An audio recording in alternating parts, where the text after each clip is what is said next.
Good afternoon. This is the special meeting of the Budget and Finance Committee. We're back in session. We have a full committee: Mr. Rosenthal, Mr. Smith, Mr. Rezar, Mrs. Gruhl, Ms. Bernard Parks is the chair.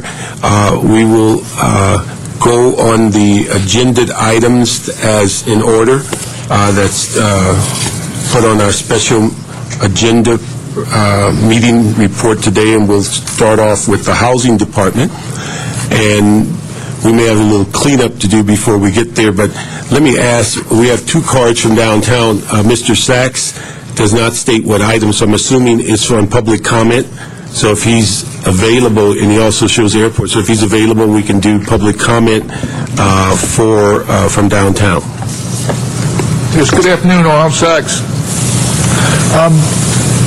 It's very interesting. The public comment I'd like to discuss is salaries and the amount of money the county is going over their budget. A lot of cities are going over their budget. In the local newspaper in the area that I live, the city of Redondo Beach is going to lay off 6 people, or eliminate 6 positions. 3 people they're going to lay off, and they're not going to fund 3 positions that they had funded last year. And that seems to be a real point of contention. The county is also going to eliminate positions that were funded but not filled. Oh, I'm sorry. So the question I have, how many positions in the city of LA are funded but not filled and fall into the abyss of this deficit that we're going through? In Redondo Beach, those 6 positions will save almost $940,000, which comes out to a little over $150,000 position. Considering the fact that you'd have to... Thank you, Mr. Sachs. That's your 1 minute. We also have your card for the airport, which we'll call you when we get that on the calendar. Let me just also remind those who have not followed the Budget Committee that if you have a comment to make, fill out the speaker card. What we'll attempt to do is get all of the speaker cards in play before the committee provides questions and answers to the departments, and we only have one public comment card, and that's for issues that are within the purview of this committee but are not on the agenda. If you want to speak on a specific item, then put that number on your public speaker card, and we'll make sure you're called up. Each speaker gets 1 minute. Let me ask, before I made a mistake. We're CAO first, okay, because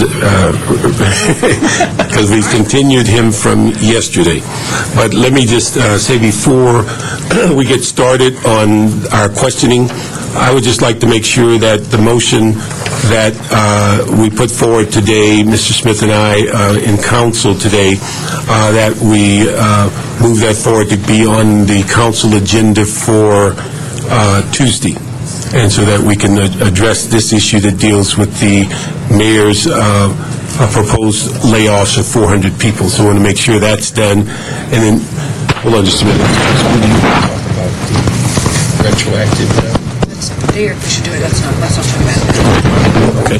All right. So we can now, with that house cleaning issue, we now can get to the CAO's budget.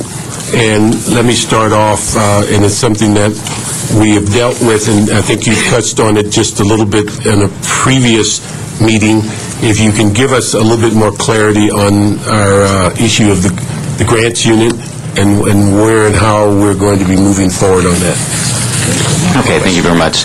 A couple of items. I know you're going to have some questions on grants and perhaps... And Mr. Smith will lead that discussion on... That was my only question. As I think I had mentioned last week, we are actually in the process of completing our grant report, and we are working with CLA. We've actually been touch base with the mayor's office. We've been looking at this issue. I know it's been one of the important concerns of the council, and I just want to let you know we're going to get that report out in the next couple of weeks. It is going to recommend a pilot program because if we want to test this out, this new process that we're going to be proposing, we want to make sure that we can get this process in place, make sure everyone's comfortable, and we can move forward on some of those issues that will be raised. The one thing, and I'd just like to ask before Mr. Smith gets into it, there's a very specific charter language about dealing with grants, and we just want to make sure that that specific charter language and how grants should be addressed in the city is part of that overall mandate. And one of the other things that we've talked about a little bit, and maybe for those who've been here too long, many of us remember a grants committee, and that all grants went to that committee as opposed to currently they go to the policy committee, and whether we've lost something in looking at grants in that specific form as to the policy committees, that looking at them in the sense of their authority as it relates to that particular area of expertise as opposed to grants in general. So we certainly would like to see the charter and then subsequently some addressing of the previous handling of grants that was done on the grants committee within the council. Okay, most certainly, we have addressed the charter issues, and certainly going back to that prior model from years ago, we can take a look at as well. Sorry. That was it? That was it? Quick ones. I don't know, Ms. Grohl, you're eating your food. Okay. Go ahead. Just a couple of quick ones. There is a deletion of funding in regular position authority for one senior labor relations specialist. Is that true? That is correct. Okay. Does this position represent the city in labor negotiations, or what does this position do? Isn't this a key position not to be cut? What's the role of that position you're cutting?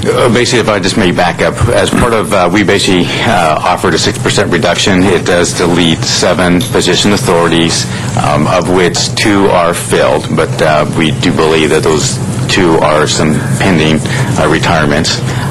So, in essence, we think we'll be okay. Regarding the senior labor relations specialist, it is vacant. It is one of those vacant positions, and we believe that we can manage the workload within the existing authorities. Very good. Okay, under your expenses for contractual services, the dollar figure is listed at $766,449. What does this number represent? It actually represents a number of items. As you may know, that we actually do a number of studies throughout the year. One area is debt. We actually bring on financial advisors and others, so we have a pot of money that deals with that. We also have money that we need to pay our annual maintenance for our brass. This is our budget system. Certainly we need money for that. We've also discussed with the mayor's office, and going forward, we're looking to do more studies. We've had discussions this last several years about doing some special studies, summer studies, et cetera, et cetera.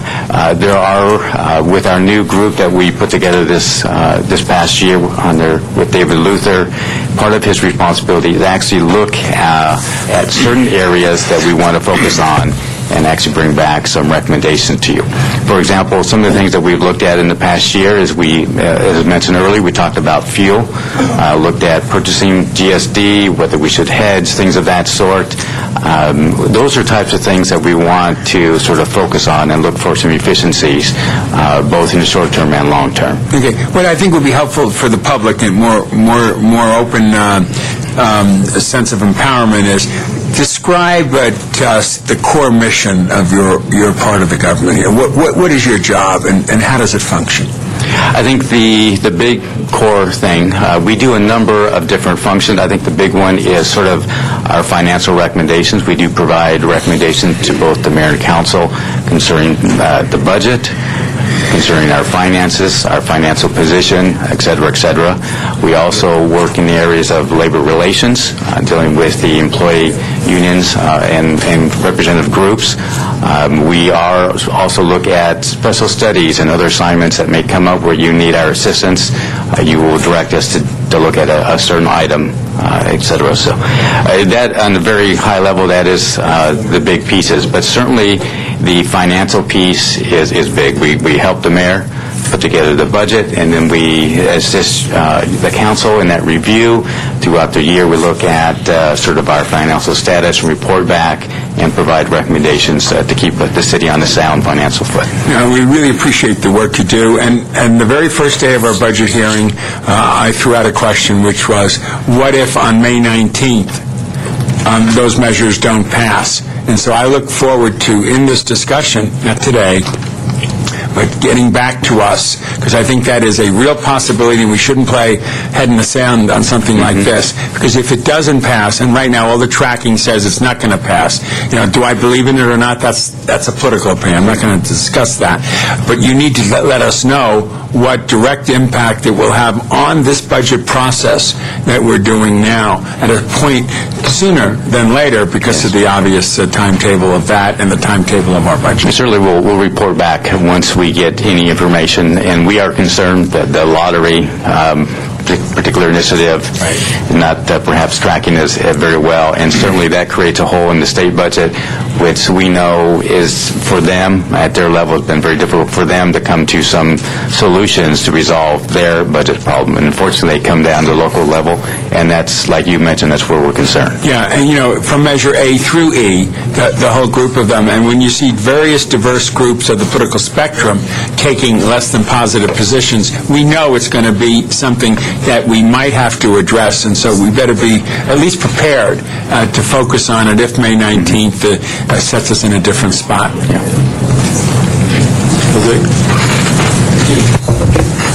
This past year in the Audits and Governmental Efficiency Committee, we discussed an audit by the Controller's Office that mentioned the possibility of setting up a more comprehensive risk management system, and I know the CAO office was involved in implementing some of those recommendations, and we're still working to see, to determine whether an overall comprehensive risk management system makes sense.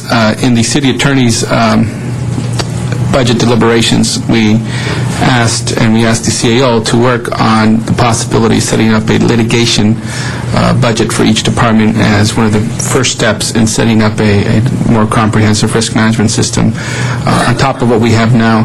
And I know you've been your office has been working on some of those items. Any progress on that, or your thoughts on how we could continue to move forward on this? Certainly, I think a quick update. One of the things I think you're aware of that we've been looking at replacing our workers' comp, basically our liability system, and I will report that I think we've come to a conclusion as far as the selected vendor, which should address most of the issues with city attorney and personnel. This is the whole workers' comp piece, and it should address some of the issues with our risk management unit as well. That is one component that we've been waiting for that's come out of that recommendation, so that should be moving forward actually really quickly. And I know when Maggie was up here discussing her budget and was talking about some of the savings that she anticipated for this year, she had mentioned that pulling aside $2 million of that to help pay for that system. And the benefits are certainly, we should get some repayment from investment of that city within the 3 years, quite frankly. The overall issue of risk management, we've had the continuing dialogue. There's been the question, basically working with the different pieces. The risk management unit in my office, the city attorney's office, and also there's a role for the mayor's office as well. And I think some of the things that we still have to sort of flush through is kind of how the relationships might work and who sort of takes a lead role in some of those areas. But that is on our plate and something that we want to address as we come forward. So. Okay, thank you. Thank you very much. Let me just touch on a couple of other issues. Is that and we appreciate the effort to relook at the cap rate internally, and so we're looking forward to that. And then also we've addressed earlier that whole CAO involvement with the municipal facilities, so we can get a better idea on the funding and what our expectations are as it relates to the third lab that was being proposed. But we really need to, and also the issue of how and when we'll close down the current Parker Center so we can start saving money there.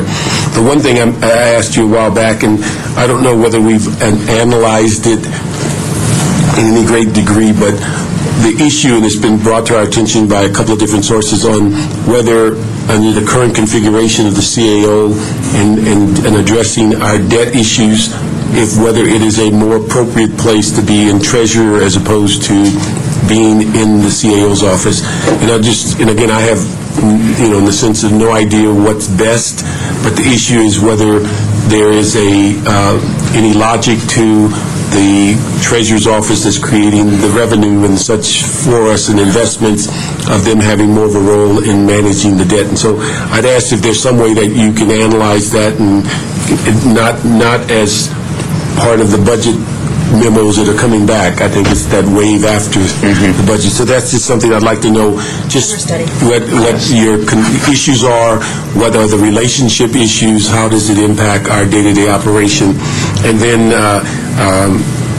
the issue of, one of the things I'm going to ask just on the budget itself, one of the things that on page 57 of the Blue Book, there are a couple of positions we're asking to regularize, and it specifically deals with the increased workload associated with municipal facilities and bond funded. And just needed a response on the fact that it appears that many of our bond funds, police, fire, animal services, libraries, are all gearing down. I'm just wondering why we would be regularizing those positions when it looks like the workload is going in reverse order.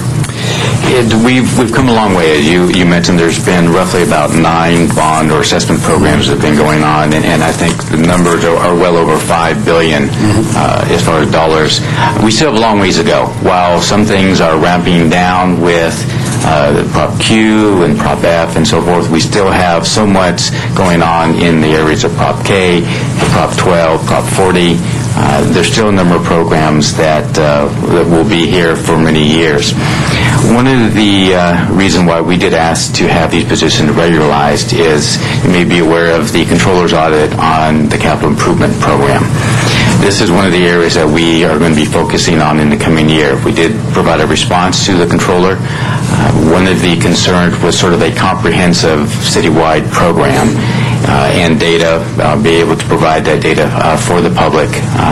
So we'd like to sort of use those positions to help develop a more citywide system, be able to track our projects, do a little bit of planning, looking at citywide basis of kind of what the needs will be as we go in the out years, not just 1 or 2 years, but 5, 10, and 20 years out. Okay. Being the thing is that could we get, again, something that outlines just what the proposals are for the future so we get a better idea of what the intent is and how that planning will be done so that we have some idea of how those positions will be used. And then Certainly. My final question is for looking at the proposed cuts. How do you perceive that's going to impact your workload and numbers of positions and things like that? As far as the 6% reduction, we certainly have thought long and hard, and we believe that because most of those are vacant now, it will impact our salary savings rate, but we'll make sure we manage we think we can manage with that reduction. Certainly, we provided the 10% and the roughly, I think we have 12 positions that were part of that. That certainly will impact our ability to respond to the board, both the mayor and council, given the requests. So the 10% will impact your service level. The other cuts will impact your salary savings issues. It will make things tight, but we believe we can manage it. So that's where the 10%. And what is that in numbers for the 10%? That was roughly about 1.2, almost 1.3 million. And how many positions? It's 12 positions. 12 positions. Okay, thank you. Ms. Crew? Yeah. Just a question, less about your budget, but a comment that you just made. We've talked about a salary savings. You include in the budget every year, citywide, a normal salary savings as part of the budget. For each department, yes. For each department. Yes. Now, if we are early retirement, layoff, positions, wouldn't you, and only backfilling and looking, whatever the numbers we may look at, won't that impact us having really any salary savings because we're going to be so desperate to keep people that the salary savings average is going to, I think, go down? Did we take that in consideration? Well, as far as our particular department, I think we'll be okay. But on other departments where they took very large position reductions or salary cuts, and those salary savings rates were left alone, it will make it very difficult for them. It almost becomes a forced attrition type. So basically, they lose somebody, and then they will not be able to backfill because they don't have the Salary salary savings to do that. to cover it. Do we have anything that in the blue books or the gray book that tells us which each department, what their salary savings requirement is? You know what? Which one? I have to go back and check. Normally, we had something in the blue book. I don't see it this year. I didn't see it, but I could have missed it. So. We can go back and provide a list for all the departments. Okay. And on one of the other things we had asked before, and I can't remember just because CAO and CLA, is it the responsibility of the CAO or the CLA to follow up on those ordinances that should have been drafted to implement the fee or the other things that we've been looking at, some of those that are, who do we hold accountable? I mean, other than the entity who should be doing it, but I mean, it's, who keeps that?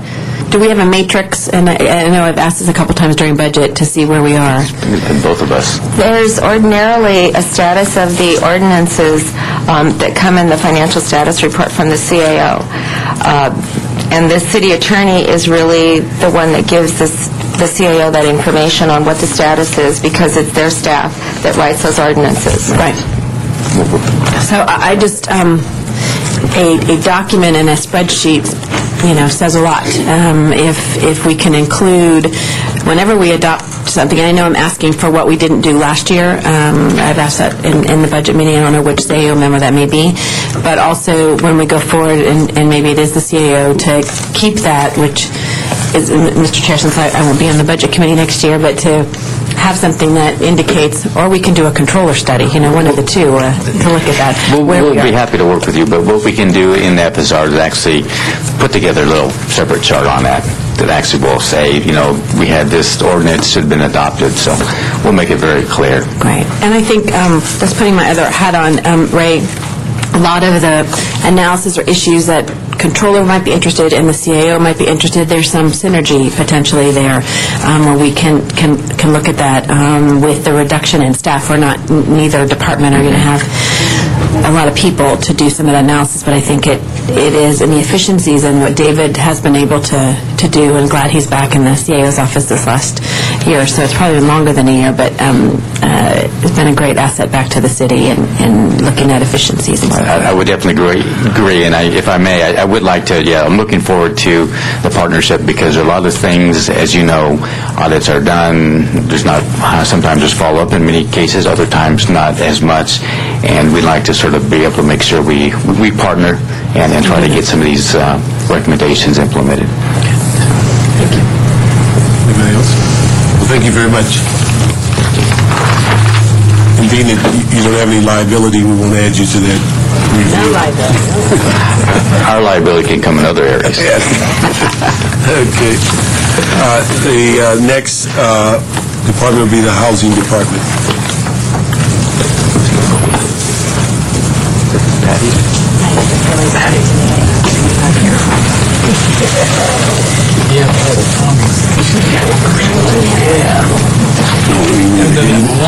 You need the gavel sign?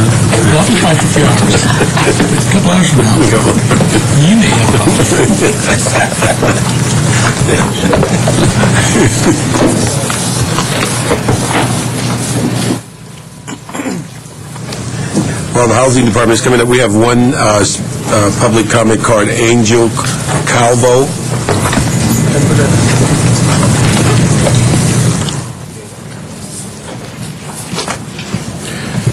Thank you, sir. Angel Calvo with Engineers and Architects Association.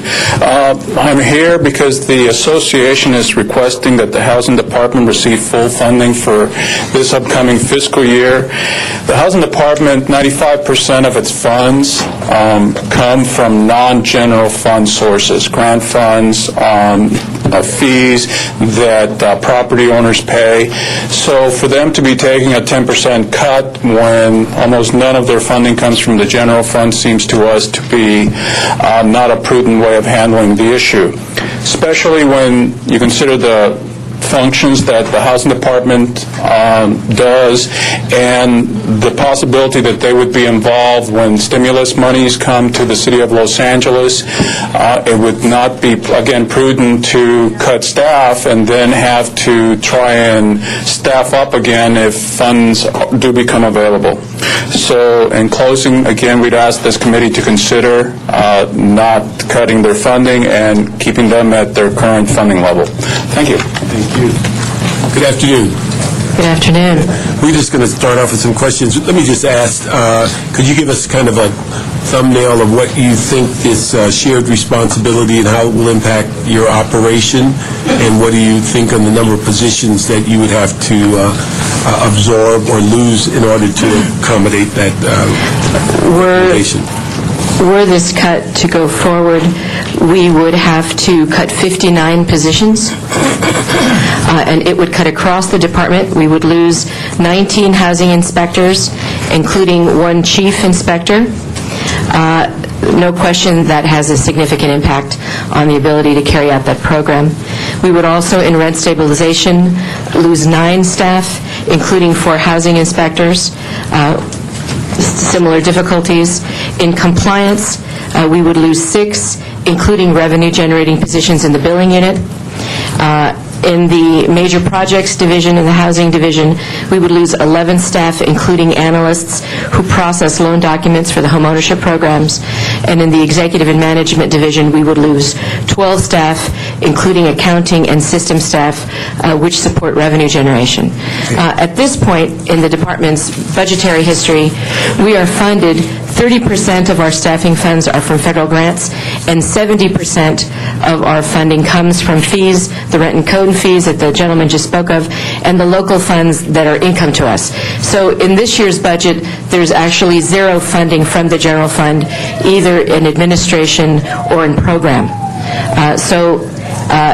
That would mean a $4.3 million cut, $2.1 million in code, $960,000 in CDBG, $747,000 in rent, $318,000 of home dollars, and a combination of $190,000 in ESG, HOPWA, which are both federal funds, and the trust fund income and multifamily income that we gain from loans. So that would be the cut. I guess it almost goes without saying that because we're 0% reliant on the general fund, it doesn't seem that there's much benefit to going forward with this particular cut. You've asked the same question we've asked for the last week, but let me ask you, what position, if 59 positions, where does that place you in being on the forefront of the stimulus money that may be forthcoming? Well, it starts to be difficult. We're already rolling out, we've already rolled out the foreclosure program, the NSP program, at $32.8 million. We rely heavily, obviously, on the staff. You know that you all approved the creation of a nonprofit. We're funding our admin to actually give life to that, and we're supplementing all of the underwriting staff with our own staff. So we're funding it out of regular CDBG and home dollars. So if we take a cut there, that starts to have a very serious impact. Next, we have to get ready to apply for the $2 billion in competitive funding that is now in the stimulus for NSP. And that really does rely on us being able to prove not only success with what we're rolling out, but long-term success with being able to support all of these programs. In addition to that, we've been working with the federal government and with the mayor and council staff on another possible pot of money in the stimulus, which is the weatherization money. That is usually done at a state level, but we've had long-term now discussions with the federal government about tying that weatherization, which is somewhere in the area of 10 times the amount that they've ever received, and actually having the first memorandum of understanding between the Department of Energy and the Department of Housing and Urban Development. If that were to occur, and they're working on it, that we're hoping that what will happen, it'll allow agencies like the Housing Department to now apply directly for the money. That would allow us to tie it in with NSP and spread it out through the handy worker program, all kinds of things. So what we see coming is much more money, opportunity in the stimulus. None of that money will come with lots of admin. So So what the federal government is relying on is that we're going to use the admin we already have and use it wisely without adding lots of money opportunity for that. So if we start taking cuts, it will, I have to be honest with you, it will be difficult. In certain programs, pretty much impossible, because there won't be more money coming from the federal government to balance it out. So it's all about leverage.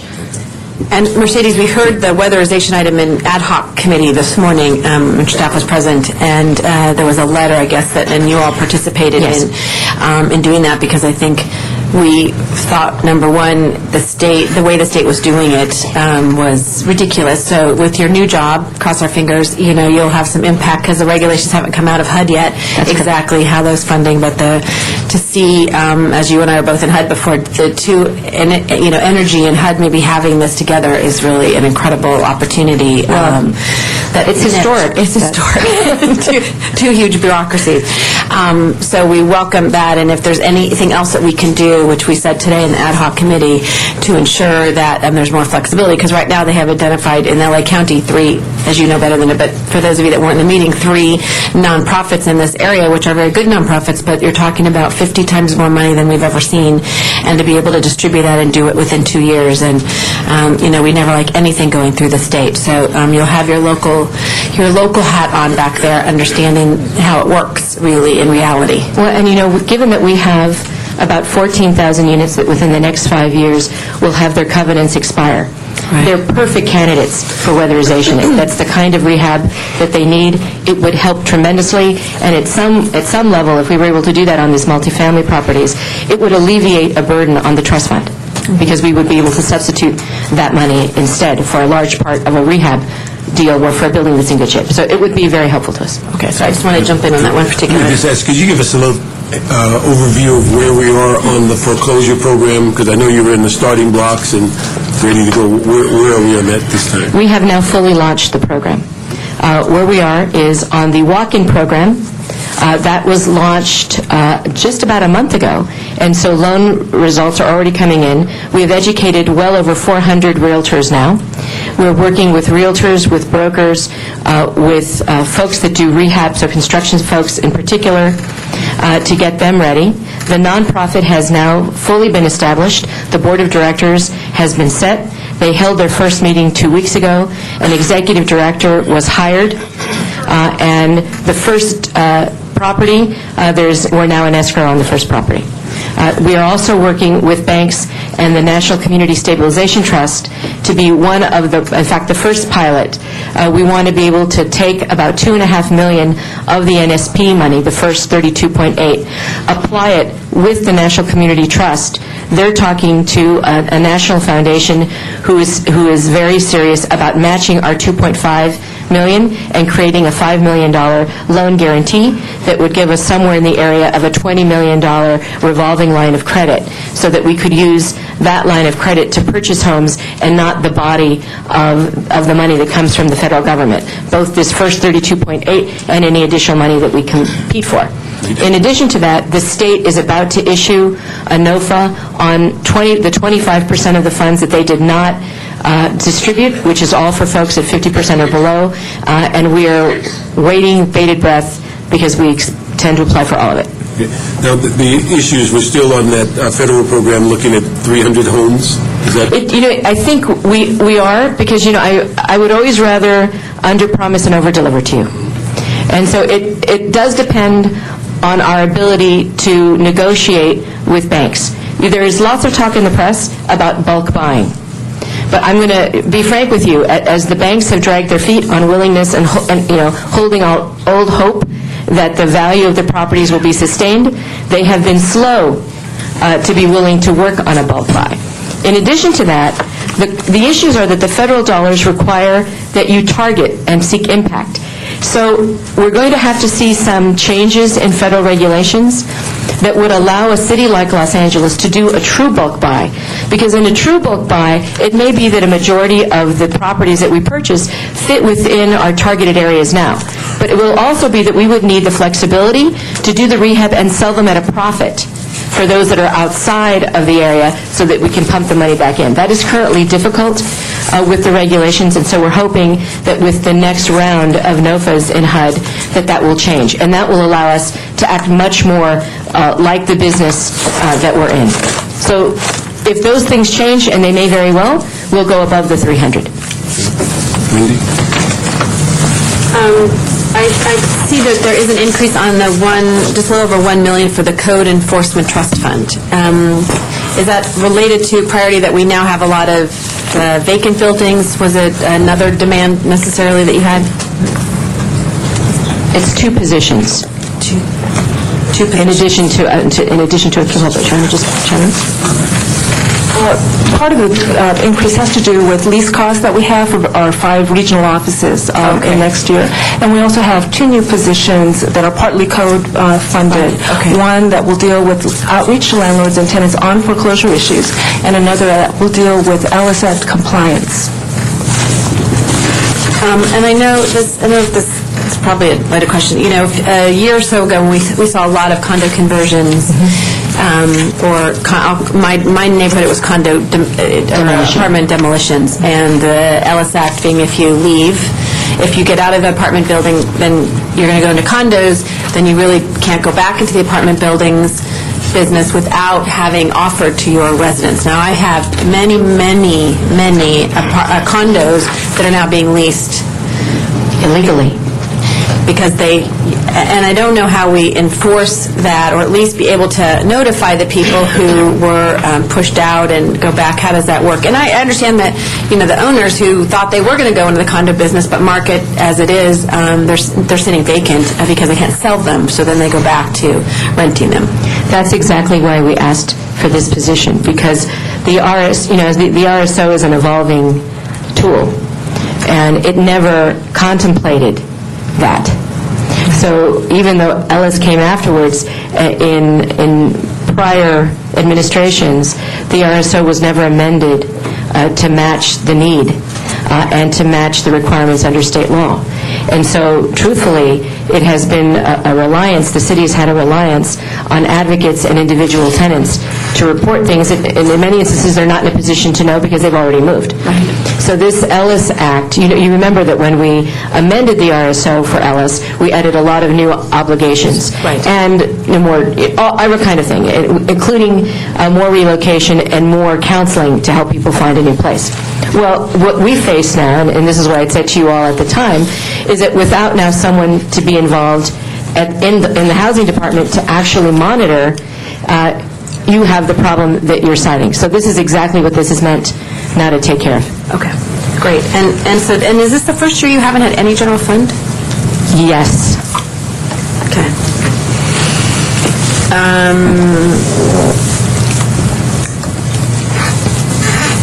I know also you asked for a city attorney position, right? Is that that's one of the things you would like to have restored?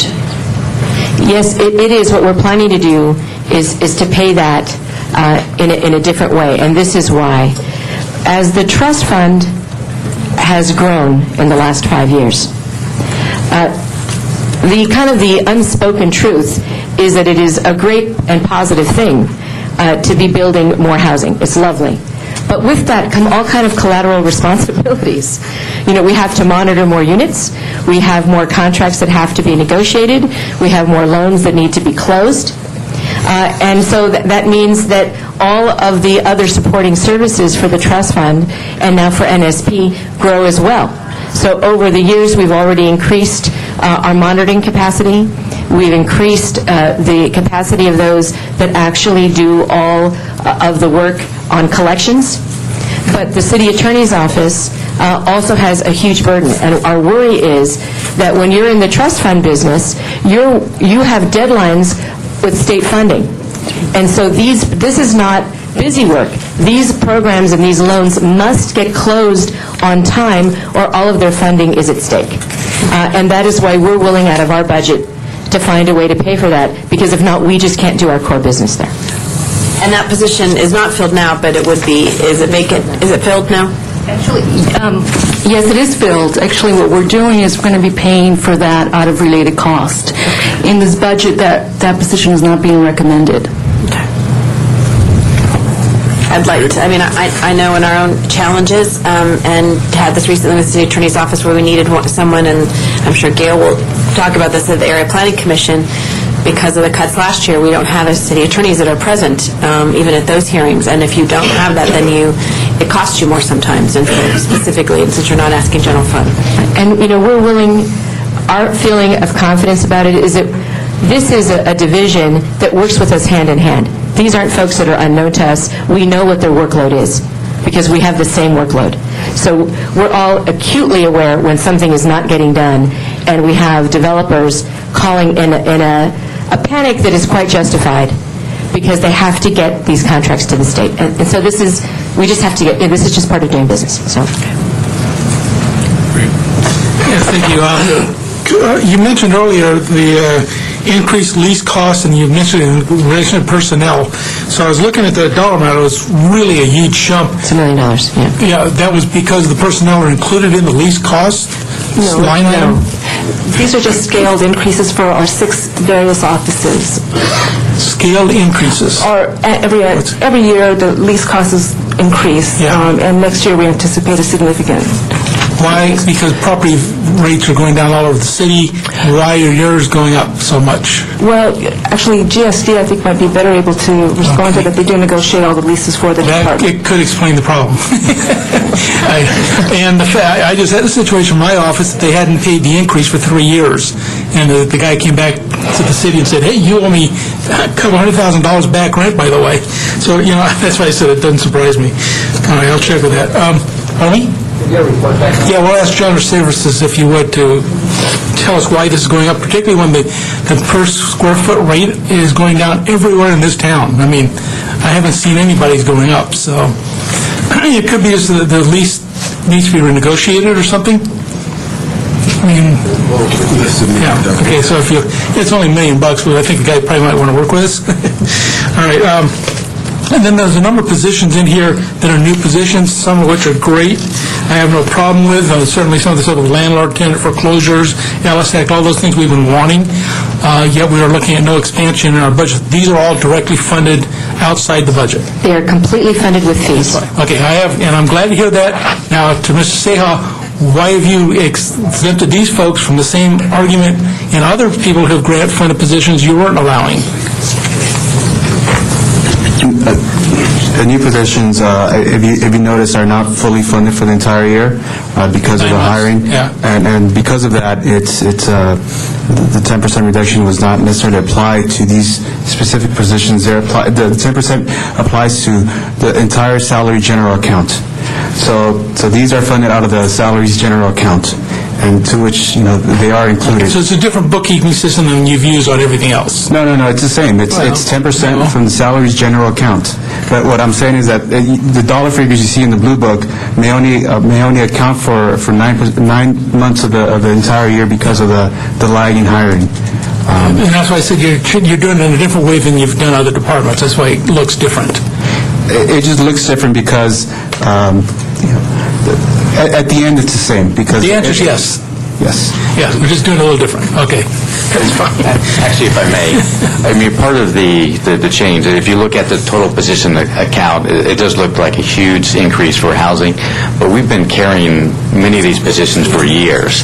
And because these programs are not going away, essentially they were all on resolution authority. We've had them for a few years. They're not going away. We might as well make them regular. And I think there's only 3 actually new positions. Right. So that's why I said the 3 that I mentioned. So, all right. And then there was supposedly an inadvertent omission, section Schedule 23. Has that been resolved? Yes. Okay. Very good. Thank you very much. Let me just ask, on your report back dealing with that increase in the lease costs, are any of the positions, this 59 that you're supposedly going to lose, are they impacted? Are they use the space, or would we need less space if we lose the 59? Well, if we lose yes, it is true that rent and code is distributed throughout the city. Right, so they are all largely found in field offices. But it's because they're spread across the city, having 2 or 3 vacant stations won't lower our lease costs. The thing is, you still need the 5 locations. Oh, absolutely. Okay, all right, thank you. Bill? Yeah, I'm just confused, to be honest with you. Are there 59 positions equivalent that you're being asked to cut? Well, yes, a 10% cut is $4.3 million from the general, and it amounts to 59 positions. Okay, would you help me explain that when I'm told there's no general fund money used at all? Why are we doing this? Mayor's office has not recommended the cut of these positions. Again, our whole emphasis has been on reducing the cost of the workforce. And the cost of the workforce applies to people whether they're funded from the general fund, or they're funded from special funds, funded from proprietary departments. Because at the end of the day, all the civilian employees have the same pension system. And as pensions reported a couple of days ago, we're looking at a $500 million increase in the contribution amount that the city pays to the pension system. Okay, so then what I'm hearing here, it's the pension, it's that big structural deficit, it's the big elephant and all that we're talking about when we talk about this. Okay, all right, I understand that then. What about the logic, though, that this particular department obviously is key as we go through the Obama stimulus world, various projects and programs to receive literally tens of millions of dollars, if not more, if they don't have the staff to actually process it and to go forward with it? I think having the staff is key as well. I think the best case scenario that we're looking for is that the staff remains, and in fact, we increase staff, but at a lower cost, so that more dollars can go to the direct services, and then you don't need to increase those fees every year. Maybe it's every other year, or maybe again, you have more dollars to use for direct programmatic services. Could I just ask you to respond to that for me to help me understand what that means from your perspective? Well, I don't have the perspective of Mr. Sayers. No, but to figure out what that just meant for me. I don't know. That's from his... If you're asking me... I am. How does that impact us? Yeah. Well...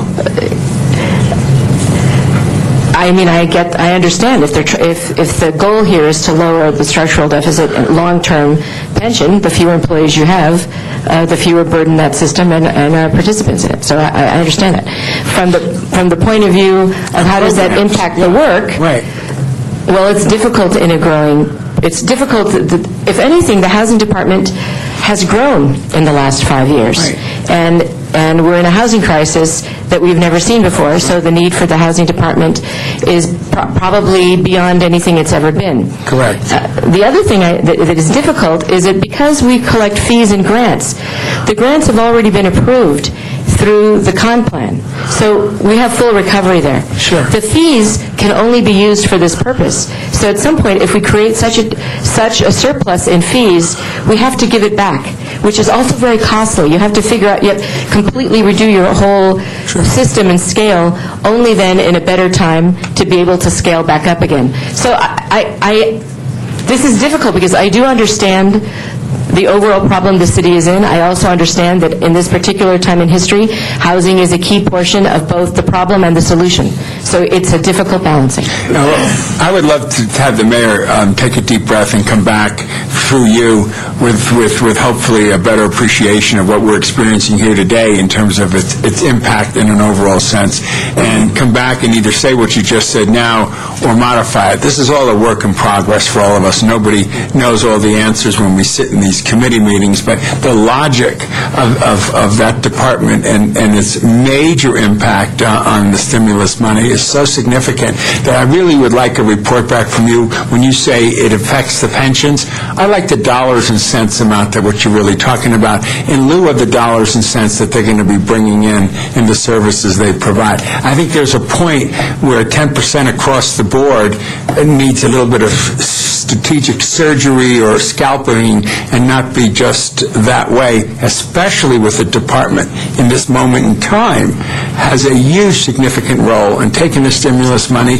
doing the follow-through, and getting things done. I'd like at least an appreciation or reconsider. I want to be clear. I think this applies to every department. The 10% we're trying to achieve applies to the cost of the workforce.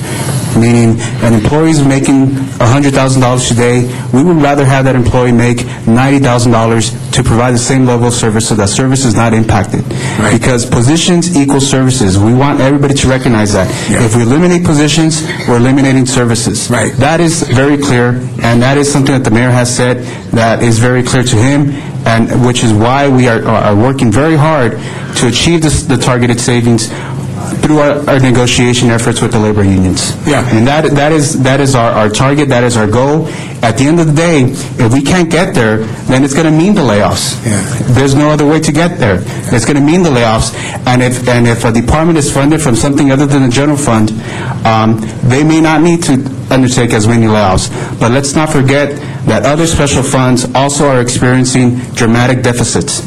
We saw that with the SPA, the Stormwater Pollution Abatement. We're seeing that with the Street Lighting Assessment Fund. We're seeing that with Prop A, with Prop C, with a number of different special funds. So at the end of the day, even if they're not general funded, they may still need to take a significant level of position cuts. Now here is a different example. If they do have the fees supporting these positions, if they do have the ability to get grant funds to support the positions, we're not recommending position cuts. We have never said we're asking for 59 positions from the Housing Department. What we have said is we're asking for 10% reduction in the cost of the workforce. And I appreciate the mayor is in negotiations with the unions, and obviously I'm of the position that we should share the pain to the degree that we don't have the layoffs, but reduce our hours and reduce our opportunities so that we can keep people on the payroll. I don't want to see anybody lose their job, especially now in this downtime. So my sympathies are with the negotiating team, but the bottom line is this particular organization, with all of its fundings from all of these sources in this national crisis we're in right now, play an incredible follow-through role that is phenomenal. I mean, those hundreds, or let's say tens of millions of dollars that we as a city are in the process of wanting to get, and the follow-through on getting them, and the grants that are coming, all this adds up to substantial opportunity for us to create affordable housing. And I wouldn't want to lose that opportunity, which is happening over the next 24, 36 months. That's the big issue for me on this. So I'm hopeful that the unions hear this too, as well as everybody else, that we need to think a little bit out of the box, less traditional than we have in the past if we want to continue. Okay, my next point is I just want to say that Ellis Act and track maps and all of these things were new to me when I first came into the city, and I'm absolutely thrilled with your department and especially to all of the folks with Yolanda Chavez and others that have worked so closely with us on our Lincoln Place issues. It's been absolutely a blessing for us in the community to see that kind of energy that's helping my folks in the 11th District. So I just want to give hats off on that note there. If these things go forward, you mentioned several positions, Mercedes, that are revenue-generating positions. Would you explain that again? Because if anything, those types of positions truly are critical if they revenue-generate. Well, when we make a loan, we collect on it, right? So we have a very large portfolio.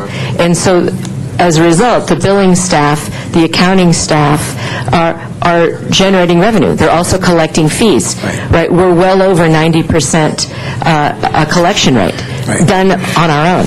So it's those positions. And again, those are fee-funded, so they're not a burden on the general fund. Okay. Let me go through a series of questions real quickly that do relate to this. Which programs have staff that register and collect fees from landlords and building owners? Code enforcement, rent stabilization.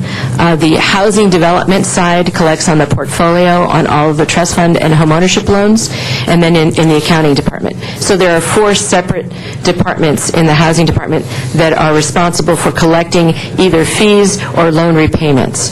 Okay. What are those fees, and have we looked at increasing these fees, which could perhaps pay for more investigators? Well, this is, of course, an exercise that we go through every year with the mayor's team and the CAO, as we, frankly, try to limit to the degree that we can the raising of any fee. At this point, we've been able to hold steady again this year. We're not asking for a fee increase.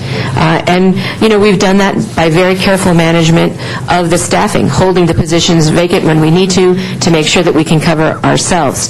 Just to make up for the CDBG deficits, we've been holding 7 positions for 2 years to ensure that we meet that deficit that's theirs, and we will.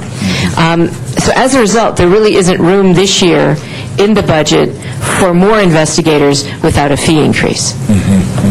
Next question, will the current economic crisis affect the number of affordable housing units we currently have, or will it affect affordable housing because of the units that we will not be able to build? It will definitely impact perhaps the number that we're able to build. And that really does come from the economic crisis, because the private equity that we rely on to leverage against any trust fund commitment in the form of tax credits has dramatically down in value this year. We have already come before the Housing Committee and the full council on at least 6 deals in the last 4 months where we have put more money in to save the deals and make sure that they go through with the financing in place. The tax credit system is being reevaluated even at the national level. At HUD, there's new discussion and negotiation with the Treasury Department, because tax credits are an IRS program, to do everything we can to bolster and make some fixes that were not included in the original stimulus to help stabilize the value of tax credits. So it very well could have an impact. It's a little too soon to tell what level the impact will be. Okay, if your funds are redirected funds that would have paid for new housing to ensure current levels, service levels are maintained, what specific service levels will be maintained, and what and how much new housing will we not be able to obtain as a result? Well, the service levels will maintain the same. We are, at this point in the trust fund, somewhere in the area of 7 to 1 oversubscribed in the trust fund. So the dollars become more important to developments. We have many more for-profit developers that are turning to us for assistance. So the work level on behalf of the staff does not go down, because the need for public money has gone up. So we see more and more opportunity. Again, the issue is how much capital we'll end up having in the trust fund. Certainly this year, without a general fund commitment, we can't compete in the state for matching grants. So we're going to lose money there. And that also, it's not just a matter of dollars that we lose, somewhere in the area of $4 to $5 million, that we'll definitely lose in capital, but it's the quality of the dollar. When it's a general fund dollar, you have much more flexibility to fix a problem. When you have to fix a problem with a federal dollar, then all of the restrictions that come with that federal dollar have to be part of any equation to fix it. And sometimes you can, sometimes you can't. Right. My last question is the Housing Trust Fund itself. Like you just said, more for-profit developers are engaged in this. And to get into my coastal district, we have one private developer in the process of building some senior housing. He's moving forward. It might be 155 units or 178 units.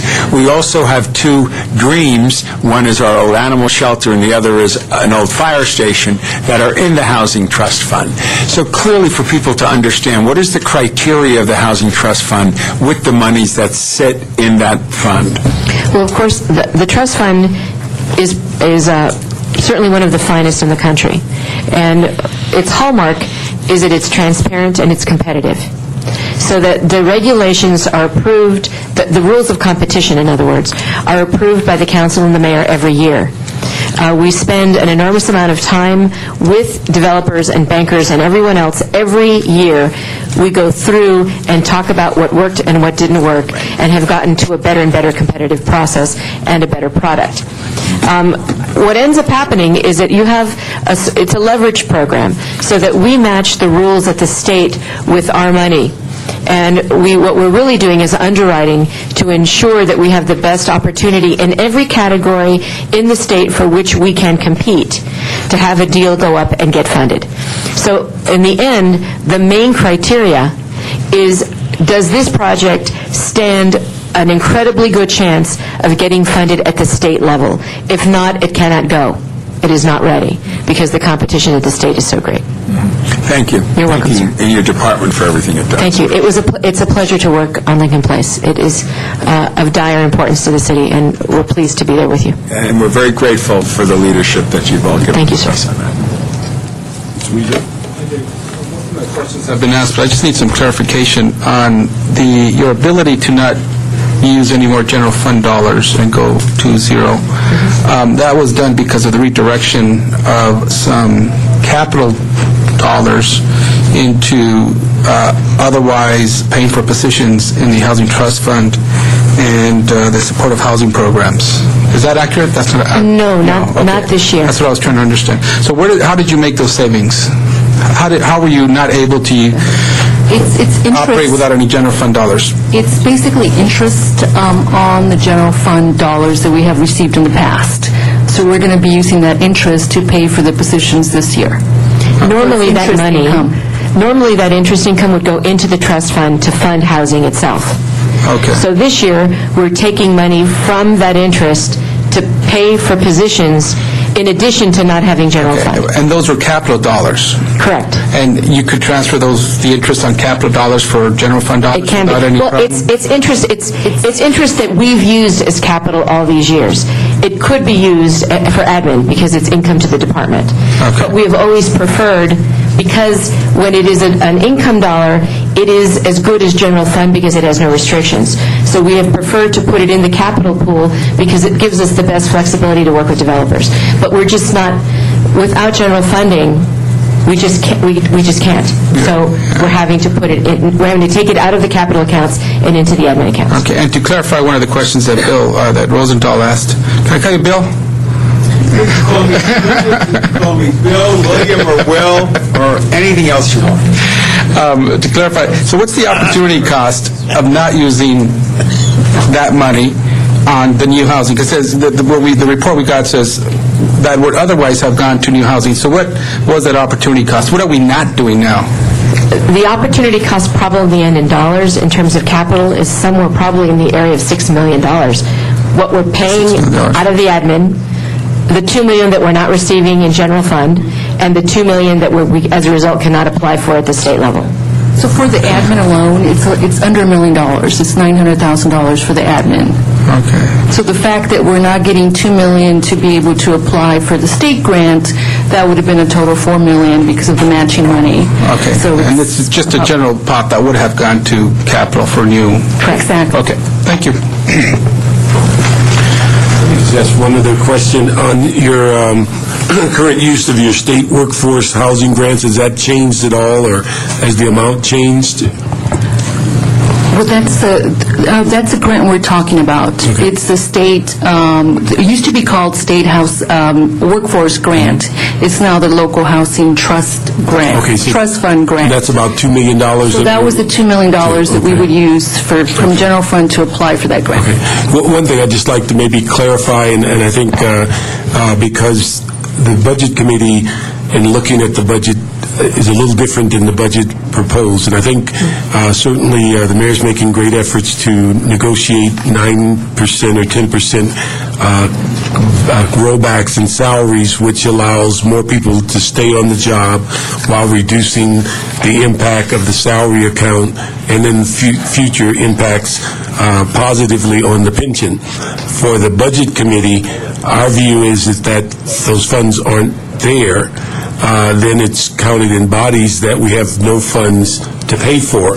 But we also have a sensitivity for fee and sources of funds that are outside the general fund, and our expectation is that we're generally not looking at cutting revenue-producing positions, and we're generally not looking at cutting positions that are funded outside the general fund. So these are things that's just a different way of looking at the budget, and we unfortunately do not have the ability to rely on the potential negotiations if they ever come about.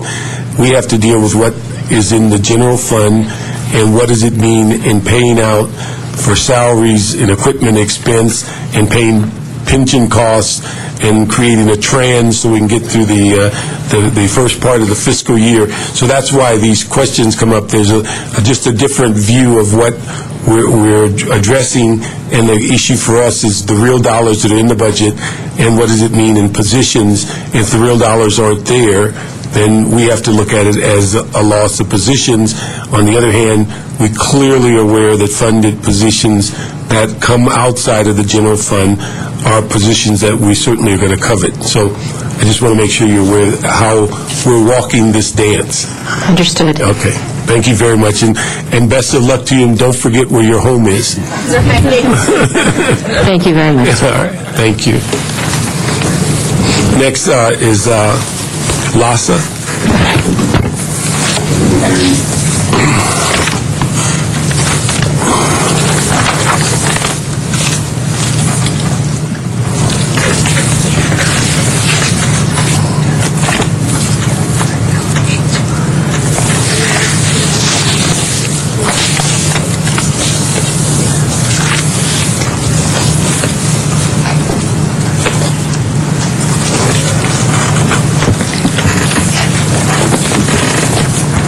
Good afternoon. Good afternoon. One of the things that we're very pleased the last couple of years you've taken the time to come to the Budget Committee, and one of the things has always been very, very helpful as you tell us what's on the plate for LASA, particularly dealing with the potential of this year of stimulus money, how that impacts some of those very, very important issues as it relates to our housing needs of the homeless. And so these are things that, so our question is a little different when for your agency. Before we start your presentation, let me ask a couple of people to put in cards that they can make public comment. Fred Walker, Donna McKinley, Benjamin Walden, Carrie Segueros, Troy Vaughn. If you can just come up to the center aisle and take your positions, and you have 1 minute. Thank you, committee members. My name is Fred Walker. I'm the program manager of the Streets and Services program, and I would like to inform you how phenomenally successful the program has been since its introduction. We have successfully transitioned a number of individuals who were homeless for from 10 to 12 years from a 21-day emergency housing to a 6-month transitional period, and it has broken the cycle of homelessness and despair, which has been met with significant numbers, which made a great impact. Just for a few numbers that we have, we operate now at 37% success rate of those entering the 21-day emergency housing program, and a rate of 41% of those who have completed the program who have now entered transitional housing. What that equates to is individuals who are receiving services in the area of relapse prevention, substance abuse, money management, health and education, nutrition and health. And those programs are very valuable for this population, because what we're finding is these people are now progressing to the extent where they can see the light at the end of the tunnel and receiving the possibility of moving into much more permanent housing in the future. We also have with us the new city housing emergency program, which is also in LASA, where the participants at the completion of the street services program are transferred into where they receive additional services from a LASA program. As a matter of fact, some of the speakers who are in these programs will be speaking shortly. Okay, thank you. Hi, my name is Donna McKinney, and I'm currently a participant in the program at the Weingart, and I just wanted to come and say that I've been homeless on the streets of Skid Row for many years, and I went to this program, and they said, we can help you, and that they've been doing, and now I feel like I can go forward. I'm off drugs, I have a place to live, and I'm moving forward with their support, so that's what I want to say. Thank you.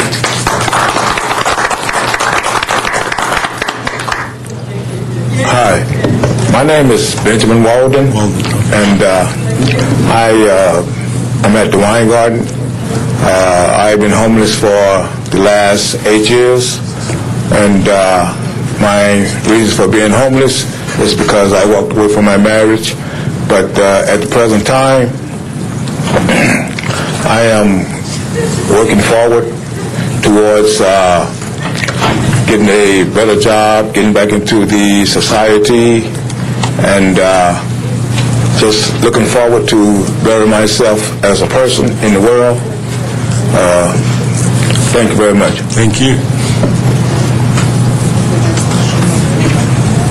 Good afternoon, Council. Carrie Gatlin, Cicados again, with the Union Rescue Mission. You guys heard on Monday, and you've heard again today about the success of the Streets for Services program, and obviously Lassa's here today to talk about a lot of wonderful homeless programs throughout the city that we participate in that are very valuable programs. But just want to talk specifically again to the Streets and Services. This was a pilot program originally in lieu of a community court, which we can't get here in Los Angeles. This is a critical program because it's different. It's not any ordinary homeless program. It serves a very specific population of people that have been chronically homeless for years, that are draining funds from the city on a daily basis as they access emergency and criminal justice services. This is not only a life-saving program, it is a money-saving program. And if we invested in this pilot program, then let's not abandon it now.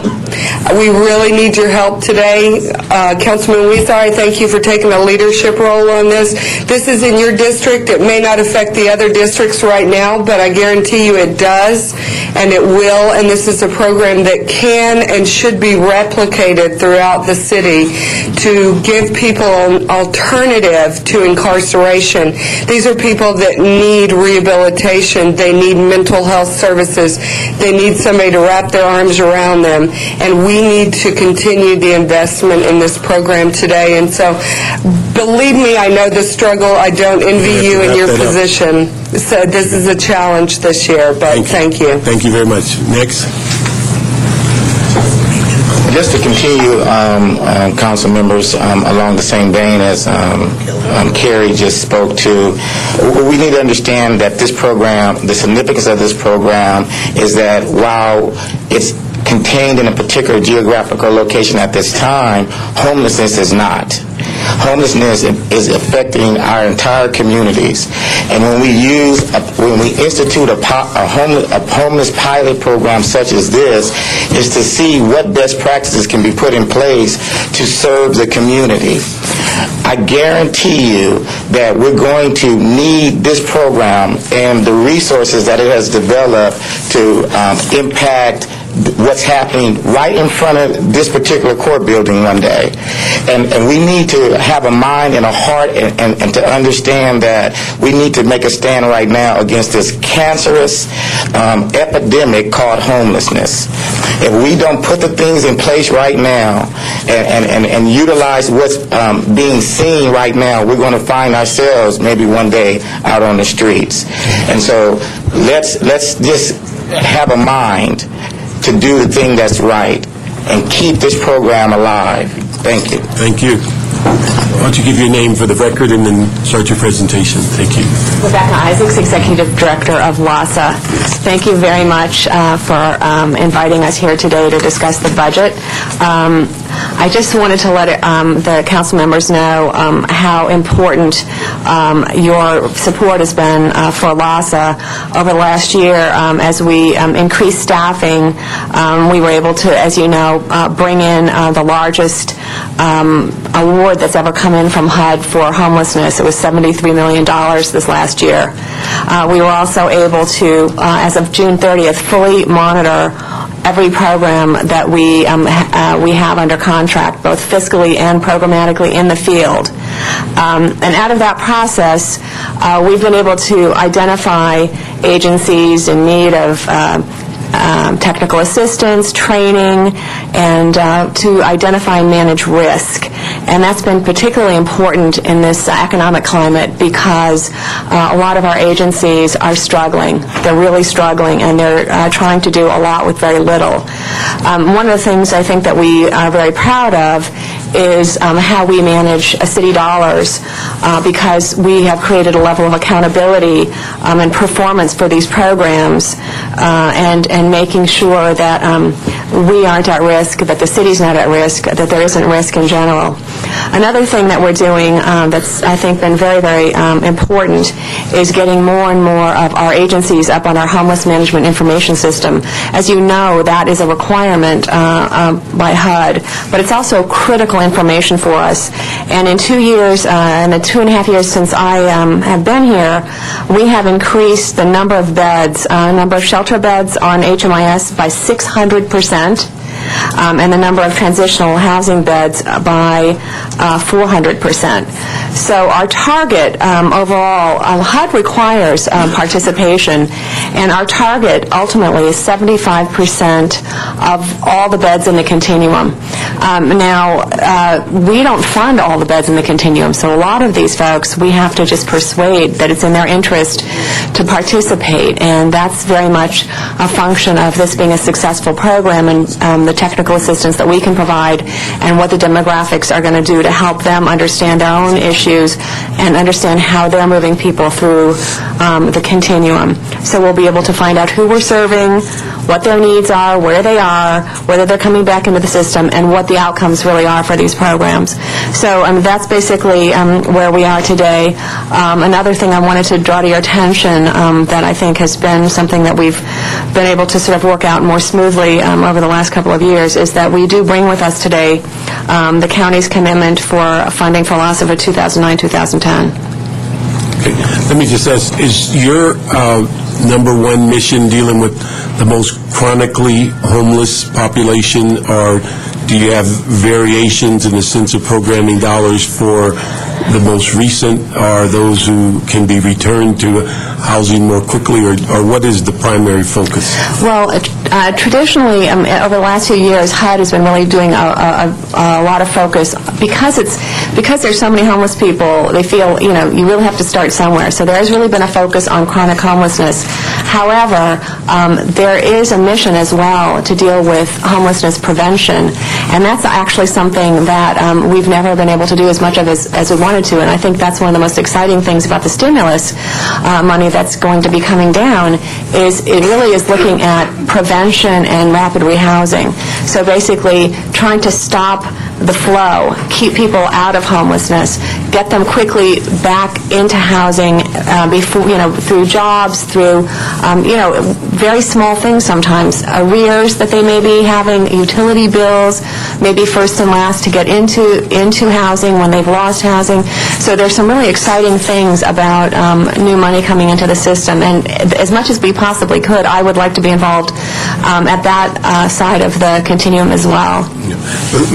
Mr. Arnold was here earlier when we had our committee, right over here. And one of the things we asked him is he was telling us about, we learned a new phrase about moderate barriers.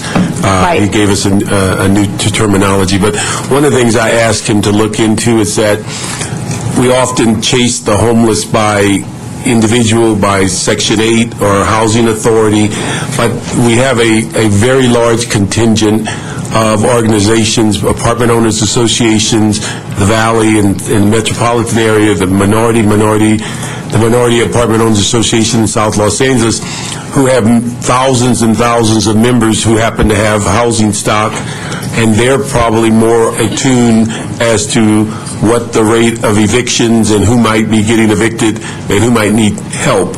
And I would just want to make sure that grouping gets into that equation also, because we might save this round robin of somebody losing their house, finding a place for them, finding somebody on the street, and they replace the place that they were evicted. By going with the housing stock might save us a lot of time and energy and money. I think that's actually really, really important, because I do think that a lot of people basically don't need services. They may just really need housing, and that's sort of what we mean by moderate barriers.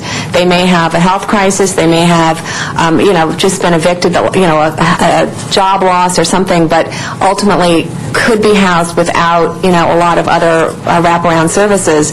And one of the things I think we've been talking about is landlord outreach, landlord education, those kinds of things. I think that's an important part of what we could do with the stimulus dollars as well. Thank you very much. In the notes I have that and mentioned on the SOS program, that was funded by whom before?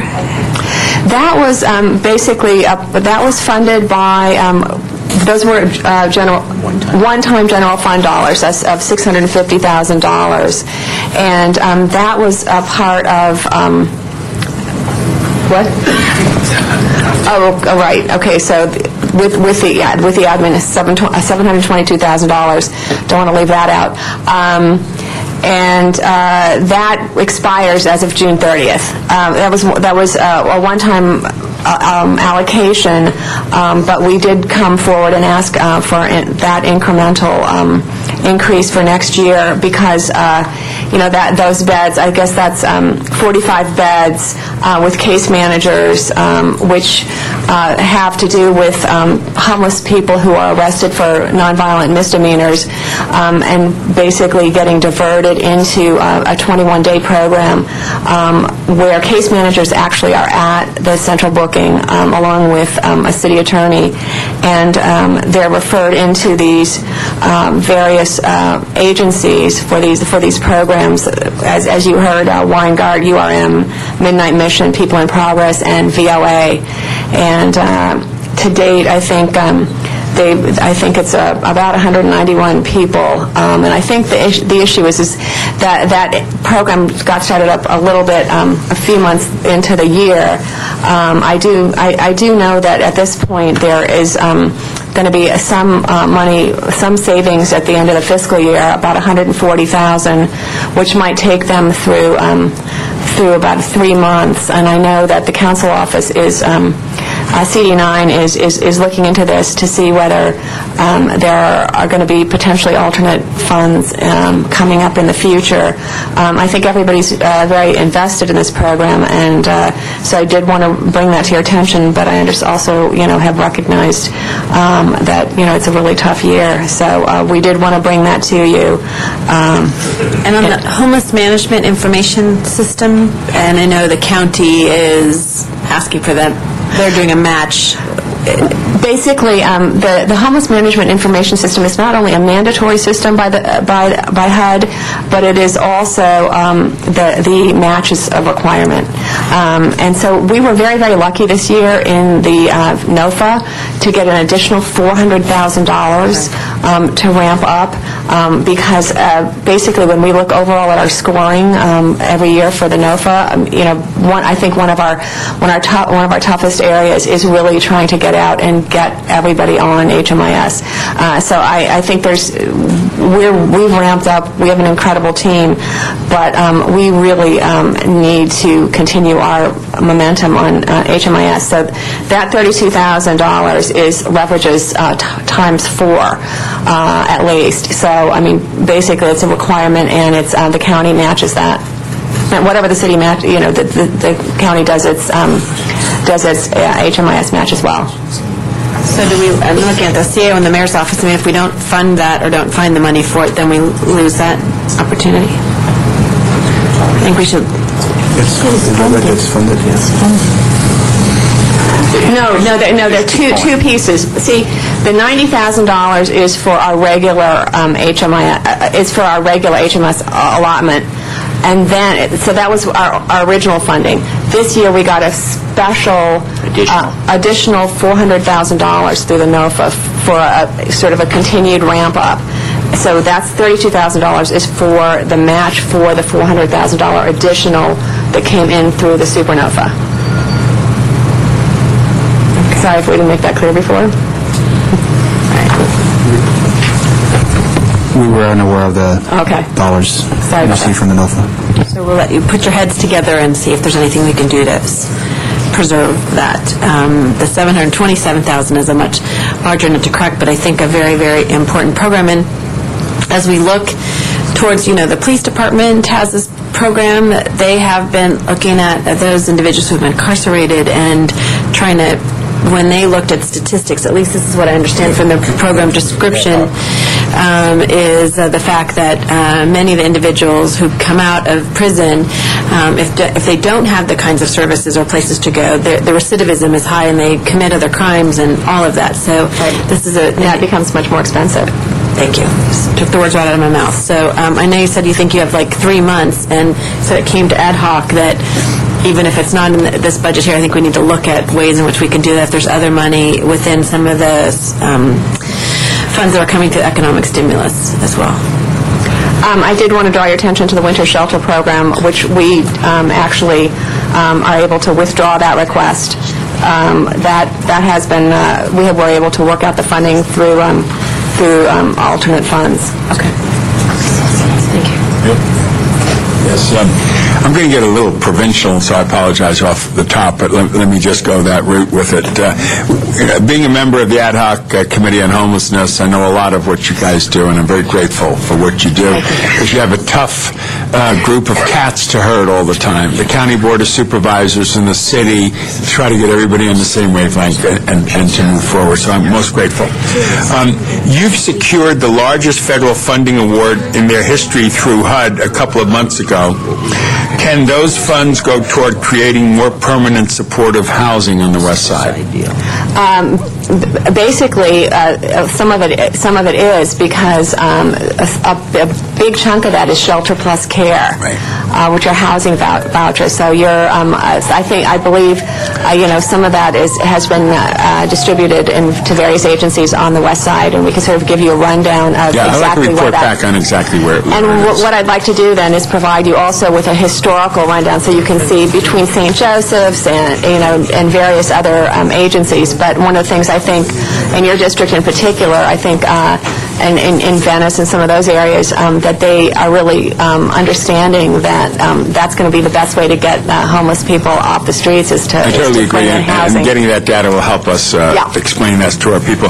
The recent homeless count identified a good 1,000 folks in Venice area alone, and Venice and Santa Monica are joined at the hip, so the homeless person doesn't know any border, so we also have their number too as part of my number. What are our plans to address this at this point? To address homelessness in general? Yeah.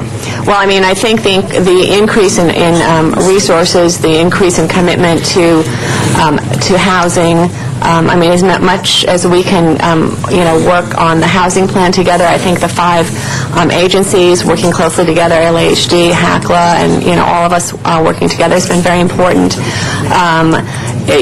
Santa Monica itself has also applied for Shelter Plus Care, so they have Shelter Plus Care units, and they're putting in additional housing. I know that you're looking at potentially some sites for some programs. So, I think all of this, we just need to keep really pushing on in getting more housing. Thank you for that. What is the status? You did mention that the cold winter shelter program is fully funded. Are we okay for 09, 010? Basically, one of the issues that we are going to be looking at is,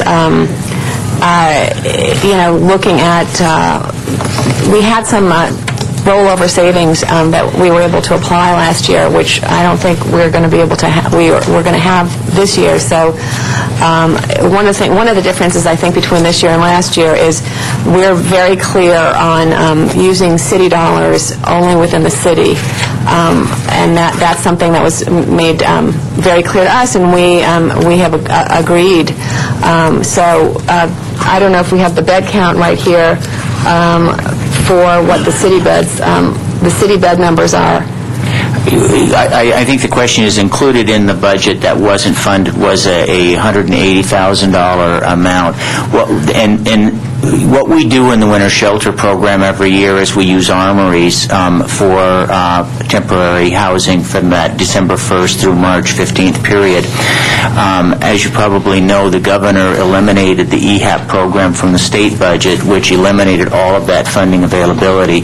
What we have been able to do in working with city council members, primarily CD9, is identify savings that makes that funding, we found that funding, so that's no longer a need out of general funds. Yeah, and you know, I have roughly 315 beds through 2 locations, one in Culver City and one in West L.A. When will the RFP go out for these winter shelter programs? Do we know? We're hoping that RFP will be able to go out by the end of this month. Great. We're working with the county. You know, one of the shelters on the west side is funded through city funding, the West LA shelter. Right. The Culver City shelter is typically funded through county funds. Right. We're working now with the county to identify where the distribution of beds are going to be through the non-LA city areas, and then as soon as we get that resolved, an RFP will be issued. Great. We also are looking to make sure that the Culver City Armory is available. That's a work in progress right now as well. And obviously, it's critical that we have another location on the west side if that goes by the boards.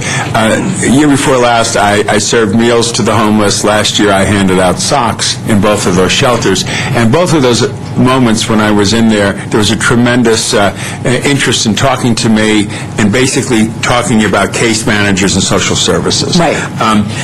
Can we be clear that this year we'll have nightly support systems at the winter shelters that will work with these folks and work with them on transitioning them into services and into permanent housing? They're ready and eager and wanting, and they're in a collective sense there, looking forward to it. Can we somehow take some of the stimulus money, which is another question I'm going to ask, which we did this morning, but now we're on camera and people can see this throughout the city, which they couldn't this morning, which there's some good news in that. But will case managers, social service providers be made available on a nightly basis at the winter shelter this year, and could they work toward transitioning folks into permanent housing? I mean, one of the major goals and one of the major interests we have in running the winter shelter, besides keeping people inside during the winter, is moving them into the continuum. So we do have case managers, and that is the goal. There obviously is a dearth of housing. But I think one of the things that we're doing is we've brought all of these agencies onto HMIS, and one of the really exciting things is now the clients access the winter shelters with a swipe card. So there's a lot of efficiency that's been built in, and it's much more able to track what's going on with people, what they're getting involved in, and I think it's making a real difference. So we're really looking at whether they're getting into the continuum and what kind of care they're getting. And really tying it into this winter shelter program, something that breaks my heart every year is we open up the doors on December 15th and we close the doors on March 15th. Are there any plans to create a year-round shelter on the west side? Because these folks don't belong back on the street if we can somehow keep them in some kind of a shelter situation where they can obviously have access to services and hopefully access to the kinds of services that will get them out of the state of homelessness. Well, one of the things we need to look at, and I know you've talked about a couple of sites, is looking at potential sites for obviously you can't use the armories year-round. The National Guard would not let us do that. But I think it's very important to try to have more shelters year-round. So, I mean, that's something that we've talked about in the past, and so we really just need to do some work on siting. Right now we don't have current funding for that, but that's something that I think, if we really put our heads together, we could think about how to do that. One thing I would suggest, now that Mark Ridley Thomas is the new supervisor, and through that transition of a new supervisor, there are areas that I know would be identifiable that he might be supportive of. So I'd like you to go back to Mark Ridley Thomas in particular and see if he'd be helpful in working with me and finding a location for a permanent shelter. I definitely will do that. We actually have a meeting scheduled with him in the next couple of weeks, so we'll bring that up. Okay, now back to what we talked about this morning, Mike. On the record here, I have a group of constituents coming to see me tomorrow about the restricted parking direction that I intend to go with in the Coastal District.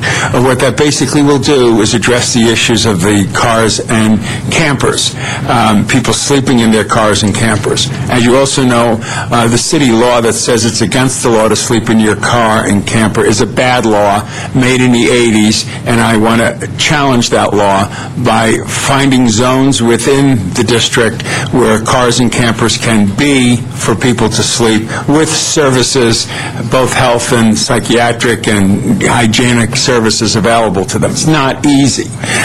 We have tremendous tension in Venice over this issue. It's spilled over into an international story.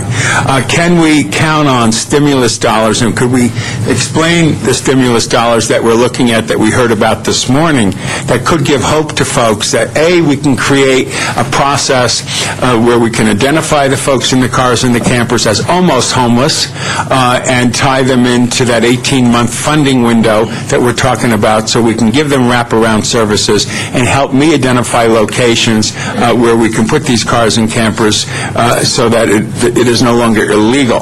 The problem we have in Venice is the entire city, as well as the region, Santa Monica and Malibu and every other city along the coast, has restricted parking, and folks cannot sleep in their car and campers in Santa Monica in any residential street. So everybody is in a contained area that is everything west of Lincoln Boulevard in Venice, and it's reached an intolerable point where people can't get into their own homes, their own apartments, and there's health and safety issues as well. Can we count on some stimulus support in their mandate now to assist us in these issues?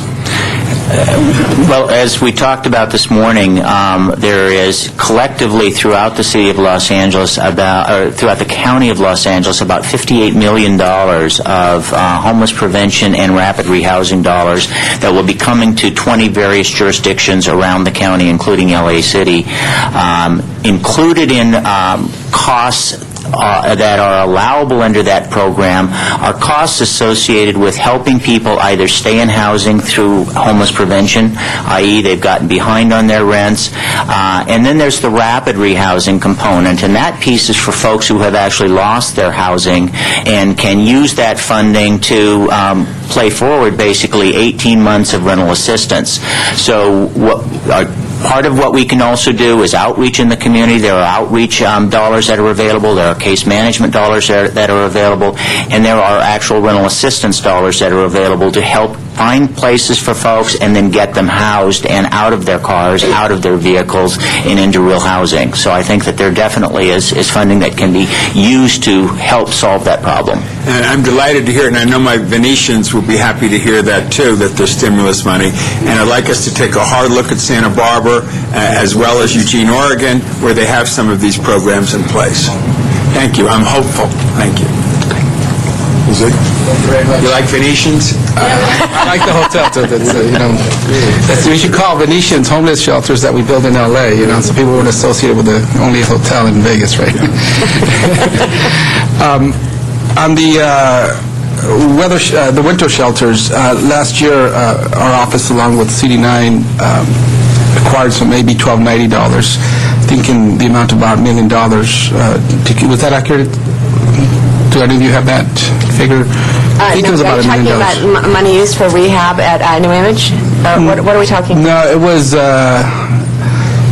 was for the operation of the winter shelters, AB 1280 dollars that were submitted last year. Is that accurate or not? No AB 1280 dollars were used. We're aware of. For what? Okay. I saw that in a motion that was submitted to. Okay. And so how are you going to be able to following up on Bill's question on the winter shelters, were you saying you have sufficient dollars for next year or not? Well, one of the things about the winter shelter, and I'm going to let Mike or Steve address the sort of mosaic, it's one of the most complicated programs because it has about 7 different funding streams. So I'm going to let you talk about the winter shelter funding. So I think it's important to mention sort of right out of the gate that there's never enough money, particularly for the winter shelter program. We have such an acute need for shelter and housing services in Los Angeles for the homeless. Based on the 2007 homeless count and demographic survey, about 83% of our homeless are shelterless at any given night in Los Angeles. The winter shelter program is, as Rebecca mentioned, an emergency sort of safety net program that's designed to allow folks a safe, warm place during the cold winter months in Southern California. Last year, the funding that was available provided about 1,700 beds throughout the county, and that's about as large as the program has ever been. So what we have as ongoing funding streams for this year is going to fund approximately 1,500 beds, so there will be a reduction in beds. And again, what we're planning on is the funding that we know is available. It's a very difficult program. It takes a long time to ramp up, so having those funding commitments early on is critical to the current year program. So I would say, no, there is not sufficient funding for the program. However, we have funding for about 1,500 beds throughout the city and the county, and that's what we're planning on. And do you use any AB 12, city AB 1290 funds for those? Any of those? Not that we're aware of. The city funds that we use that are used in support of the program are emergency shelter grant fund funds and city general funds. Got it. Okay. And the SOS program now, through the city attorney's budget, we corrected a mistake that was made. Those positions are going to remain. Speaking about being able to operate this program to its full effectiveness, how does it work with us not knowing up front whether we will have the actual dedicated beds, et cetera, or do we know how many beds we will have, and not have the sufficient funding to provide that up front right now? How do we make sure that the program is operating as smoothly as we would like it to? Because the budget pieces are separate, I think the SOS piece that the city attorney has is the attorney position. And so all of the beds were in our budget, and that's the 722 that ends. That's the program that ends up as of June 30th. Although we did say that we might be, we'd ask for a motion to extend the contract, the no-cost extension to spend out the $140,000 that we believe will be remaining at the end of the fiscal year. So as after June 30th, there is no funding for the program side of SOS. And do you need one without the other? Can you do one without the other? I don't know how. I don't know exactly what the city attorney's office is thinking in terms of its piece. So we haven't actually had a chance. I know this just happened on Monday. It sounds a little truncated. So I don't exactly understand what the thinking is. Got it. Well, at least from our part, we saw from the city attorney's side, and the mayor's office recognized this as well in saying that it intended to leave those positions in there. So that's a message that, at least from the city attorney's perspective, the mayor's perspective, that we intend to move forward for providing every resource available from the city attorney's office to that. Now, the challenge for us is to find those additional dollars on the other end of it after the city attorney's office does its job. Instead of directing them to prosecution, directs them to rehabilitation. So the second piece of this is finding those funds now, right? Correct? Did you say something? Yes, Council Member, in the budget, you'll notice in the general city purposes line items, the amount that the general fund through the mayor's proposed budget is proposing to provide to LASA, there are two parts in the general services purposes fund. One is for the drop-in center, that's $500,000, and then there's another more general dollar number, which is over $10 million. That's a reduction of about $320,000, of which about $288,000 was for the biannual count, which will not take place next year. So at the end, we're looking at what we perceive to be a cut from last year's appropriation of only $32,000. Now, mind you, we understand that there may be some other funds that the LASA receives, and those sometimes come via motions that we're not necessarily have tracked as part of the budget process. They may come from a combination of different sources. Maybe it's AB 1290, I'm not sure. But there's a different kind of a funding stream that comes to LASA that wasn't necessarily part of last year's budget process. So if there is this discrepancy between programs that were funded and what you don't see here is because maybe they came mid-year or sometime off budget, so to speak. It seems like a lot of your programming does come that way. You kind of make it up as you go through. You have the commitment, that you need to request adjustments throughout the year in terms of how you Right, make the programs work? I think sometimes there are real partnerships where I know that CD9 worked very hard on this, and there was a lot of work put into trying to make a go of the service side of the Safer Cities initiative, which is really, what do we do with people once we've arrested them? And are these people that we want to incarcerate or prosecute, or are these people that might be better suited to going into some kind of care and getting, which really ultimately, if you have a global view, really saves a lot of money. But it's hard to notice that when you're actually trying to appropriate the money. But the fact is that these folks are, most of them, not people who should go through the criminal justice system. So that's the problem. So I think that happened. That didn't happen in the regular appropriations process. It happened through City Council. And it sounds through testimonials that we heard both on Monday and today and other times when I go out to the area and talk to people that this is certainly something that we'd rather see. I mean, we often talk about alternative ways of approaching some of the issues we face in the streets there, and this is something that's proven itself. So I think it's incumbent, or it would behoove all of us to move forward and try to find some additional funding for that. And one of the ideas was possibly AB $1,290, but that's a proposal is to sweep all of those away this year. So we've got to figure out how we work that piece out. Thank you. Thank you. Let me just ask, just to clarify one point. You said earlier that some of the shelter beds or the shelter beds that you found outside resources for it. I just want to make sure in the general purpose fund, we show a $1.9 million allocation. Is that the funds you're referring to, or were they shelter beds in addition to those that are listed on the general purpose?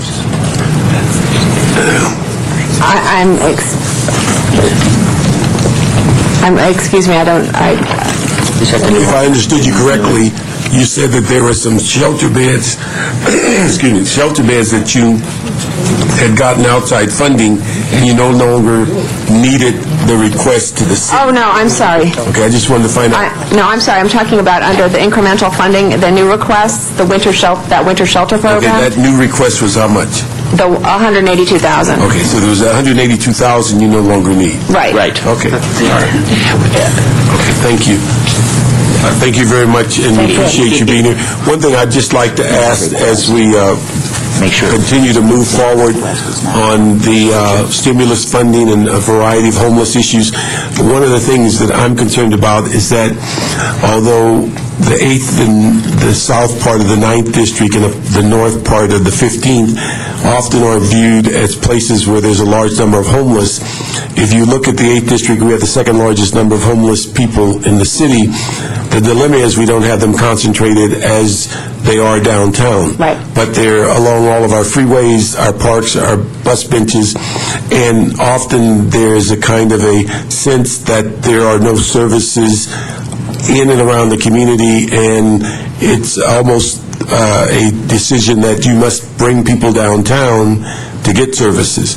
And the decentralization of services is such that it is absolutely essential if we're going to address some of those needs. And we see already since the foreclosure market, we have more people living in their cars along the park lane. We see more people on city streets in their cars. So all these things are going on. And again, they're never in clumps of 50 or 100 at one time, but when you start counting them individually, we have, I think it's over 8,000 homeless people in the 8th district. So we would just ask you to be sensitive to those places where they're not clustered, and often they're places where they're not services. And so there's a double hit that they end up with no services and actually no available beds either. I completely agree, and I know that our emergency response team and those folks have spent some time with some of the folks in your district, and they definitely have very, very big needs. Yeah, and we're still going through the education process, because many people that live in the 8th district believe that the homeless are being bussed into their community, and they're not at this point willing to accept that they are from the community, and so all these dynamics are going on at the same time.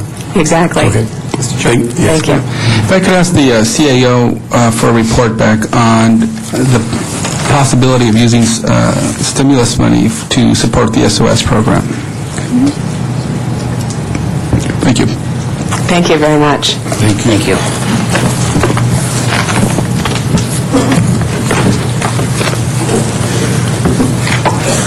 Next, we have the Housing Authority.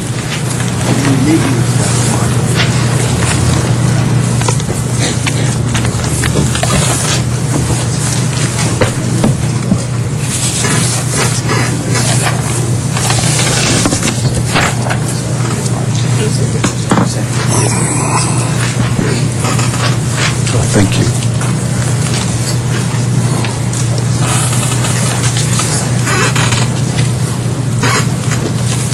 Good afternoon. Good afternoon, Councilman. Thank you for being here again this year. Let me start off with just the questions, and when you start your responses, if you'd identify yourself for the record. But one of the things I think we've been interested in over time from your department is the current status of the Section 8 program. Also, there's been considerable conversation and discussion about how we're dealing with the housing development in the southeast part of the city, whether we're going to redevelop it or what are the plans in that regard. And then also just where does the Housing Authority sees itself as it relates to stimulus money and attempting to address some of these homeless and other housing issues. Absolutely. Thank you, and good afternoon, council members. My name is Rudolph Montiel. I'm the president and CEO of the Housing Authority of the City of Los Angeles.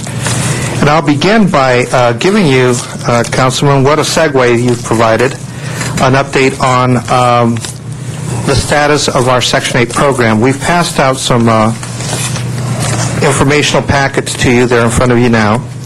And I'd ask you to turn to the first page, and that is the CMAP final score letter. That's Section 8 Management Assessment Program from HUD, and our final score for this year, for 2008, is a 93, which is a high performer. And Councilwoman Gruhl is not here, but she understands, having been at HUD, how difficult it is to attain this level. Keeping in mind that when this administration, the Housing Authority, started 4 years ago, we were near receivership and scored 58. This is a tribute to the work of the men and women at HACLA. So to your question specifically, we are now high performer. All our Section 8 vouchers are leased up. We have been able to partner effectively to drive Mayor Villaraigosa's 5-year housing plan, specifically in the area of permanent supportive housing, where there are over 600 units in the pipeline, and every permanent supportive housing unit in the city has a Section 8 voucher layered on it. Moreover, in combination with our partners at LASA, Rebecca and her team have done a great job in, together, having the 2 largest awards of Shelter Plus Care in the history of Los Angeles back-to-back in 2008 and 2007. That has allowed us to dramatically increase the number of units of Shelter Plus Care in the city. And more importantly, we've worked very closely with the nonprofit community to ensure that every Shelter Plus Care unit that's available is actually being utilized. 3 years ago, our utilization rate overall was in the high 70s. Today, it's in the mid-90s. The next question that you asked about would be areas 3 and 4. Well, I'd like to make one more comment on the Section 8 program. Although we achieved a 93 score out of a possible 100 points, the area where we didn't achieve any points is in an area called deconcentration bonus. HUD gives you a bonus of 5 points when you are able to take families from high poverty census tracts to lower poverty census tracts. For us in Los Angeles, that would mean in order to move families, for example, to the west side of the city, we'd have to pay fair market rents at 140% of what HUD has for the median in the city. And to us, we're not making that effort right now, because to do so with limited federal funds would mean serving less families overall. But one way that we could accomplish this, and it would be a way that the city would benefit dramatically, is to, if you will, distribute the share of the poor families in the city, is through the mixed income ordinance. That would allow us to have access to units in new developments in all parts of the city to actually have Section 8 there. I'd like to draw your attention now to our redevelopment strategy in South Los Angeles, specifically in Council District 15, Councilwoman Hahn's district, and that's the Jordan Downs redevelopment project. Very exciting project led by the mayor's office and in close cooperation with Congresswoman Maxine Waters and Supervisor Mark Ridley Thomas. This is a redevelopment of Jordan Downs, taking it from 700 units today, which are fully occupied, to 2,100 units of mixed-income housing. One-third public housing, in essence replacing one-for-one on the public housing side. One-third workforce housing units. This is for firemen, for teachers, for workers at the airport hotels, and then one-third market rate for the area. It also comprehends the redevelopment of Jordan High School. We have been working with LAUSD in conversations to redevelop that campus as well.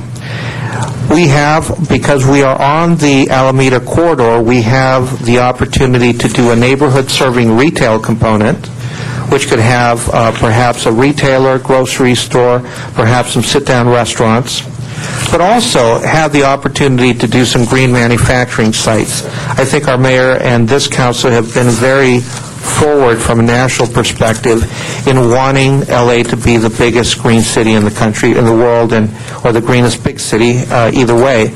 But this opportunity here gives us a place where we could potentially have some green manufacturing sites and even offer opportunities to the people that today live in public housing to get the job skills for the green economy.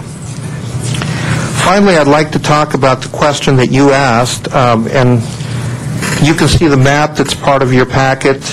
I've also provided for you a Jordan Downs redevelopment progress and timeline that shows you the progress we've made since we acquired 21 units of vacant land adjacent to Jordan Downs in April of 2008. By the way, we have been partnering effectively with the CRA. They're a great partner to us, providing technical assistance and helping us with the overview of the redevelopment of this project area.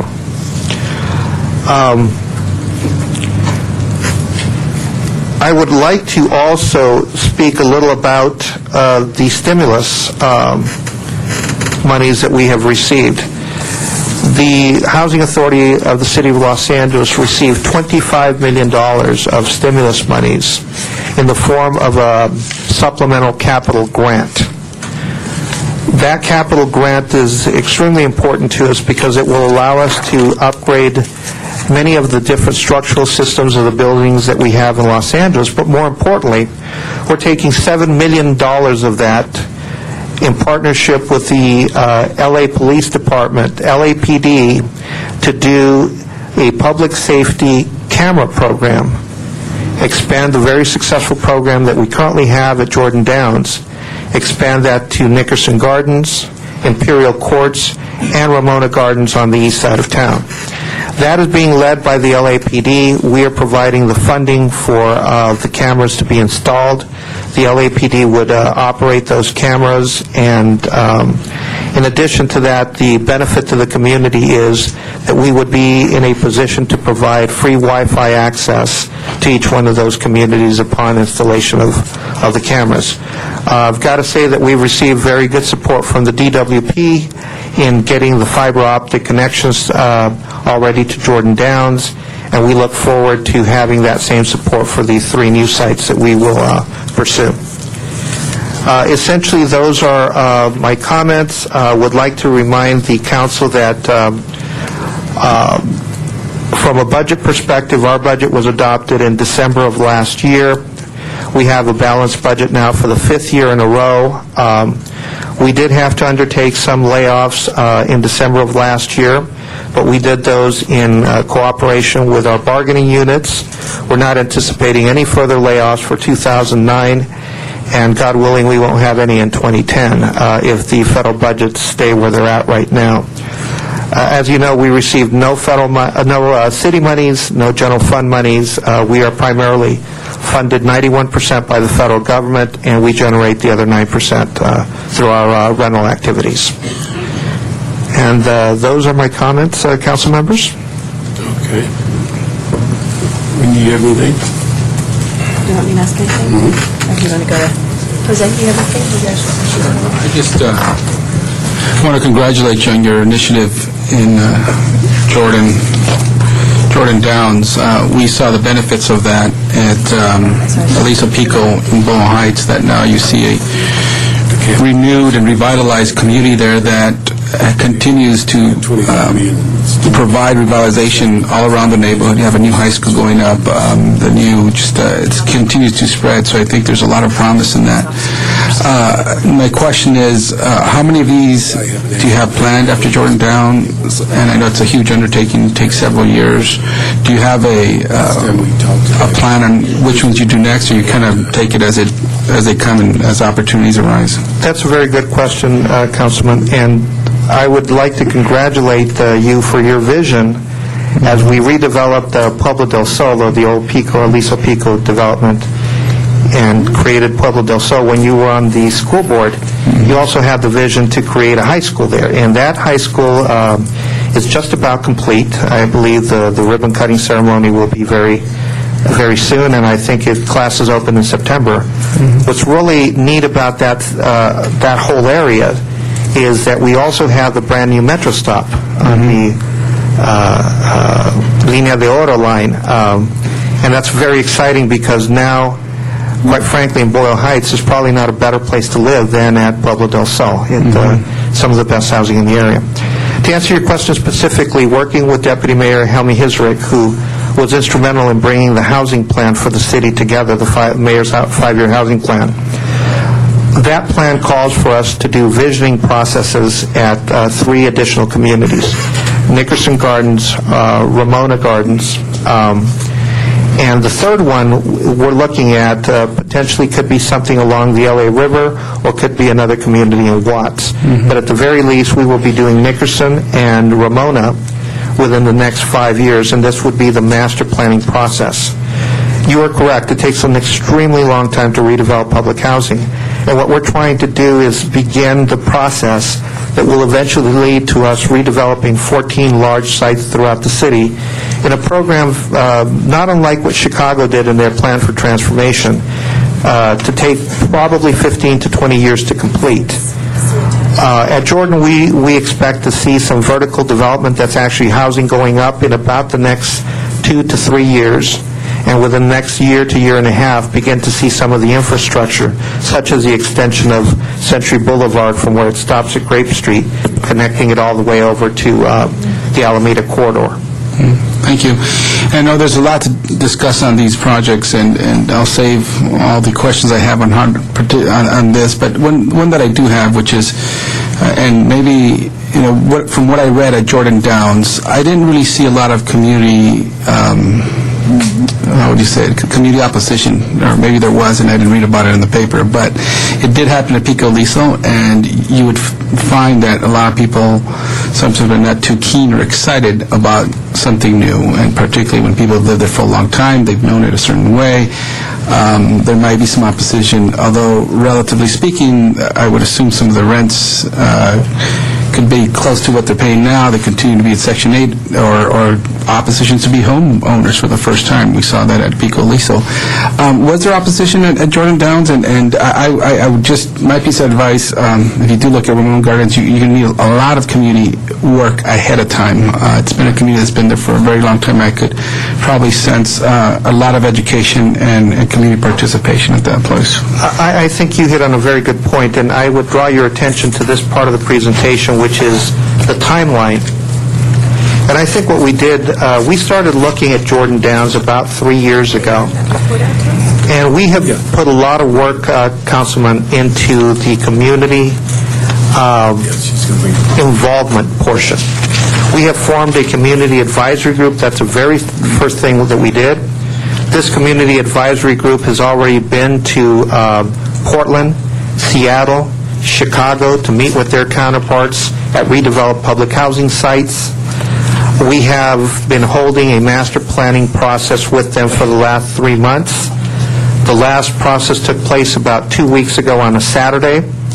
We have had a lot of media coverage. We have had a lot of outreach. We have had very little, and I'm knocking on wood, opposition, I think, primarily because we learned a lot of lessons, not only in other cities, but specifically at the Pico Aliso project, where I think that the authority at that time, 10 years ago, and whenever that took place, could have done a better job of the community outreach. So we learned that lesson, and I think it's been showing in our process at Jordan Downs that we put the community first, and that's really helped to move things along very quickly. Thank you. And I didn't have a whole lot of questions on the budget, but one final point is that we appreciate the work that your staff has been doing at Ramona Gardens. It's a community that, in my view, had been neglected for a very long time, and I think a lot of renewed attention and focus is being put on there. In fact, I think we're finding some new fundings for a new gym. We just painted a community mural that is bringing some pride back to the community. We've addressed issues of extensive lighting, as they called it. We've better arranged that, and simply listening to some of their needs was a first step, and your staff was very responsive there, so we appreciate it. But we have a lot more work to do there. Indeed, thank you. I have just a couple questions. Patrolling of HACLA properties and LAPD, and I know HACLA had their own police department, and then LAPD was doing it. What's the status of that? The status is, Councilwoman, that today LAPD does all our policing. They do an excellent job of that. I think it's clear in the CompStat figures. Crime in public housing, as in the rest of the city, is down dramatically. Chief Bratton, Chief McDonald, Chief Beck, others just are very good. They have been very cooperative and helpful in addressing issues of crime in public housing. So to that end, today we pay for no overtime policing. We paid no special charges. They provide that as part of the normal policing in the city, and I think at one time that's what Councilman Parks was looking for all along. So it's finally arrived, Councilman. Thank you. I know with the new administration and that there's a greater focus now on HUD, and particularly, I think, even on Housing Authority and Hope 6 and other kinds of projects that really we haven't seen money come in that direction in the past. Is there other stimulus, economic stimulus, other regulatory changes that are going to help your department in this new administration? Yes, Councilwoman. One of the areas that we're looking at is a program called Moving to Work that probably started right around the time you were at HUD, or perhaps a little bit later. And that's to give us some regulatory relief in the big programs that we administer, like Section 8, which is 51,000 units in the city.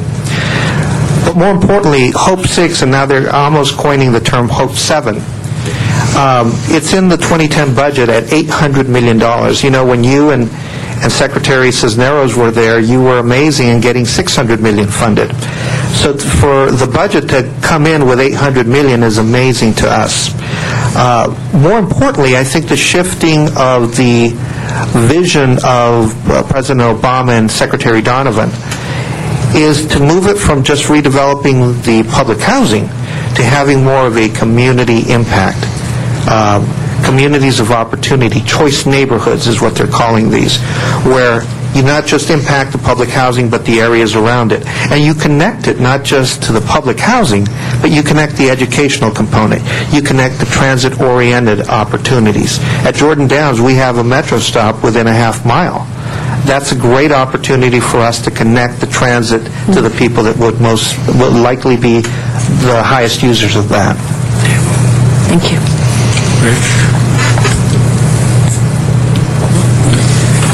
Bill, do you have any questions at all? It's Bill doing? He's chatting.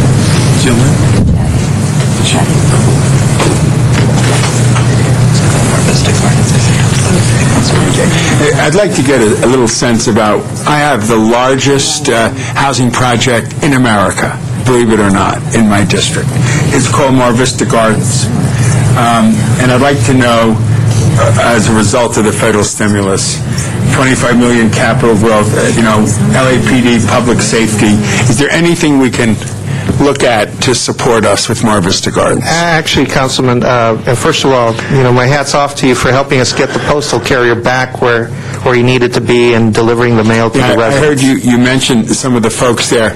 To me, there were two reasons for fighting for that. One were my 600 families that weren't going to get what they're promised as an American, which is to get their mail service. But secondly, it was setting up a precedent where the post office was going to move in a certain direction that would be terribly difficult for seniors and people with disabilities to get their mail. So I'm grateful for your guys' leadership, and of course from the lady in Venice, what was her name? Goldway. Oh, yes. Ruth Goldway, who is a presidential appointee on top of the entire postal system, who stuck her energy into it, and obviously to the Congresswoman Maxine Waters, who did, and our mayor, who sent a strong letter to the Postmaster General. So this was one of those collective things where all levels of government fought hard. I don't take the credit. I'm just going to say we were pleased and blessed that happened. But back to the issue. The question you asked specifically, we have begun a process led by the request from our tenants to upgrade the security of the community. Specifically, we have been, over the last couple of months, upgrading all the doors, the locks, electronic locks, and the main entry to the community. As you know, it's a gated community, and we are almost complete. In fact, just last week, we may have issued the access card to one of your staffers so that you have access to the community as well. We've done it for the Postal Service, the Fire Department, and the Police Department. But essentially, within about the next 30 days, we will have the community completely enclosed, and all residents will have card access to get into the community. That's a huge benefit as far as public safety is concerned there. Additionally, we have expended funds to make all the monitoring cameras. They're all working now. But more importantly, we're now exploring how those cameras can be taken over by LAPD so that they can monitor those cameras from the Pacific substation. Good, because that's very important there. We've had some real safety issues there. And we know there's gangs. People say, oh my God, you have gangs in the 11th District? We obviously do. We have 4 or 5 gangs, and several young men have been killed in that whole process. Look, 1 out of 4 homeless folks are veterans. Let me just go into that issue there. A lot of them are my brothers and comrades from the Vietnam era. When we served in there, that, like other wars, creates a dysfunctional human being if they were in combat and have experienced the seriousness of what war has.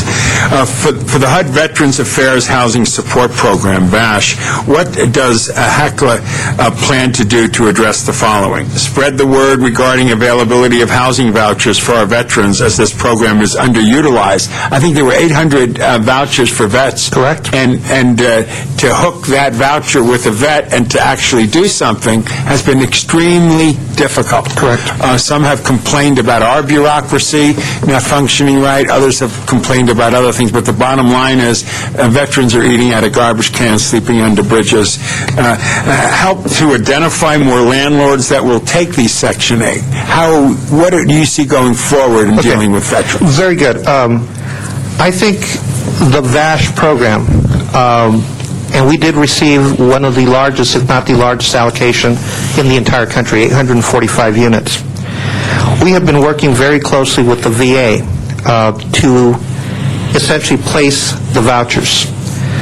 The problem that we have encountered, and it's the second exhibit in your packet, we just recently sent a letter to the VA, and this issue is a national issue now, that although the vouchers have been allocated, because the law requires the VA to process the applicant and then refer the applicant to the housing authority around the country that's going to place the voucher, we are totally dependent on the VA and waiting on them to send us clients. We have been looking at opportunities to bring in the nonprofit community to help the VA to screen the applicants. We have offered to say, hey, listen, we screen applicants for Section 8 all the time. Can we help you with some of these? And they're trying to work that through D.C. But the bottom line, Councilman, is today we have only allocated 32% of the 845 vouchers that we've been assigned in Los Angeles.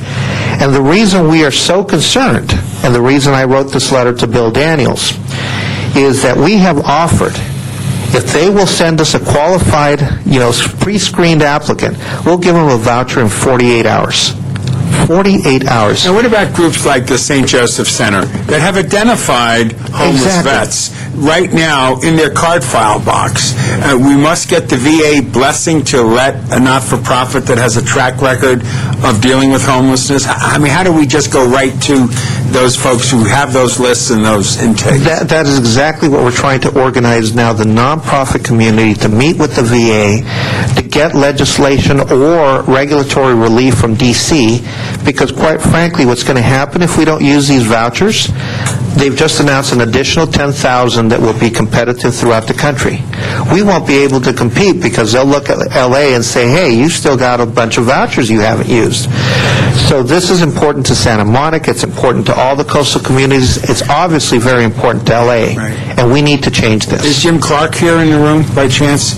Well, could we somehow get back to our federal group that's dealing in a lobbying effort with Washington? I think Henry Waxman, who literally represents the VA property there, is a significant player in Washington. Has any effort been made to go to Henry and say, now that we have a new Secretary of Veterans Affairs, we need to do something?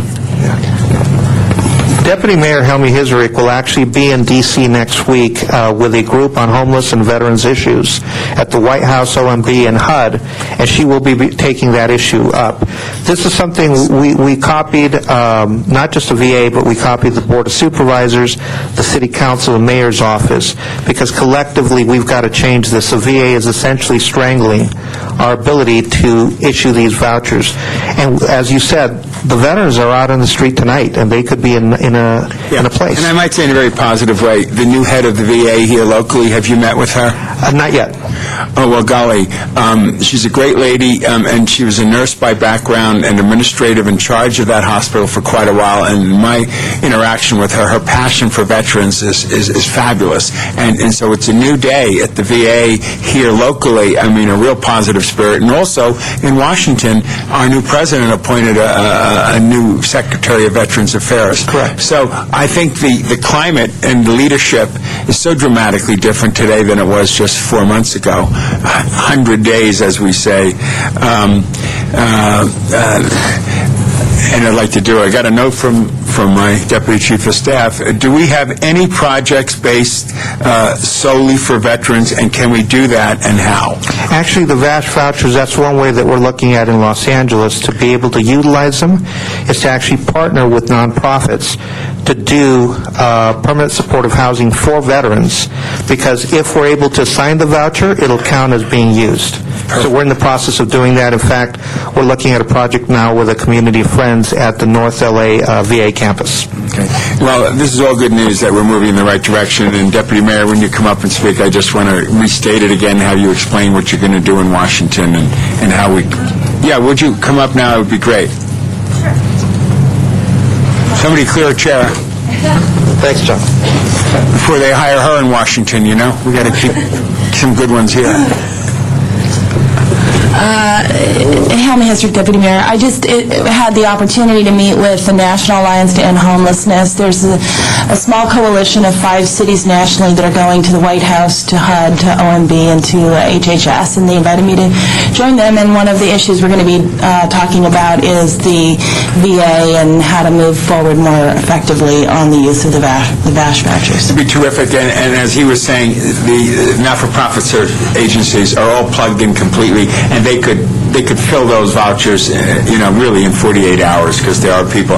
And I can tell you that people like New Directions, people like Step Up on 2nd Street, and even the folks at the VA, this gentleman here that you sent the letter to, Bill Daniels, I met with his outreach workers, and they told me their contacts are so clear that they could actually do it as well. So somehow we have to kick it into gear and make it happen. Right. Okay. Could we get a report back from your trip to Washington as part of the budget review process? Sure. Great. I go in at the end of May, not next week, so it'll be a little bit after the budget process, but I will still report back. Okay, yeah, because I think we're on to something that could be very positive. And the National Alliance is paying for the trip. Very good. We like that, too. Okay, on the west side, we have one social service agency that administers Section 8 homeless vouchers. How can we ensure that this one agency receives a sufficient number of vouchers to address the needs for the entire west side? Or do we want to get more than one? I think we have Ocean Park and we have St. Joseph's, don't we? I think we have two. Ocean Park's not in your district. Yeah, it's Santa Monica, but again, there's the flow across. Right. But the one in my district is St. Joseph's Center. They're primarily funded through Shelter Plus Care. So as a result, all the grants that we've had have been renewed. And so the way that we're getting additional monies, and that's how we've been able to have the record years in 08 and 07, is by having more projects, new development projects come on board that score well and then are funded. We would be happy to sit down with your office and them to figure out how they can put more units into the pipeline, because I think that would go to driving the mayor's housing plan as well. Great. And what I asked of LASA before, I'm asking of you to take a focus on the cars and campers and the opportunity to use housing vouchers potentially for some of those folks to move them into housing right now. That could conceivably be, if they got a voucher and we could find a place to hook them in, those who want to do that. That's a good point, because 4 years ago we had 4,000 homeless vouchers. Today we're utilizing 9,100 vouchers for homeless people. So if we could tie that also into that, I'd be most grateful. And can HACLA assist with identifying potential buildings and locations for the creation of permanent supportive housing facilities? For instance, I mentioned the Mark Ridley Thomas New Day there. I mentioned to LASA to talk with him as well. Right. But I need on the west side locations and facilities for permanent supportive housing, but also for shelters. On the permanent supportive housing side, we could definitely do that, and have been doing that in other parts of the city, identifying ways of being more proactive in helping the development of Shelter Plus Care units, and again, driving the mayor's housing plan. So the answer to that is yes. Good. I look forward to you meeting with Arturo and my staff who does Venice, and physically going out to some of the areas that I know there's potential opportunities. Beautiful. Great. Thank you, Councilman. Thank you, Wendy. Let me just ask the final question. Yes, sir. And we've addressed this the last couple of years, and you know what I'm going to ask you is, what are you doing with the pilot money that the city allows you not to pay them? Right. Yeah. Because, as you know, we are not funded for social services at the Housing Authority by the federal government, we're utilizing the monies essentially to keep community centers open, computer centers open, that sort of thing. Okay. We're not paying any overtime for policing, and that's essentially what we use the funds for. Okay. What I'd like to do is I think if when Savornish caused that to occur, there was a concern about the fact that the city was not repairing your streets or sidewalks as quickly as possible, and that was one of the main reasons for those funds. And so I would just like to make sure that each time we have a budget year that you advise us of what the allocations are for that specific year, upcoming year, so we're aware of it, because again, it's funds that would normally come to the city, and we're saying we were going to leave it in your hands. Okay. But we want to make sure that we not get into another situation of paying overtime and things of that nature. Plus, we certainly want to have that attention of its original intent on sidewalks, streets, trees, and those infrastructure things that were not being cared for at that time by the city. And so we just like you to make us aware each time we invite invite you that you can bring us a report or something on just what the expected use is for the upcoming year. Indeed. Okay? Thank you. Thank you very much. Next, we have Planning Department. And while they're coming up, we have two speaker cards, Mr. Calvo and Jim McQuiston.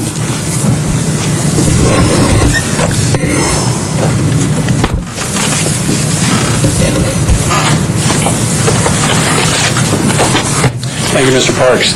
Angel Calvo with Engineers and Architects again.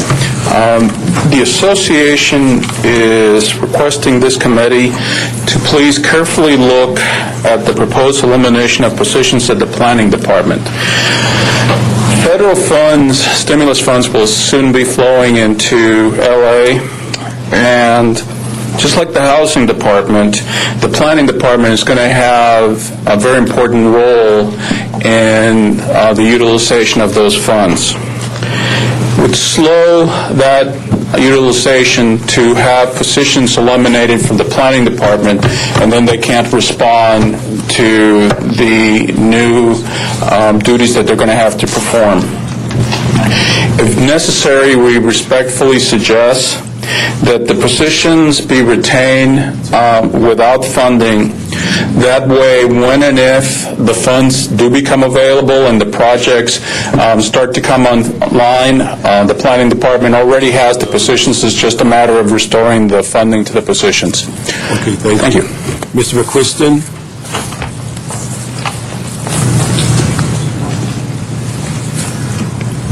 Jim McQuiston.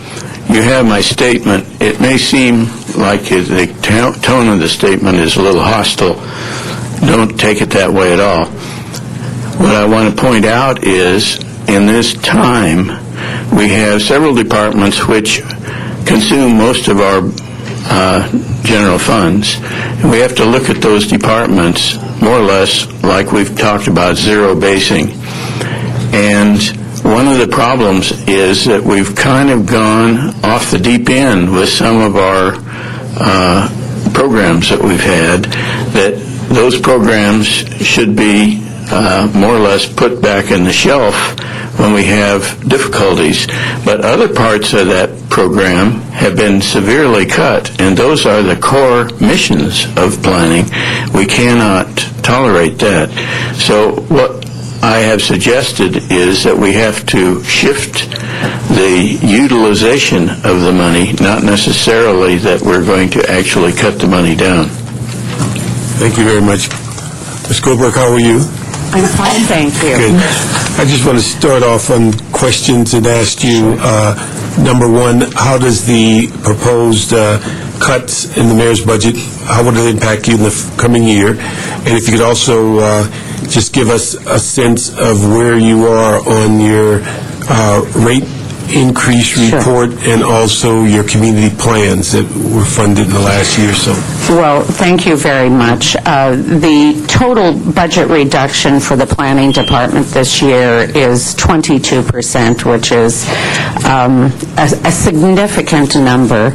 I have been enormously grateful, as the Planning Department has been, with the support that you have given us over the past 3 years, and the increase in staff that has allowed us to actually concentrate for the first time here in Los Angeles in real community planning, so that we can provide for both the communities and for our developers some certainty about what it is that we want and how we want our communities to develop. Unfortunately, we have been in a position for the last year where we have been surviving with that extensive work program carrying 100 vacancies. So for the entire year, we have been about 25% down in our staffing, and that has had a significant impact on our ability to meet our objectives in terms of of our community planning and in our streamlining of the case processing. The 30% reduction that we were asked to do for the budget this year resulted in the reduction of 35 positions, and then another 23 positions were lost through the 10% reduction that the mayor has asked us all to do as our shared sacrifice. Do me a favor, would you go over those numbers again? Yes. We were asked to reduce our budget by 30% in the beginning, and that resulted in the loss of 35 positions. We also, as part of that reduction, reduced our contractual services, our overtime. We reduced our office and admin, our equipment, in order to reach the objective. And then the 10% resulted in another 23 positions.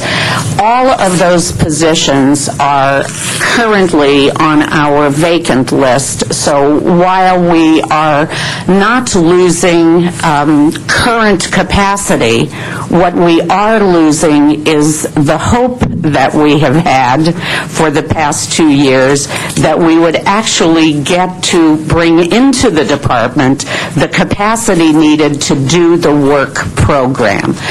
This will impact the community planning process. The community planning schedules have already been delayed as a result of the 25% vacancy over this year. What we would suggest that we do is to reprioritize the community plans and concentrate on the ones that are closest to being finished. It would be our objective with the community plans over the next year that we would bring Hollywood forward within the next few months, and then in the next fiscal year, in this upcoming fiscal year, we would bring forward 5 of the community plans, the ones that we are closest to having done. And we will do that by moving some of the staff who are working on the ones that have just begun. We will move them forward so that we can bring forward Granada Hills, Sylmar, San Pedro, West Adams, and Boyle Heights, and have it finished in this fiscal year. We think it is absolutely important that we meet that objective and that we meet the commitments that we have made to the communities. We will get those done within this year. We will continue to work on Westlake, South LA, and Southeast LA because significant investment has been made in the technical work. We will delay work on Center City North, and Sunland Tahunga. We have already begun investing in West LA, and I believe that we need to continue the investment that we're making there. This work program really does not permit a lot of new work programs. We have a lot of citywide programs that we're working on now. To the extent that we can, as we complete work programs, we will add new things, but we are currently working on, the river plans, green plans. We're doing a lot of historic work that's going on. We have a lot of large projects that are taking up a lot of our staff time. And so that's what we would propose to do in terms of our community plans. We currently devote about a third of our staff to community planning and to the work in the communities, another third of them doing casework. Our casework is really only down about 20%, and frankly, we don't have enough staff to even keep up with the casework that we have now. And we have a lot of large projects that are taking a considerable amount of time. We're working on projects of the scale of the New Century Plaza Hotel, Wyvernwood, Jordan Downs, NBC Universal, Warner Center, the Westfield expansions. We have the USC Master Plan, accidental. There's a lot of large projects that are taking up a good amount of time as we go forward. So we are going to have to be, I think, as careful as we can about the addition of any new work programs, because frankly, there are things that we just are not going to be able to continue doing in the next year if we are going to meet our major objective of getting some community plans done and continuing to work on streamlining our development process. And we think that the biggest contribution that the planning department can make for the city during this bad economic time is to prepare as well as we can to take advantage of the first uptick as the economy begins to come back. And so to the extent that we have community plans in place where more development can occur that we want by right or with minimal discretionary approvals, we think that that's an important thing to be doing. As you have talked to us about over the last year, we have been in this city subsidizing a lot of the casework that happens in this city. We have conducted a study over the past 6 months, and the report has been completed. It has already been transmitted to Budget and Finance and to Plum, and I would expect that both of those committees will schedule these discussions in the very near future.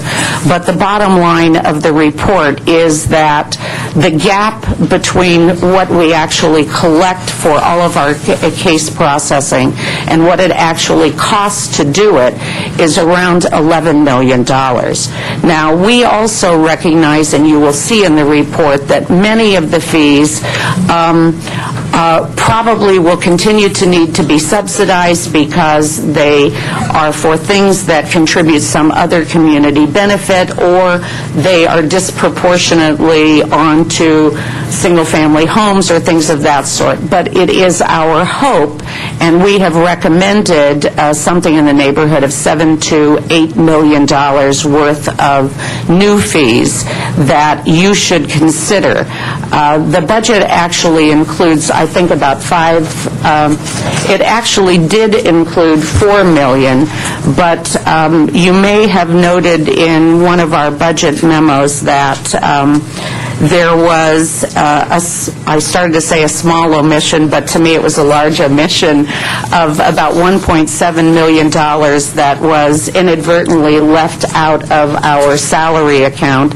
And so that 1.7 has now been added back into the revenue projections for funds. So the revenue projections have gone from, I think, 4 to 5.7 million. Am I correct? Yes, actually, as Gail's pointed out, there were some, inadvertent of 1.7, and we'd like to work with the department and CLA on making sure those salaries are added back in and the appropriate revenue estimates be provided as well.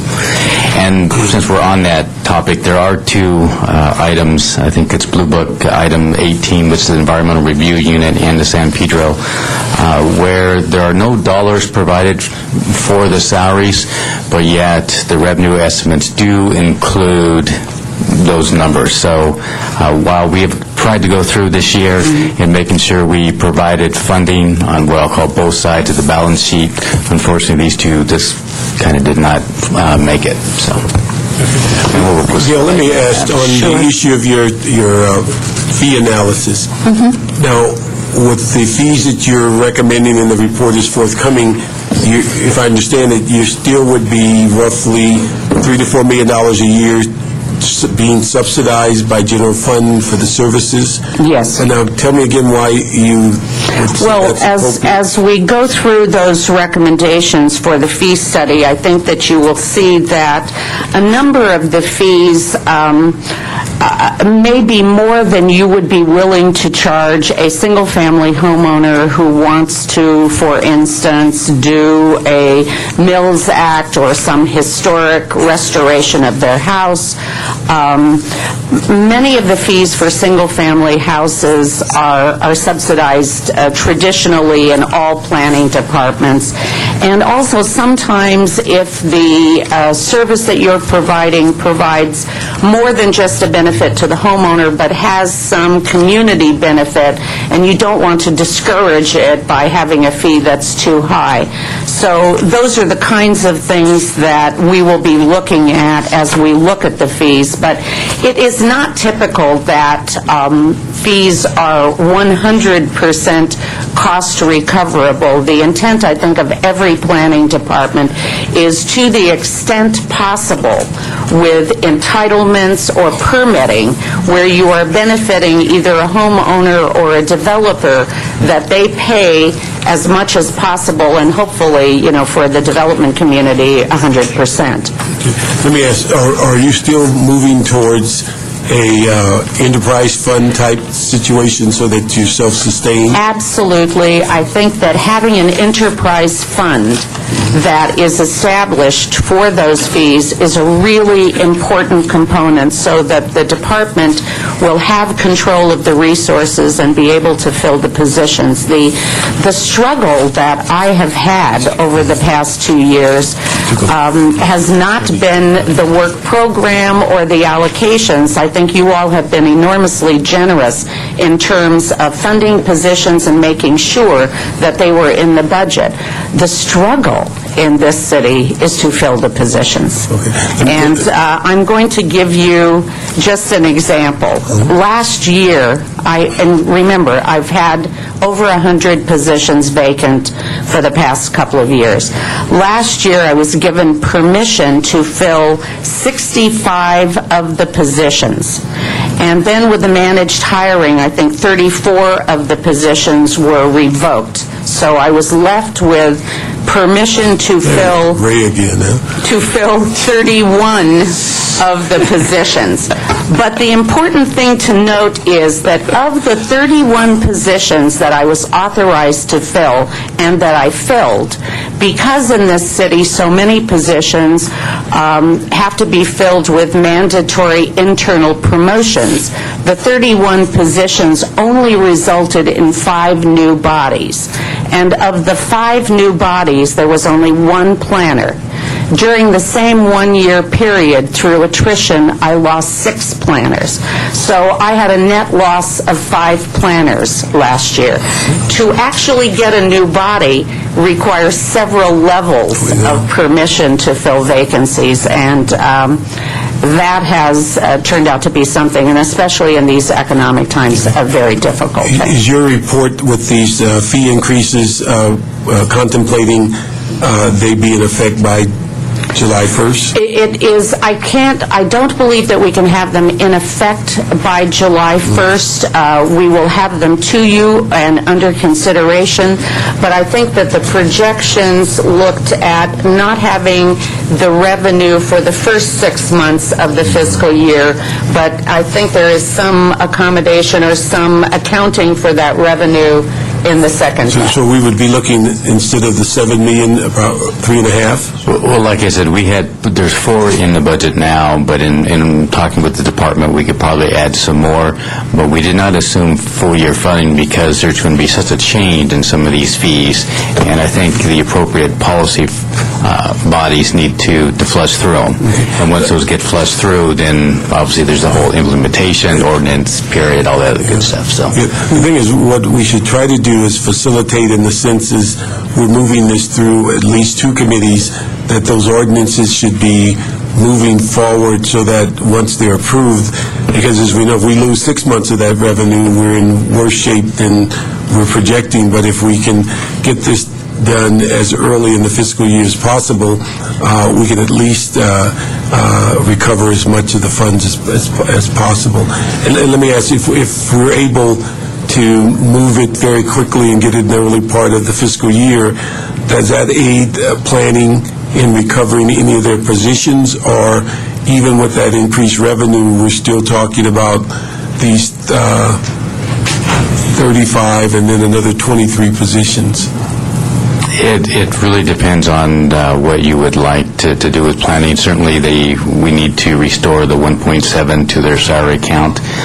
Like I said, there's some significant changes in the fee, and I think those will need to be reviewed. At the same time, as we've seen over the last several years, we've budgeted a certain amount in planning fees, but we've been under those. And while I think it may be a good year, the full $8 million plus would be achieved, I'm still not so sure for 9, 10. Okay. Now, the 1.7 in the salary that you're going to return, that doesn't yes, we'd like have more bodies. That's just funding That's what's there. straight salary. I would have lost more bodies. Okay. All right. You know what I'm going to ask about? Sunland Tunga. We fought long and hard a couple years ago to get that in, and we had enormous pressures up there from development that is occurring, and it had not been really redone in a long time, and I think we looked at each of these community plans based on if we had community plan updates, then we wouldn't have to be fighting each project and have all that. So I'm not sure of the decision-making process where Sunland Tahunga was taken out of the normal. The only reason that Sunland Tahunga was taken out is, keep in mind that for the 12 community plans that we were working on, the budget always assumed that there would be 2 full-time planners working on each of the plans. We have never had even one full-time person working on any of the community plans over the last 3 years. But we have limped along and got 6 or 7 of them fairly close. The only reason I suggested delaying Sunland Tahunga and, I'm trying to remember now, Central City and Central City North is that those are the 3 that we just started, and we have not made an investment yet in the EIRs or the traffic studies. So as far as how they are aligned, absolutely, they still are in the queue, and they would be the next ones.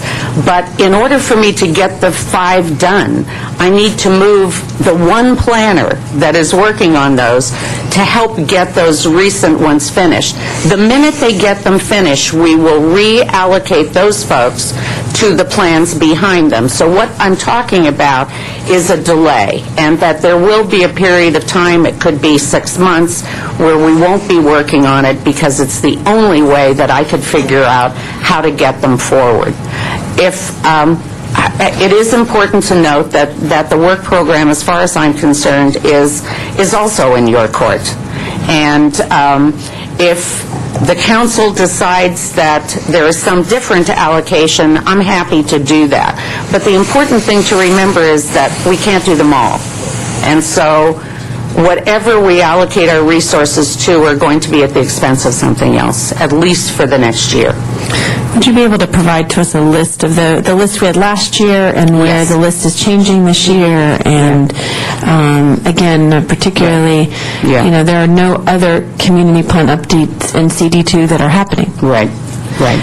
And we always seem to go down a bit, and so I'd like to, and as we're looking at somewhat of a wish list, although we haven't had a lot of wish lists, I think one of the departments, we haven't. Look at Ray, he got that smile on his face like, yeah, you really have. We tried to be more conservative on that, but I think planning department, I've always been under the impression that the sooner you are able to process things in a timely, in a appropriate, public input, all those things, that the more we see revenue in the city. Although you're not considered necessarily a revenue generating other than the permit fees that you get, but there is a catalyst for that, and that every project, as I said, when building and safety was sitting here, those projects, like a restaurant in my district that took forever to get an existing restaurant that a new owner came in, or a mattress store that burned down and just wanted to rebuild, and that it took forever. And in that period of time, income tax, sales tax, business tax, all of those things we were not getting because of that. So I don't know if we've ever put a dollar figure next to, it's harder in community plan updates, but I was going to segue into zoning administrators and the timeline in which it takes to move forward. I'd rather find some money and maybe cut somewhere else and say, let's hire 2 or 3, 4 more zoning administrators so that we can get these projects going. Because you hear the frustration that all of us do, that they sit. you have identified the one area of case processing where we do have a continuing backlog, and that is in the Office of Zoning Administration. We only have, right now, 10 zoning administrators for the entire city. And I will tell you that my nightmare at night, and I stare at the ceiling often and think about the retirement incentive plan, I will share with you that the retirement incentive plan, if everyone in my department who is eligible takes it, 1/3 of my department will be gone, and 80% of your zoning administrators could be gone. It's a very frightening prospect. And you're still using retired, though, zoning administrators as well? I have used a couple of retired zoning administrators that we have brought back in on 90-day contracts in order to at least keep up at an acceptable level. But I think that you are absolutely correct in identifying that the role that planning plays is an economic development role, because to the extent that we have real community plans in place, then we have sent a very clear message both to our development community so they know what it is that we want, and we have done environmental review of the plans, we have done the traffic studies, we, in the new community plans, will zone the plans consistent with our plans, and so it makes it easy for development to occur consistent with the plans. So I think that the best thing that the city can be doing in a down economic time is to do as much planning as possible. Communities are much more open to the real planning process when they are not being assaulted by developments every single solitary day. It is, unfortunately and fortunately, it's a great time to do planning, but a difficult time to have the resources to do it. Well, if you might in a report back to us, I'd be interested in how much it costs for one or two more of the community plan update staff positions. And I'm going to continue to remind everybody, because we've had this discussion before, and you have given me positions to do a new work program. It only works if I get a new body in to actually do the work, which means it's not just filling a vacancy, it is backfilling each of the backfills that get to the new vacancy. So, and Mr. Parks just said to me, well, why don't you ask her what it would take to get to the 12 per year? Not just, I'm looking, I was being provincial as well and looking at mine, but if, the plan that we had last year. It requires 2 planners per plan, and we had budgeted 24 planners to do the 12 plans. And you have how many? And I have right now 11 planners doing the 12 plans. And those planners, the 11 planners that are assigned to do them, are also doing at least a little bit of casework. So I don't have a full planner on each one. And that's why, in order for me to get, I'm close to getting 5 done, but it will take me moving planners forward to actually get them completed and to hearing. And I think it's really important. We've talked a lot about the new community plans. We need to show the communities what a real community plan looks like. And so I think it's very important that in this down economic time, I don't want the planning department to limp along for the next year or two and accomplish nothing. I would rather us prioritize and make some progress in the areas where we can, I think, make a significant difference. I would like to ask more questions, but for now, that was my initial. Well, that was a very sobering presentation. We've tried in this committee for years to give you what you needed, and then... And you've tried. You can't. And then you stymied me totally. I was going to ask you some questions about why it isn't working. I think now we understand why. We look in the mirror at ourselves, actually. They're not this city, this committee, just the city. The city processes. Yeah, and it's sort of where we are economically. I don't want, I don't think it's fair to point fingers. It's a difficult economic time. Yeah, but the problem is our processes strangle us. In a time when we had the ability to fix some of these problems, we were stymied by our own inability to fix the problems, which is our processes in our civil service system, constant in and out of hiring freezes going on and off and on and off. And let me ask you about, I think it was AB 63, was that what it was many years ago in the planning? What was the planning like? You had to do your plans every so many years? Well, you always have a requirement by the state to have an adequate community plan in place, or an adequate general plan. And in this city, the community plans collectively make up the land use element of the general plan. I have certainly shared with you in the past that as I reviewed the community plans, they are like no community plans I have ever seen anywhere. Community plans in this city are typically about 10 to 15 pages long, maybe 10 pages of text and 5 or 6 maps. That is not adequate to really to create development or instruct the community on what one wants. It also is the case that the plans in this city have not come with the adequate technical studies nor the implementing tools that would make it easy for someone to make the right thing happen. So the new community plans will all come with all of the implementing tools, the rezoning, the design guidelines, anything that is required to implement it is a part of these new community plans.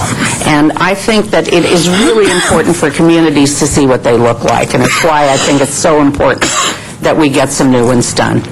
Well, what was the requirements under that state law? The state law was simply that, the timeline is that you have to have one that is considered adequate, and to have it be considered inadequate, it has to be challenged. And if someone challenged it and said that it did not adequately advise development, then you could lose your ability to turn down development in your city by state law. So there was no legal time frame then? Because when we addressed that many years ago, we had it's like 7 years to do it in. Right.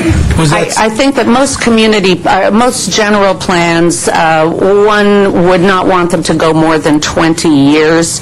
And while we do have many new elements of our general plan, and I think that it is adequate, the community plans are the place where I think we're struggling. And how many of those are more than 20 years? Well, I think that probably more than half. Well, wait, we did have to update them at one time through a lawsuit to make the zoning consistent, and I think that's the point at which we went through all of them and created these very brief plans where we made the zoning generally consistent with the land use designations, and I think that probably happened 15 years ago. Yeah. So we're approaching across the city that point of no return. But more than that, we need real plans. Yeah, that's a word you use a lot over there.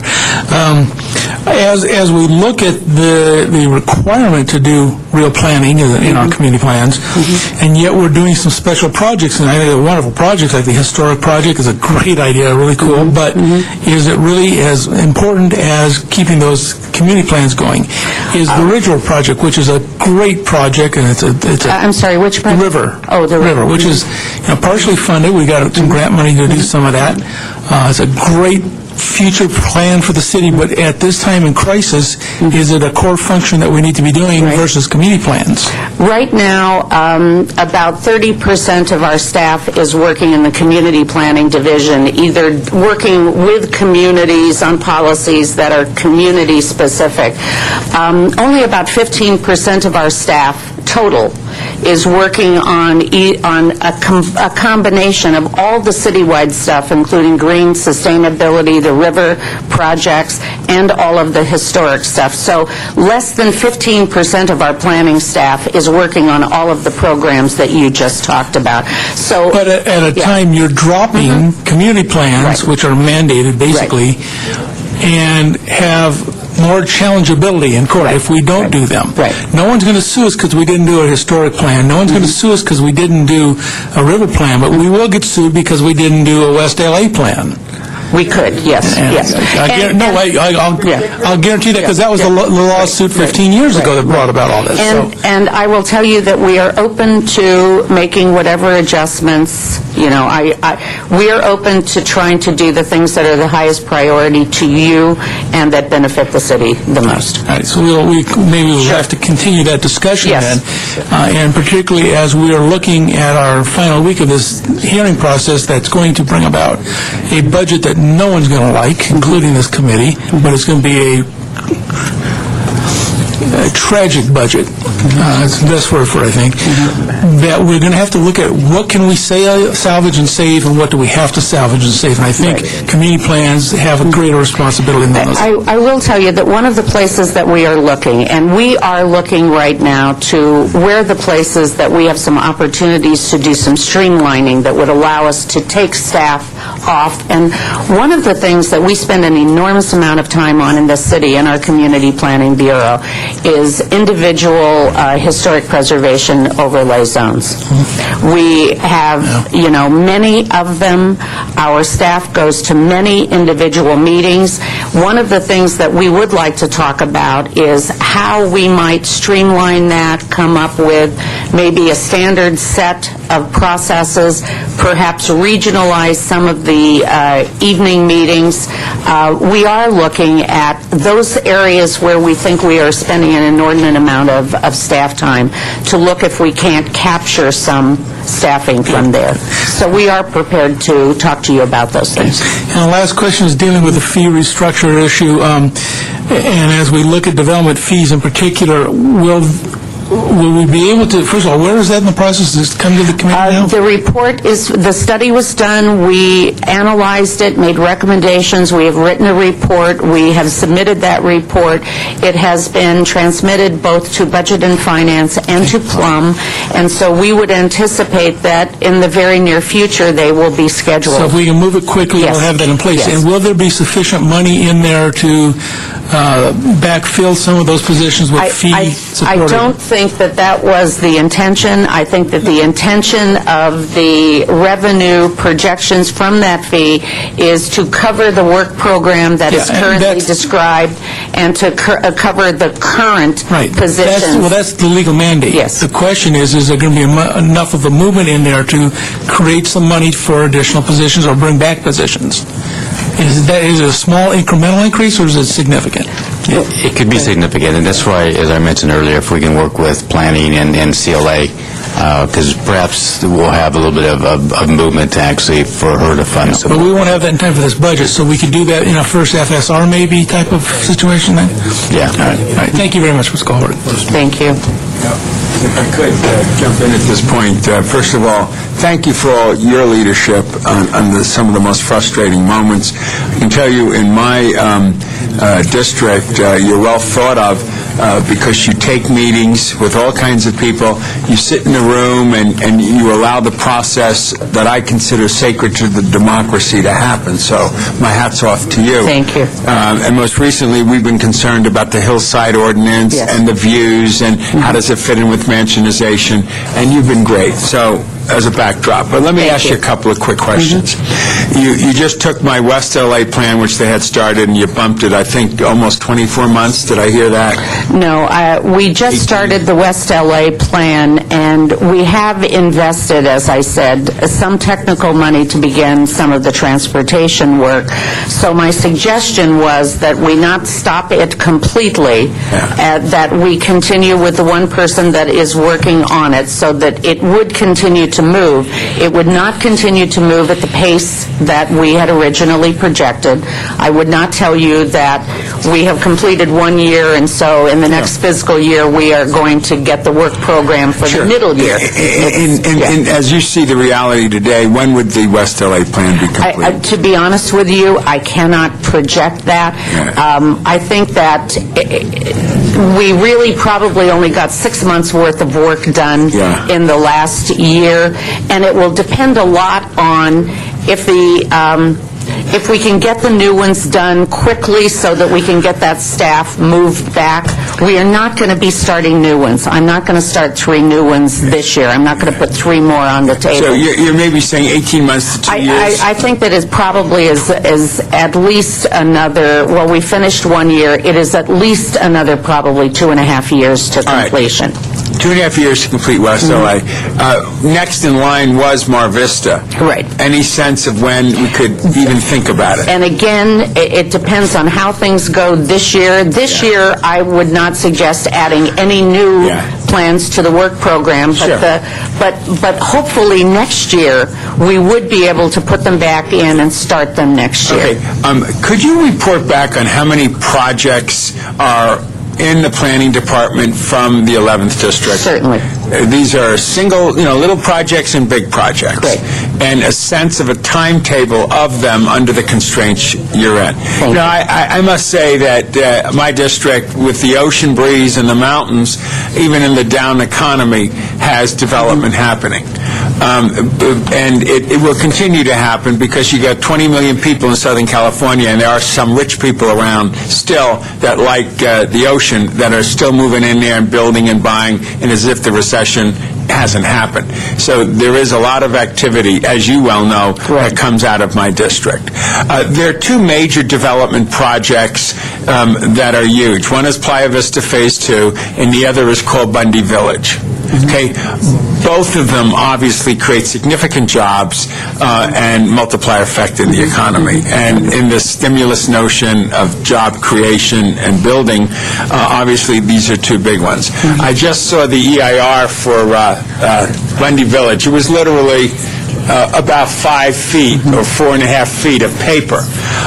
Both of those developers end up picking up the tab for everything they do. How does your diminishing potential staff get impacted when a developer walks in with a check and says, I can pay for everything, let me get it done, when you don't have the staff there to do it? So what happens? Well, it goes slowly when that happens, and I think that we do now I have had to move planners from other areas into EIRs because, frankly, the development projects, we have a legal obligation to get them through in a timely way. I mean, there are typically state-mandated timeframes. We don't always meet them, but if we stray too far from them, we will be challenged. So we continue to move resources into those areas so that we are continuing to process the projects in a timely way.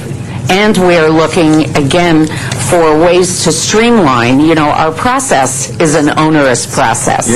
And so one of the things that we had been doing over the past years is using our code studies unit to help us figure out what kind of code changes can we make that will cause projects to be expedited more quickly. But we are currently, our code studies unit is completely inundated with signs at the moment, and when we're finished with signs, we're going to have the Quimby ordinance that we need to get forward really quickly, and we're facing mixed income and a range of other large citywide ordinances. Now, if we were talking, any of us members of the Council 15, for an ICO in a given area because we want to take a deep breath and look at something, you don't have the staff anymore to help us with this. Well, no, and I would suggest not doing an ICO because when you do an ICO, the ICO is only meant to give you a breathing space, and you're supposed to be solving the problem while the ICO is in place. And if we don't have the staff to solve the problem, we should not be adopting ICOs and leading anyone to believe that we actually are doing that. I think you're being very candid and refreshing, and I appreciate that. The comment you made about early retirements, okay? Positions of a lot of people in the union/management, and where are we going, and so on and so forth, talk about early retirements. Well, explain why, in your opinion, again, you said in your opening remarks, the early retirement, if the folks in your group took it, it would leave you absolutely unable to function. I currently have 300 employees in the department. 300. We used to, we had funded 407, but I actually have 300 staff members. Of the 300, 90-something of them would be eligible to take the early retirement. Right. And that's, only those people who could retire now or only a year away. I mean, it could be more. But 90 of them would be eligible. If you project a third of them, and I don't know what it would be, but if you project a third of them, then on top of everything else that's happening, 30 people could walk out of the planning department at approximately the same time. And for the planning department, when I looked at who the 90 people are, there are whole classifications of people that could be gone. Zoning administrators, almost all of them are eligible. All of my principal planners that really guide the work of the department, all except one are eligible for the retirement. So that's something that I have to tell you we're working on in the planning department, to have a plan. Right. In case that happens, how will we respond to that? And the same thing with potential layoffs. Yes. Well, I think that the department, the one good side of having 100 vacancies is that we do have the flexibility that it's not likely that we would have to actually lay people off, because we have the flexibility of those 100 vacancies. And those 100 vacancies are real positions. But, the early retirement would be, another thing that we would have to contend with if it happened. Okay, and let me bring LAX into it for a minute, okay? We got that beautiful piece of land there. There are lots of community meetings. And I need a report back on an issue here. I request a report back from the CAO on options for implementing the MOU recently signed by City Planning and LAWA to update the LAX Northside Community Plan. That report should include options for authorizing the planning positions that will be reimbursed by LAWA. And I guess to you, Gail, on that, which should be a report back, LAWA's got the money to pay for the planners. We need this obviously expedited for lots of reasons, including some of the issues we're dealing with right now at LAWA in the $6 to $8 billion modernization plan that we're in the process of doing. When you do this option for authorizing the planning positions, would there be a problem on your end, assuming LAWA walks in with the MOU, walks in with the money, in terms of your overall issues you're dealing with? You still, if I put a planner doing that for most of their time, I'm taking them off of something else. It's as simple as that. I am rearranging the deck chairs. Yeah, and in that rearranging, let's see if we could add a few more deck chairs. Is it at all New deck chairs would be wonderful. It would be really nice, yes. Yeah. But can't that come out of the money of LAWA? No. You still have to be able to go get a position. And that's been the problem. I mean, I have brought to you over the past 2 years any number of supplemental fee agreements where developers have told us that they would pay for a full-time position, whether they were needed or not, and we have taken on those supplemental fee agreements on the assumption that it would result in a new body coming in, and frankly, it has not. Yeah, it's going to be very important that we get this report back from the CAO on the options so that the airport community can understand that and allow us. I mean, again, the request is a report back from the CAO on options for implementing the MOU recently signed by the City Planning and LAWA to update the LAX Northside Community Plan. This report should include options for authorizing the planning positions that will be reimbursed by LAWA. If it's an exercise, it's an exercise, but I'd like it back in black and white so people in the community can understand. See, the people don't understand, frankly, the budget crisis we're in affects absolutely every aspect of a lot of the positive things that are on the drawing boards to be done right now. That not only enhance community, but create jobs and have a multiplier dollar effect. So it's back to my other phrase, we're cutting our nose to spite our face and we're shooting ourselves in the foot. So we have to find ways in which we can get around that. Obviously, I have a bias on this. I think people should be able to all take an hour off here and an hour off there, and we all share the pain so we don't have the layoffs and we don't have the, enhanced early retirement business when we need these people to do the job that is the core job of government. And I'm just going to keep hammering that every day we go through this budget process. Thank you. And thank you very much. Thank you, and thank you, Gail, for your leadership that you've exhibited since you got to this position as a member of Plum. We've certainly appreciated your leadership and your vision of the possibilities. And, you know, we say, as you brought the new term of art now, as I see it, do real planning, and that's something certainly we need to get to, and you're focused on that. And it shows in your comments right now that it's not only a saying, it's something that you're working on to do in your division, so thank you.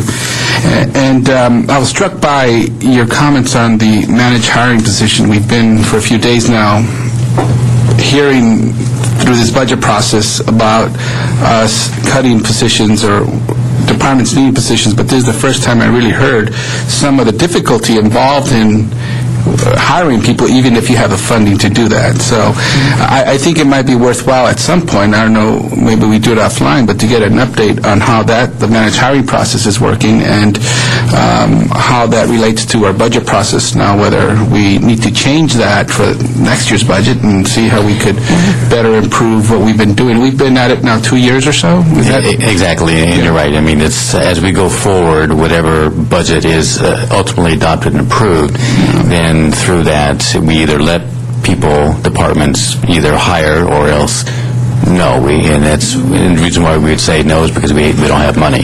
But if we have money, the money is budgeted in departments, and we should let them move forward. I'd like to toss in that for me, this is what I've learned from that process. What I would want when I went forward to ask for permission to hire, the money really doesn't occur until, the commitment for the money doesn't occur really until you get that new body in. When I have a vacancy for a senior planner, and that vacancy I fill by promoting a city planner, as I must, I've now created a vacancy in the city planner. That has only cost me incrementally a little more money. It's not the whole position. And then I have to fill that vacancy, which creates another vacancy from my associate planner list. So you have to get 4 permissions. I mean, we have authorized the money, but you still have to get 4 permissions before you actually spend the money on the new body coming in. In my dream world, I would come in and say to you, give me permission to fill whatever position it is, and give me permission to backfill whatever positions are necessary to get to the new capacity, because it's the new capacity we're all looking for. The nightmare that occurs is that you get the permission for the 1 or 2 first layers, and then it's over. And the only thing that has occurred is you have the same staff, but you are paying them more money, and you've created no new capacity. This is not a good thing. Yeah, and it's certainly worthwhile to revisit that, and I'm not sure what the best forum to do that, but it certainly affects our process here and how we budget and how we, the implications from that do affect your budget and what you plan for, so we would have to somehow have a forum for us to further discuss that. And I'm not on the personnel committee, but maybe... I was going to ask Gail, what you just described, is that a civil service, or are those union negotiations? Is it service or the managed hiring? No, that's simply getting permission. I mean, Not the permission, but the fact that you must hire... Absolutely, yes, that's civil service. Civil service? Yes. Okay. Yes. Because those are civil service positions, not internal pay. Within my, as I said, when I filled 34 positions, there were only 5 new people and only 1 new planner. I mean, you know, most of them are internal promotions. But they're related as well. I mean, because of the managed hiring process, it's had an impact on how we promote or not promote on top of the civil service And that's provisions. existed for a long time. Yes. Just because you've been in this role in another city, what happens in San Diego? Well, in San Diego, we did not have a managed hiring process, and we also, in fairness, did not have the same sort of strong unions here. There was a little more flexibility in San Diego than there is here. San Diego does have a different... Well, I was going to make a suggestion when you're done. Go ahead. Okay. We're on this topic. I'll move on to other topics. So if it's on this topic, Well, on go this ahead. topic, yeah, I was just going to ask that the CAO come back with and CLA come back a later study and recommendations how we can fix that system and tighten it up. So when you get an authority, you can fill the authority without having to go through these step after step after step and getting nothing for your time and effort and wasting a lot of money.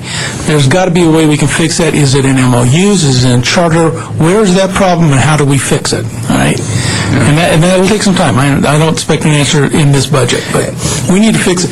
Mr. Parks has been dealt with it for many years at LAPD, and every general manager goes through the same headache time and time again. And it's just the most inefficient system I've ever seen in my life, and we got to do something about it. I think, if I may, you're absolutely right. I mean, we've, over the years, we've had a hiring freeze or some sort of managed hiring process, three-quarters of the time that as we go through. One of the concepts you had mentioned last year, this basically departments get a money chunk of change, and basically then they are paid to manage to that dollar amount. Now, unfortunately, what a concept! Amazing. Unfortunately, this past year, as we started off, we had a budget that was put together, and it went south. Yeah. And while I would surmise we gave Gail, the department's ability to sort of promote some people, but then I think mid-year we actually took almost $1 million from you. Oh, 500,000. Because she had vacant positions. $1.5 million. But that was because she had vacant positions. Exactly. You're Salary right. savings, which weren't savings, are false economies because she just couldn't do her job. That's wasn't her fault.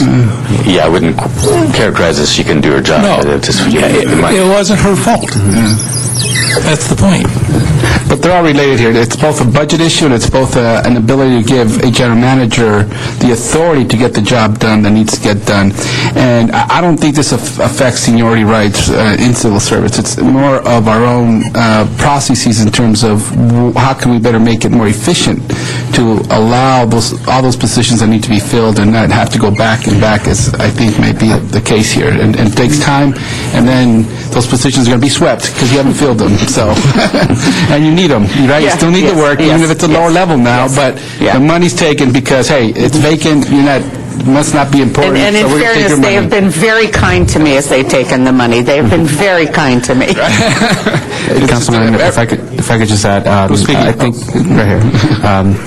I think everybody agrees that the managed hiring process and any hiring freeze in general create inefficiencies in departments, but that's ultimately kind of the last resort tool that we have if when we're dealing with this economy that has gone south on us. That's the only way we can stop the bleeding, so to speak. And in the planning's case, for example, here we are talking about layoffs, here we are talking about position elimination and reducing the size of our workforce. Because of these unique positions in planning, these wouldn't be positions that other people could transfer into. These would be people like that come from the street, so to speak, and would be actually adding to the head count of the city as a whole. And again, civilian positions, it's the same pension system, the same, like I said, the same system that we're going to be dealing with an increase in the citywide contribution for next fiscal year. In any new system, there's always room for improvement once we put the system into practice and we fix those. And it's just, I think as a committee, through the report back, we're asking for recommendations how we can improve that with the goal that we're trying to achieve here. And I want to be clear, I also understand that this is the result of a really bad economic time. And my suggestions, I don't expect that we're going to be filling a lot of positions in the next year. My suggestions are for when things are better. And this applies across the board to other departments as well, so it'd be good to look at that. On the fee plan, I think, just given that they've been submitted to two committees and watching other ordinances that need to get drafted and voted upon, I have a feeling that's going to take longer than anticipated. But I think Mr. Smith was correct. Maybe we still keep pushing that as expeditiously as possible, but at the same time recognize it's probably not something we're going to look at for this coming fiscal years, any additional revenue we can get from that. But perhaps in the first FSR, make adjustments, or whenever revenue comes in, we could realize that. Is that? We're going to try to do, or you talk to Lynn, is to have a joint plum and budget and finance meeting the first meeting in June. Okay. So that we can at least address both, that report in both committees to facilitate what we can do, because the earlier in July or the first quarter of the fiscal year that we're able to get this implemented, the more revenue that comes in. Sounds good. And we will do everything we can to make that happen quickly. Thank you. And I agree with you, Ms. Goldberg, that for your single-family home who's looking to apply for the Mills Act or get the historical recognition or similar types of items or permits that people would need for a single-family home or some resident that's not these large projects. I mean, some of these fees might be shoot up too much too quick, and so we should look at that carefully. I know it's less revenue for the city, but if we look at the impact of that, which is perhaps people not investing in their homes, not investing in additional small development, infill development that we may need in the low-income neighborhoods, and to get rid of blight. I mean, it may have some impact that way that we would not want. So hopefully we look at that carefully and as we go through that process as well. And finally, something that Ms. Gruhl brought up, one of my questions as well was the time it takes for our ZAs to review. It gets frustrating. I know you've been looking at streamlining how we could look at that process overall in a much more efficient manner, but that is an area, as you've recognized, we've talked about it, that perhaps, I don't know, the answer is more ZAs or the answer is streamlining what we have there, but something needs to be done to address that, because to me, aside from public safety, which is our number one priority for the city, you look at the planning department comes near to second there, because overall, aside from public infrastructure and providing your basic water and power, I see Mr. Nahai back there, and in order for this city to move forward, there's always going to be change to land use patterns. There's going to be a demand on your department to do something, so it's very important.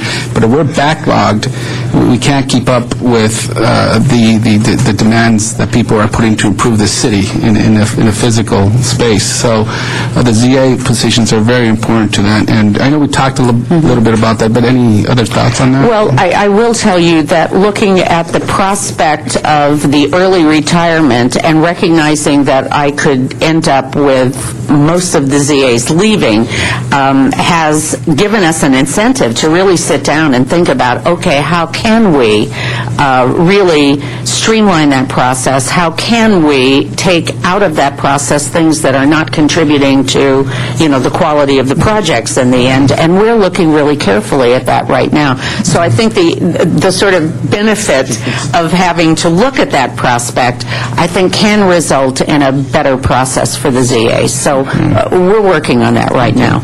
Now, my final question is, you've done some reorganization in your department, and I'm trying to remember if there was a few changes here and there, or was it an overhaul of your whole organization? One of the things that I talked about before is that we believe the department could be considerably more efficient if it were organized around geography instead of in the silos of functions. And so we have made a commitment in the department to organize our department around geographic areas, the sort of areas that relate to the area planning commissions. And we have already done that reorganization in the Valley. So here in the Valley, there are two teams, the South Valley team and the North Valley team, and on each team is the full component of planners that do cases, planners that do policies, and we think that this is a much more efficient way to work. And we had hoped to do that with the rest of our department, and frankly, we are going to go ahead and do it even with the less staff. We're looking at how we are going to do it, given that we have such limited resources. So our teams may be larger geographic areas, but we need to go in that direction. It's the way most planning departments are organized, and certainly in a city of this size, it is the most efficient way to organize. So we're going to have to do it and not wait for the full component of planners. So we're working on that right now. Any cost savings from that? Probably not initially, because there is some cost of moving people around and creating, the space and the place for them. We do believe that there is a good deal of efficiencies to be gained, and we're seeing it in the Valley, from the cross-training. If you have people in a team who are helping each other, if people who do cases know what the policies are, if policy people know how to work cases, you have so much more flexibility in terms of moving around and getting the high-priority things done, and having a more efficient department in terms of just being better trained and better skilled across the department. And so those things, I think, do give us efficiency, certainly a lot more flexibility than we have in our current silos. Great. Thank you. Thank you very much. Thank you very much. One of the things I'd asked, and again I mentioned earlier, we're going to make every effort to get your report before the joint meeting in early June, with the prospects of trying to get the report approved in advance of July 1st.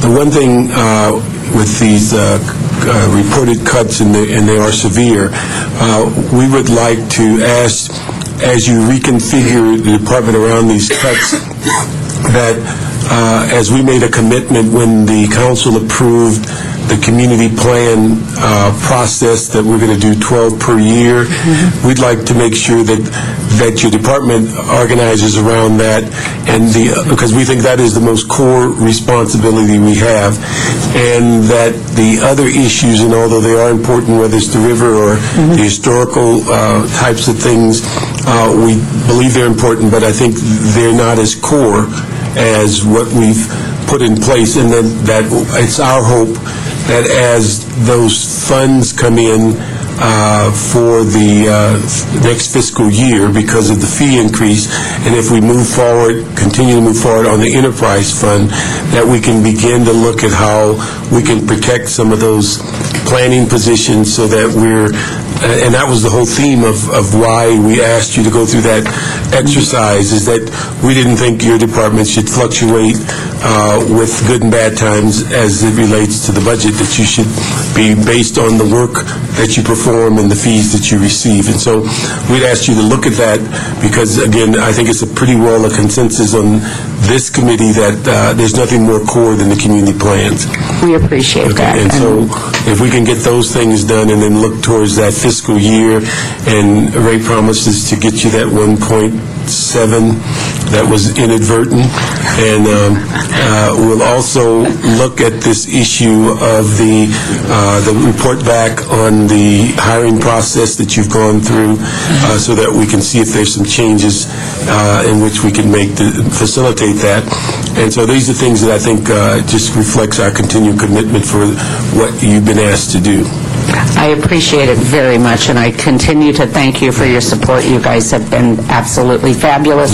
Ray has volunteered that as soon as the budget is done, he's going to move over and help us with the West LA plan. Thank you all. Okay. Thank you very much. Next, we'll have Department of Water and Power.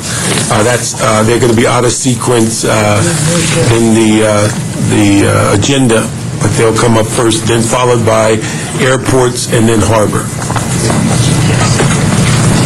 You're going to an appointment.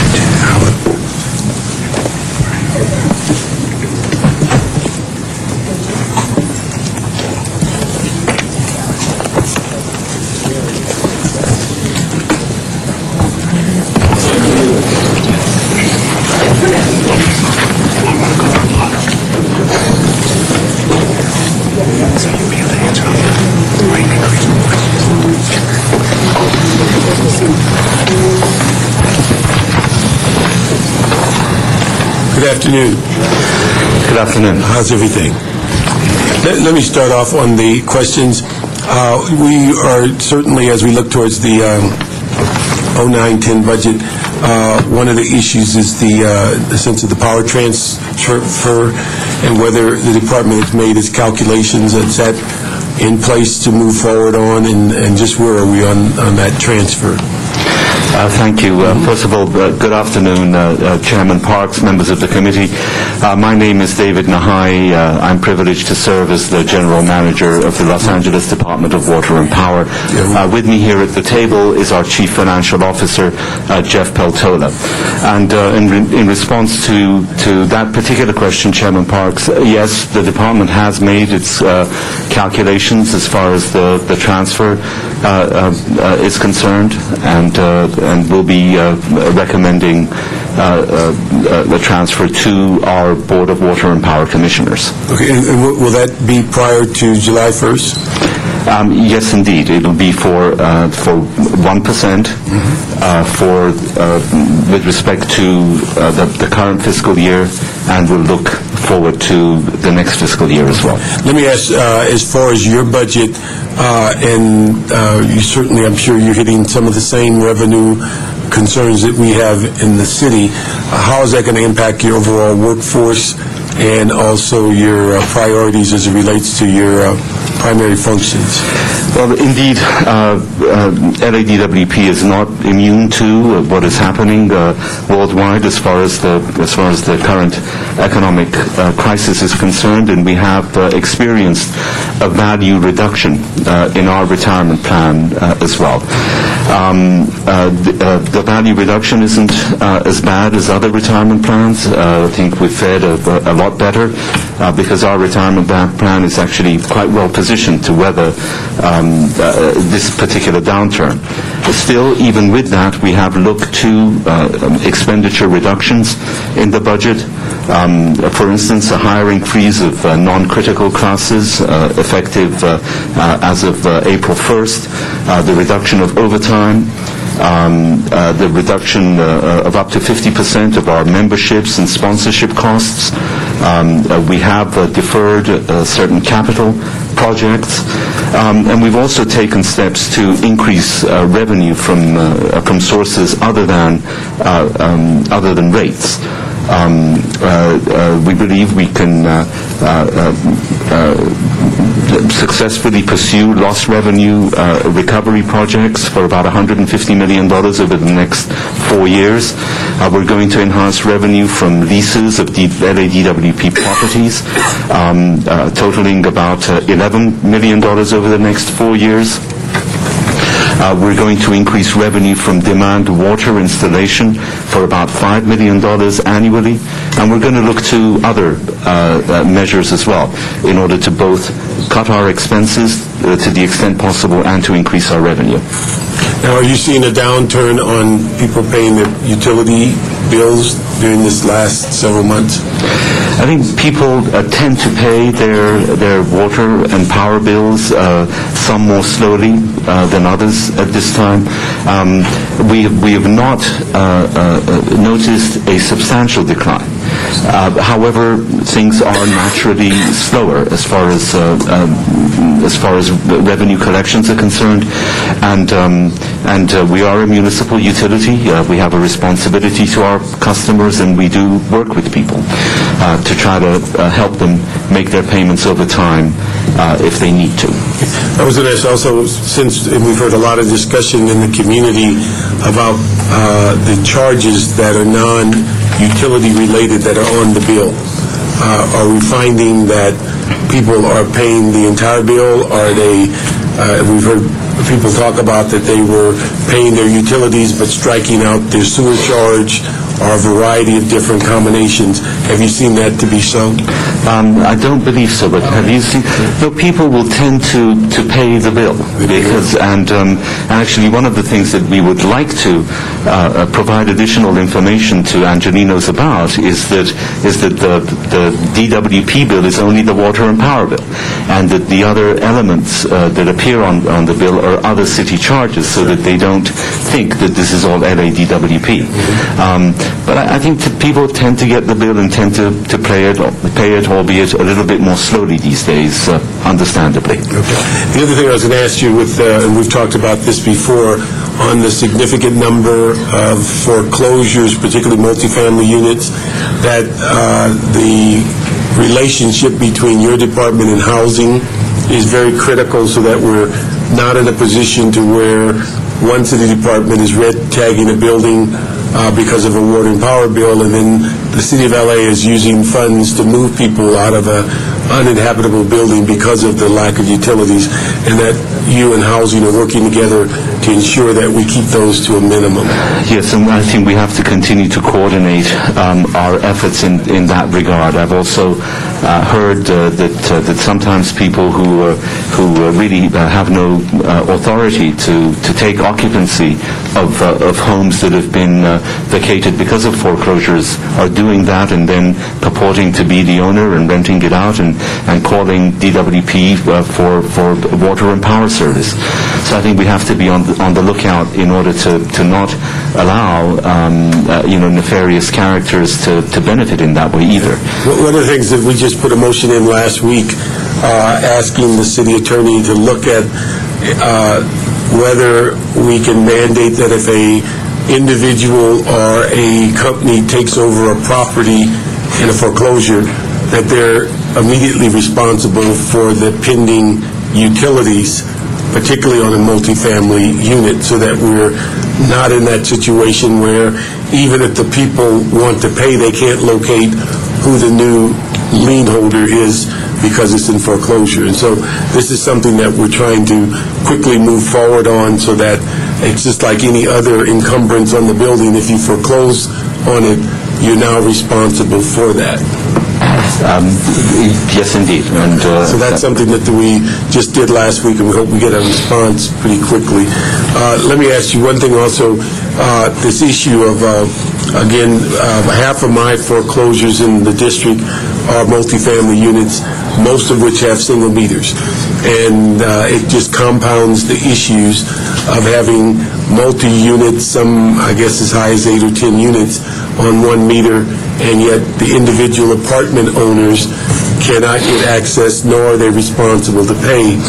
And one of the concerns that we hear from landlords and other tenants, as long as there is a 1 meter system, you can't really get into a real program of saving water or power, because they're all blaming the tenant next door as the one that's using all of the water or the power. And so it seems like it would be in our interest in some way to begin to look at a program to come up with separate meters on multifamily residences for the future, and how we might retrofit currently. Yes, Council Member, and I've pledged to you to do exactly that, to take a look at it, and we're in discussions at the department regarding how we can deal with this issue. It's actually a bigger problem on the water side than it is on the power side. On the power side, we tend to have submetering. That's why we have something like 1.4 million customers on the power side, but about 680,000 on the water side. So it's an issue that we need to look at and deal with, especially in light of the water conservation that we have to do in the city. I appreciate that. Just a couple of questions, because we've had a lot of DWP issues before council, so we've dealt with some of the issues that I might have otherwise asked about. I do know, and just a follow-up on the questions, we'd asked for, and I think my staff may have emailed over to you on hospitals and equestrians, that the sooner the better we can because we're getting a lot of questions regarding the water rates for those two categories. What's been interesting, I think, is I've shared with your staff, is a lot of people who have been worried about their water rate increases and their percentages and whether or not they fit into that 15% reduction. I would say that 99.9% of the people we've talked to actually fit into that category, and they will have no effect, which you've explained to people before. Their water rates will not be affected at all by the recent Tier 3 position that we took here in the city of Los Angeles. I know Mr. Parks asked a little bit about this, which was on the lawsuit and the transfer and so forth. Last year we held that money, as I recall, in abeyance. Correct? I mean, the money was collected, or could you tell me what we just held it? It was simply not transferred. Simply not transferred at all. And we did not, for the 08-09 budget, we did not budget in a water transfer. Okay. Now, is that money just sitting in an account waiting for final disposition, or? No, it is not sitting in a separate account. Go ahead. No, we have those funds are in our water funds. So it's in the water system, and it's just part of our operating funds that we have it. I'm trying to just remember what last year we didn't, some people wanted us to go ahead and spend it, and we said no, we wanted to hold off. Our instruction was to use that money to write down the bond cost for infrastructure build-out. And that was what the council instructed. So if you're telling me it's still in the budget, that bothers me a lot. Well, it's still, again, we were waiting for, was the subject to the lawsuit. Yeah. And once that's done, then we'll put it exactly what you're talking about, which is going into our construction fund. Okay. So we're still waiting for that lawsuit to be released. All right. No water transfers happening whatsoever. Right. No water transfer has occurred, and that money has not been put in a separate escrow account or an account of that nature. My other question is, renewable energy and our 20% by 2010. Where are we on that, and how's that reflected in the budget? Well, we've budgeted for it. We've done very well. Last October, we were able to actually pierce 11%, but it is a percentage now. So if the load is high, if the denominator of the equation is high, that means the percentage will be lower. If we have a low load day, the percentage will be higher. Our mandate is to put this utility in a position to provide 20% of the energy of Los Angeles from renewable resources as of the end of 2010. And that is budgeted for. The projection is that for the next fiscal year, we'll be at 17%, which will put us in a good position for accomplishing 20% by the end of 2010. And the budget that you have, the department, your commission has already voted on this. Is this adopted, your budget? No, right now we're speaking with you about a preliminary budget. We will be going to the commission for its approval during the month of June. During the month of June? Yes. Okay.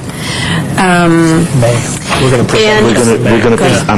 to present it to them in May. We'll have hopefully the approval in June. In June. Right. Okay. And I know that there was issues before about ensuring we had enough employees to address brownouts or other kinds of things, issues, and there was a ramp up in the number of employees. What's the number of employees that we have? Has it increased over the last year? Oh, yes, indeed, it has. I think our number of employees now approximate 9,000, and so we've definitely had a staffing up. We are taking another look right now at our numbers. As I said, we're going to have we'll have a hiring freeze, except for critical classes, while we deal with the reduction in value of our retirement plans. But staffing up has been essential when you think that we lost thousands of employees in the late 1990s, and the city has grown so much during that period of time. So we absolutely had to add staff in order to meet the needs of the city. Well, and I guess the question is, we look into the CLA and CAO in the mayor's office as we go forward, because I know that there was early retirement programs, incentives, and so forth, where you lost a lot of employees, and how you dealt with that, because the potential of some of those challenges we would face in the city of Los Angeles that you did, and learning from either those things that worked and those things that did not work at DWP. And the lights are going off, so they're saying, don't do it.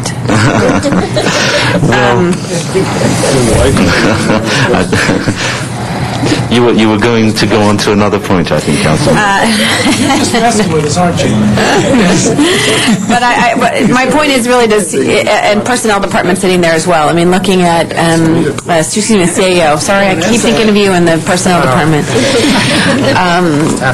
To look at some of those things as we go forward and have some of the negotiations that are going to ensue in the next couple of weeks, how important it is. So, Mr. Bergson. Just the good news for the first comment. You add to the general treasury a substantial dollar figure every year because we, the people, own DWP, correct? Correct. And how much in this crisis year, new one coming up, are we going to get from DWP? With the total amount of funds that you will get in relation to the current fiscal year will be about $230 million. $230 million. So thank you for giving us $230 million into the budget, just as a good point. Okay? Well, let's also say this, though. I mean, every utility in the nation makes a payment to their host city. And LADWP is right about at the median of those payments. So while I appreciate your gracious expression of gratitude, it's something that utilities Well, do. it's nice to have $230 million coming from the utility. What trends do you expect for the price of water that we purchase from the Metropolitan Water District over the coming fiscal year? Well, clearly the price of purchased water is going up. And this is why the conservation measures that the City Council has approved are so important.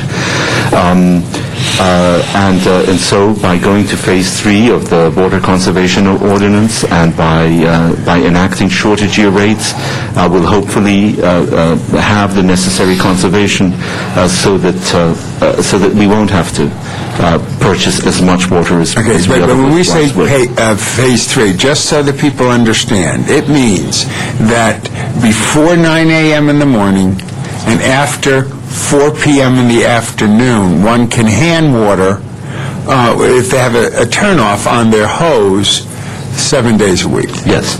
Before 9 and after 4. And after 4. And if you see water being used by gardeners between 9 and 4 during a given day, they shouldn't be doing that. They should not be doing that. And please call 1-800-DIAL-DWP and report it. This isn't, no one's going to get into trouble. The first conversation is merely a conversation in order to educate people about wise water use. And then the sprinkler reality can happen 2 days a week, a Monday and a Thursday. And is that before 9 and after 4 as well? It is. Okay. So the clarity of the point is, from 9 o'clock to 4 o'clock in the afternoon, no watering at all, 7 days a week. That's correct. Okay.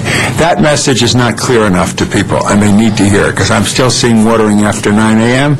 I'm even seeing sprinkler systems on after 9 a.m. in different parts, and some of it even in rec and park areas or this and that. The entire city physical land of L.A., no water being from 9 o'clock to 4 o'clock. Right. And just this morning I was in additional conversations with our Public Affairs Department about getting this message out even more vigorously than we have in the past to make sure that everybody knows about it. Okay. Second thing, if MWD, that again, of course, is the Metropolitan Water District, is forced to reduce its funding for conservation incentives, how will DWP respond to ensure that our residents continue to have access to incentives that encourage conservation? I believe that in the most recent budget of MWD, that the conservation incentives survived. That's what I believe. I could be wrong on this, council member, but I'll double check. You get back to us with a report back on that one? Yeah. Okay. I think it's important for us to know. What role will the federal stimulus money play in your 2009-2010 budget? What projects are you undertaking or applying for using stimulus funds? Our application for stimulus funds necessarily has to be coordinated with the rest of the city. We have to make sure that we don't end up competing for funds. But we believe that our programs are in so many instances exactly what the stimulus package is intended to fund. Now, we can't go ahead and budget for those monies because we haven't received them. But we, along with other city departments, are going to be absolutely tenacious in seeking the stimulus monies for the projects that we have, because things like aquifer remediation, water recycling, the renewables program. These are exactly the kinds of projects that the stimulus package is intended to benefit. So we're going to go ahead and do our very best to get as much as we can. The other question is, last Sunday I was gratified to go through Mar Vista where there were many homes where people had changed their plants to a desert plant situation. In fact, the one home, Marty and Joan Rubin, had changed the whole front of their area there. Are there any incentives that we could put in place for homeowners and apartment owners, dwellers, if they conserve or do something unique and special, that they can somehow get it incented for that? Right. About 2-3 weeks ago, at our last commission meeting, the commission approved a new landscape rebate program, which is getting refined right now and will be up on the website soon, I hope. But in addition to that, if people will just visit ladwp.com, they will find an entire array of rebates and incentives which would enable them to both save water and save energy and receive rebates in the bargain. And if I may, let me just also mention that as of today, people can go on the LADWP website and find out exactly what their Tier 1 limit is, what their Tier 2 limit is. And if they don't have access to a computer, all they need to do is to call 1-800-DIAL-DWP, and there will be a person that will give them that information too. Great. Now, if we go onto the website, and somebody might be listening to us right now near their computer, again, where do they go on what website? It's ladwp.com. Very simple. And they punch in their address? Yes, there are various. I think there's a prompt to follow, but I haven't done it yet myself because it went up today. Yeah. But there's a prompt to follow, and I understand that it's simple. And you type in your address, and it'll tell you what your Tier 1 is and what your Tier 2 is. What if a person has had an extraordinary large DWP bill lately? I've had phone calls from people that have seen it jump up $100 or $200 or $300, frankly, in the last few months, and they don't understand what went wrong, or if this is an accounting error, or if they actually have issues on their property or in their house. Is there an ability to call DWP and have someone come out? I'm not asking for 1 million phone calls, but those who have seen extraordinary rises in their bills to see if there are things that they need to do or haven't done, or issues that they might have they're unaware of that could bring their bill down. I think the first step would be, of course, to call the call center. Let's first find out whether it's the DWP portion of the bill that has been increased or the other portions that have led to it. I think that's the first inquiry that has to be made. Then if their DWP bill has jumped by that much, one would wonder whether they might have a leak or some other extraordinary circumstance that's arisen. But certainly DWP personnel do go out to customers and to discuss increases in their bill to try to find out why it happens. I mean, a sudden $300 jump in the bill would certainly appear very unusual. Okay, thank you. Appreciate it. Good late afternoon. First on, excuse me, the board approval that's necessary on the power transfer, when's that coming forward? It's been posted now for this coming Tuesday. This Tuesday? Yes. All right, because there is some time issues that have to be resolved quickly, so. Yes. All right, thank you very much. Number two, I noticed there's a 680 increase in employment. That's something that we've talked about the last couple of years of growing DWP workforce to handle all that work. But I'm still getting complaints about how long it's taking to get power installation service, particularly on large commercial buildings. So where are all those 600 people just going into infrastructure work and not continue to maintain system requirements when people want power? Well, on exactly what the classifications are, if I may, Council Member, let me get back to you on that. On the issue of power connections, I think we've made vast improvements in that area over the last year and a half. I know that some people are still not quite satisfied, but I also have to share this with you. Oftentimes, when I get these emails just as you do from developers, and often when I look into them, it often turns out that it's actually other things. that are stopping the power from being connected.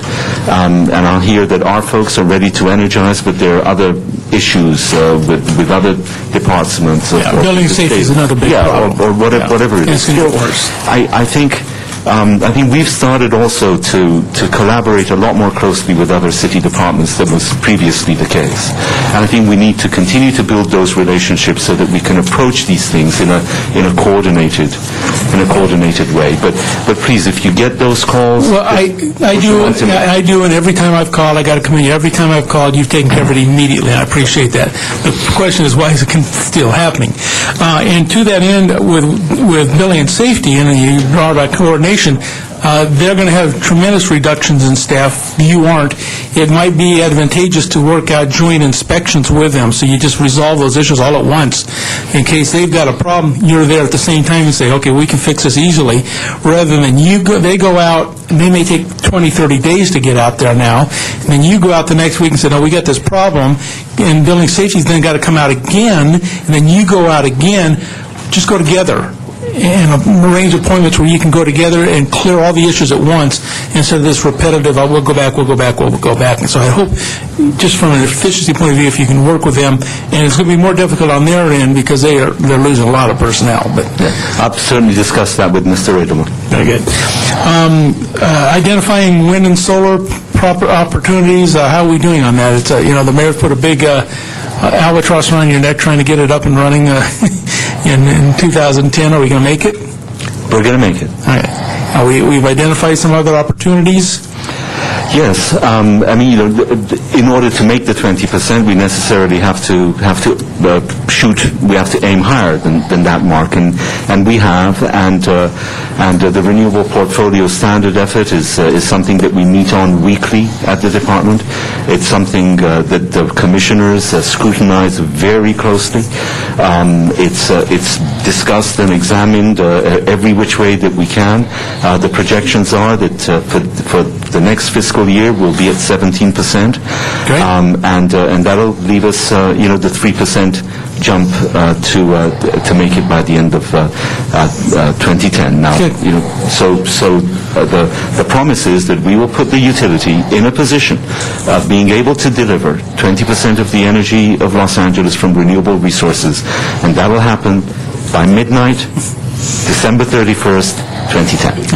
I won't hold you to that, but I certainly want to help you when I can. And then billing redesign, and Mr. Rosendahl alluded to it briefly too, is the bills are confusing. You've said that yourself. I know it's a costly process to go through redesign the bill, but I really think it's critical that you do that. And has there been internal discussions since we had the discussion about a month ago on that? Oh yes.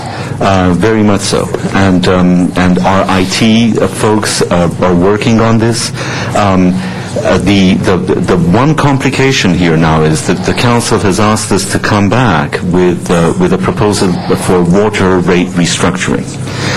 And one concern that I think we have to look out for is that we don't march ahead and redesign the bill at this time with all of the computer work that's going to require, only then to have to change it again because we come up with a new rate structure. So subject to that kind of consideration, we're going forward. I think it's very necessary. Personally, I would like to see the bill redesigned to make it clear that the DWP charges are distinguishable from the other city charges. I think that's that's just a graphic redesign. The billing ITA portion is different. But a graphic presentation versus what's going to be printed on it is two different things. And you can change your ITA whenever you need to, but you need to change just the look of the bill. And then you should have different color pages for different things, and it should be very clear what's what. Then you can have your ITA people change the wording on it easily. So I just hope that moves forward, because it's been a pet peeve of mine for many years, because I have a degree in graphic arts, and it drives me nuts. I couldn't agree with you more. Right, thank you. Let me just follow up on a question about the billing. Could you explain to us with this whole issue that you certainly are looking to get the return on the billing for the utilities, but I think the city contracts with you to collect funds for our needs in the sense of other charges. How does that process work? And if the bill is short, what decisions do you make as to who gets their funds first? I'll have to get the specific details back to you. I don't believe that, if they pay short on it, that I can't recall whether it's prorated or not, so let us get that detail back. Could you just get us a report back just to know as it relates to how that process works between you collecting and how we get our money? Right. And if we'd also want to make sure that it is done and facilitated as quickly as possible, that we're getting the money as routinely as opposed to it being batched and sent some... And there was, I know, some concerns with sanitation. We recently had our internal audit folks look at that, so let me get some of that information and we'll send it back. And then my final question is the Owens Lake. Where are we on that? Has that been solved? Are we still spending a ton of money there, or just what is going on? Yes, we are continuing to expend funds to ameliorate the dust problem on Owens Lake. And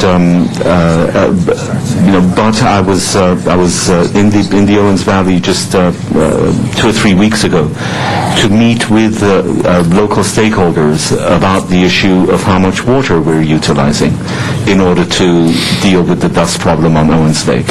And we wanted to have a conversation about other methods of controlling the dust rather than utilizing shallow flooding to do it. But the city has undertaken a responsibility to control dust off of that lake, and we continue to work closely with the Great Basin District to fulfill those obligations. Is there an end date in sight, or is the perpetual issue that we'll be dealing with on an annual basis, or do we reach a point of conclusion? I think we'll reach a point of conclusion. I cannot say that we're at that point of conclusion today, but a great deal of headway has been made. I mean, the PM counts today, as opposed to what they used to be before the entire dust mitigation program was started, there's just a startling contrast. So a lot of progress has been made. Okay. Do we have a sense of what we've invested so far? I do. It's well over $400 million. And when you say the lights at the end of the tunnel, do we have any idea what we're going to continue to invest before we solve it? I hesitate to make a statement as to what the remaining expenditure will be, because I don't want to make a statement and then be wrong about it. What I do know is this: that we're in phase 7. In terms of the lake itself, we're very close to the end of that obligation. There may be some additional emissive areas that Great Basin will require us to remediate, but we're reaching the end. Do you know when you've done your last update to the council on that? I'm not sure when the last time was, but we're more than happy to come back with a full report. Check and find out when the last time you updated us, and then bring us up to date, and then projections for the future? Sure. Okay. Thank you very much. Next department is LAWA, and Mr. Rosendahl will lead that discussion.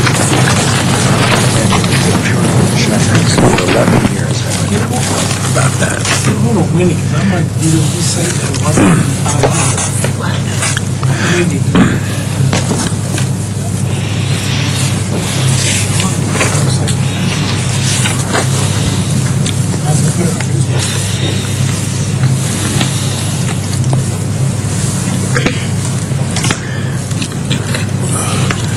It's now 5:17 in the evening, so I will say good evening or late afternoon. Just give us an overview first, say something, and then I'll got a million questions for you. Sure. In developing this budget, we were very focused on controlling our head count and controlling the overall operating expenses of the airport. You will see an approximate 4.2% in the overall operating expenses of the airport in terms of an increase. About half of that increase is due to the new facilities that will be coming online. These are revenue-generating facilities for which we will recover those costs from our airline tenants. So overall, we've had a fairly good success in controlling our costs, but this is an ongoing process of developing our budget. Since this budget was submitted, we've actually continued this process and have had success in cutting $2 or $3 additional million from this budget. Very good. Give your name for the record first. My name is Ryan Yakubik. I'm the Director of Capital Development and Budget at Los Angeles World Airports. Very good. Here are a bunch of questions for you, okay? Sure. As you were talking about it, we're basically looking at a modernization of the airport at this point. We're starting with the Tom Bradley Terminal, a taxiway that we did. We did something on the south runway as well, but then we're looking at the People Mover, the Green Line. We're looking at a consolidated rental and upgrading a sort of a midfield terminal, with lack of a better name. All between now and about 2015, we hope to get a lot of these projects done. What percentage decrease are we anticipating in the PFC revenue for next year? How does this correlate with our expected passenger volume? We're anticipating approximately a 10% decrease in our passenger facility charge collections. This should track fairly well with our projected decrease in passengers as they stand today. And where were we last year on passengers, and where are we right now? We were just above 60 million annual passengers. We're probably on track to come in somewhere around 56 million annual passengers this year. And obviously this is the trend in the nation and the world in the downtown economy we're in. Why is it that we are expecting higher total revenues next year, even though we have a sharp decrease in passenger volume?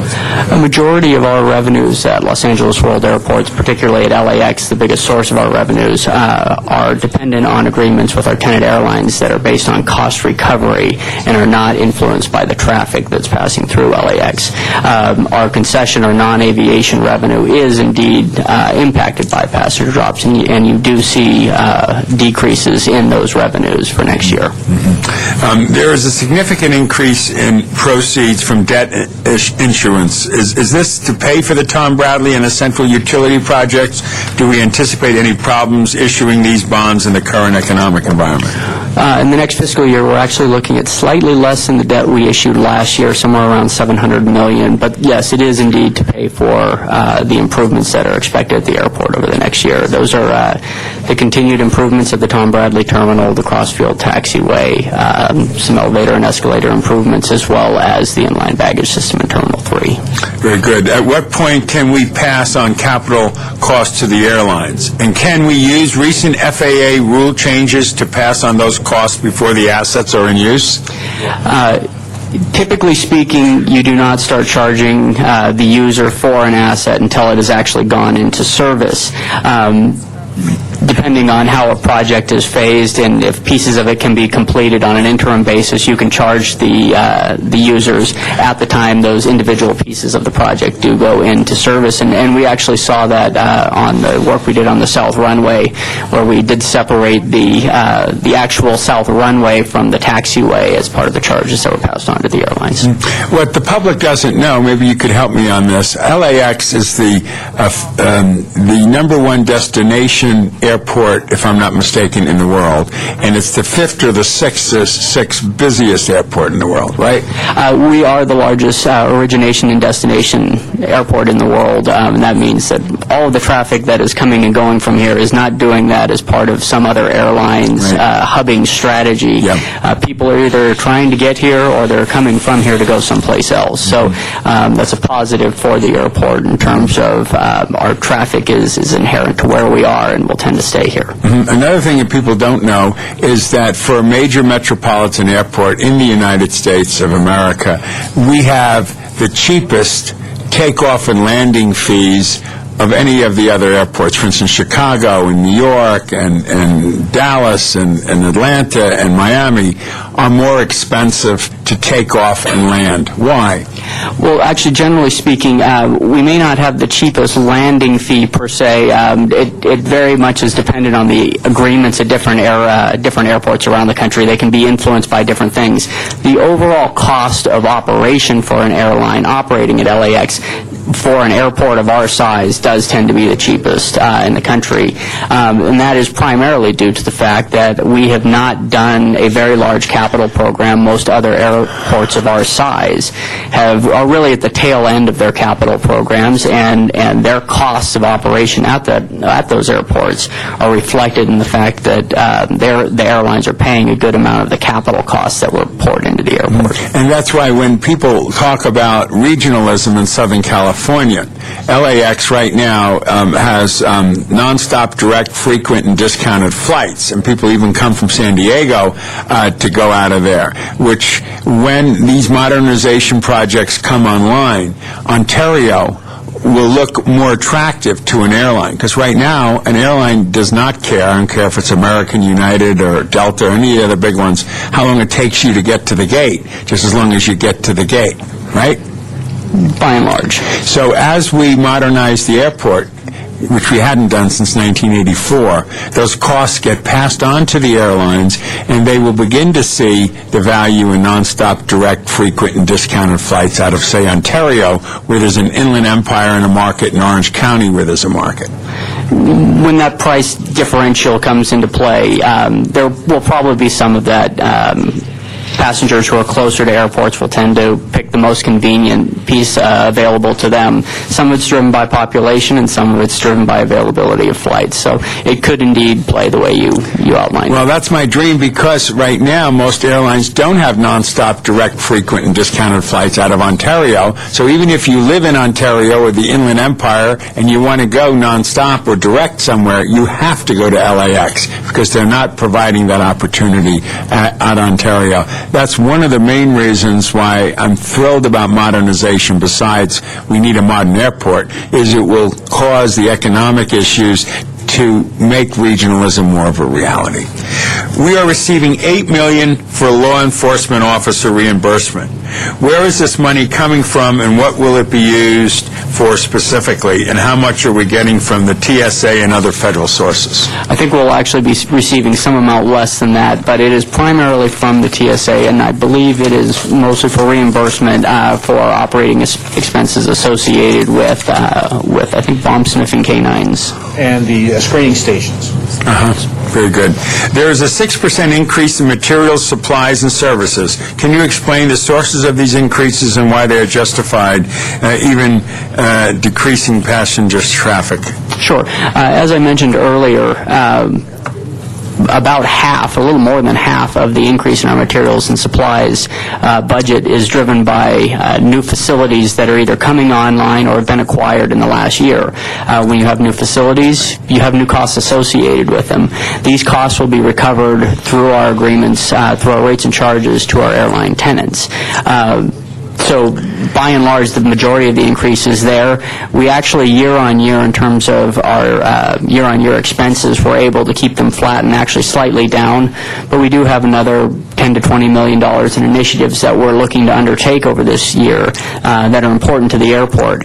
If, indeed, traffic continues to fall and we do see a decline in our non-aviation revenue that really starts to impact us, those are things that we can pull back and defer on. Will the budget for equipment and vehicles be used on green technologies? What are you doing to replace older equipment?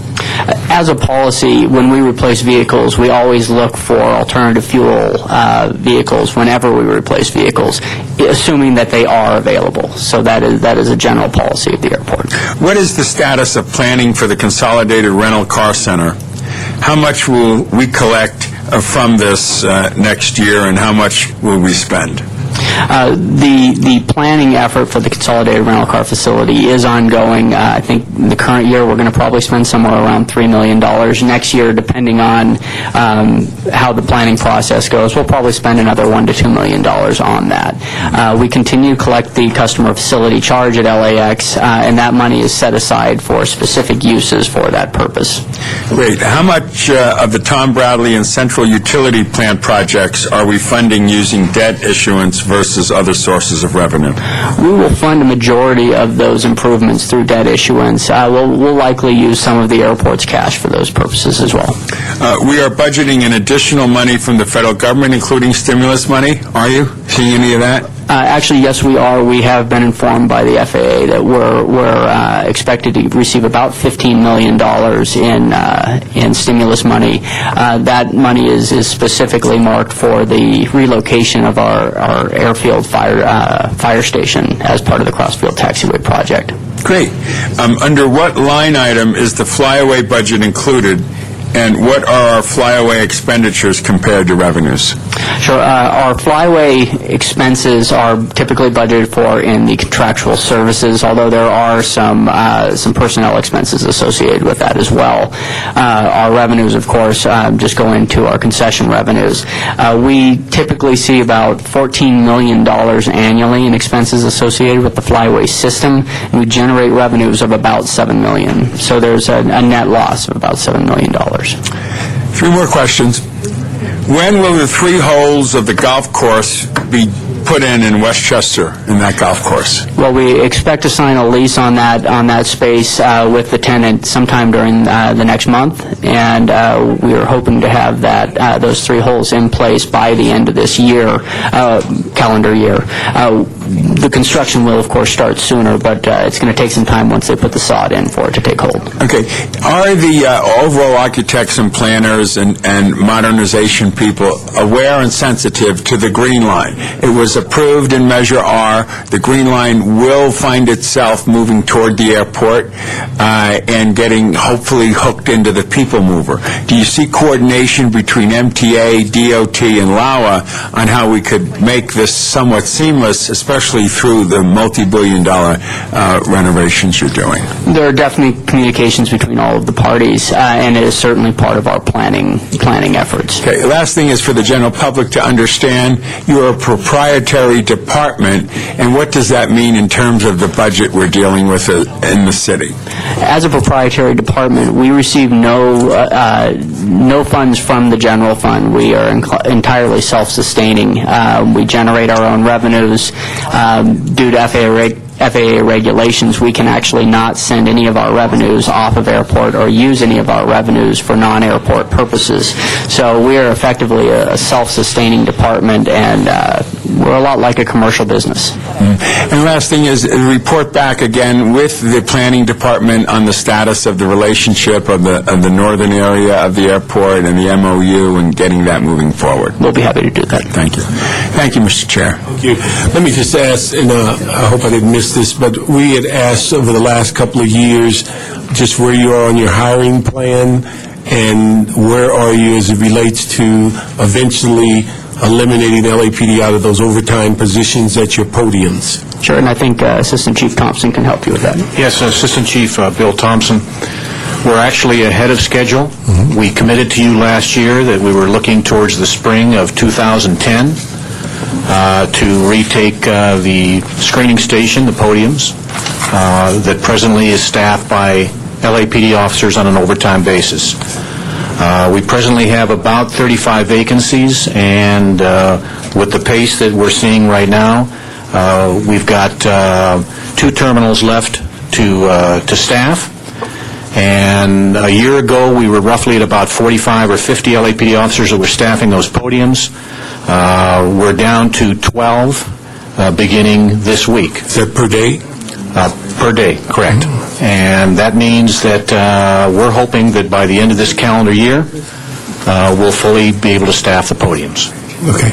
The one thing, and this is something that I see, and also folks bring it up to us, for whatever point, and I realize that the podiums are there for security, but they also diminish that appearance when it becomes a congregation point. And sometimes you'll go through the line and you may have 6 officers standing there having a conversation at the podium, not really attentive to who's going forward or back, but yet there seemed to be a congregation point. And so I'm just wondering whether, as we move forward, whether supervision can kind of thin them out. It'd be one thing if they wandered through the terminal itself, and gave a walking beat or something, but just to be localized at that podium doesn't really give a sense that there's safety or that they are basically in tune to what their role is. Yes, there should always be one podium officer, and sometimes you may see two. The second could be a relief officer about to begin a transition from the one that's assigned there to his relief, but beyond that, we do our best to have our supervisors monitor those positions, and unless there's some law enforcement activity taking place, there should never be more than two at that podium. Now, your operation have the K-9, and also do they do bicycles inside the terminal?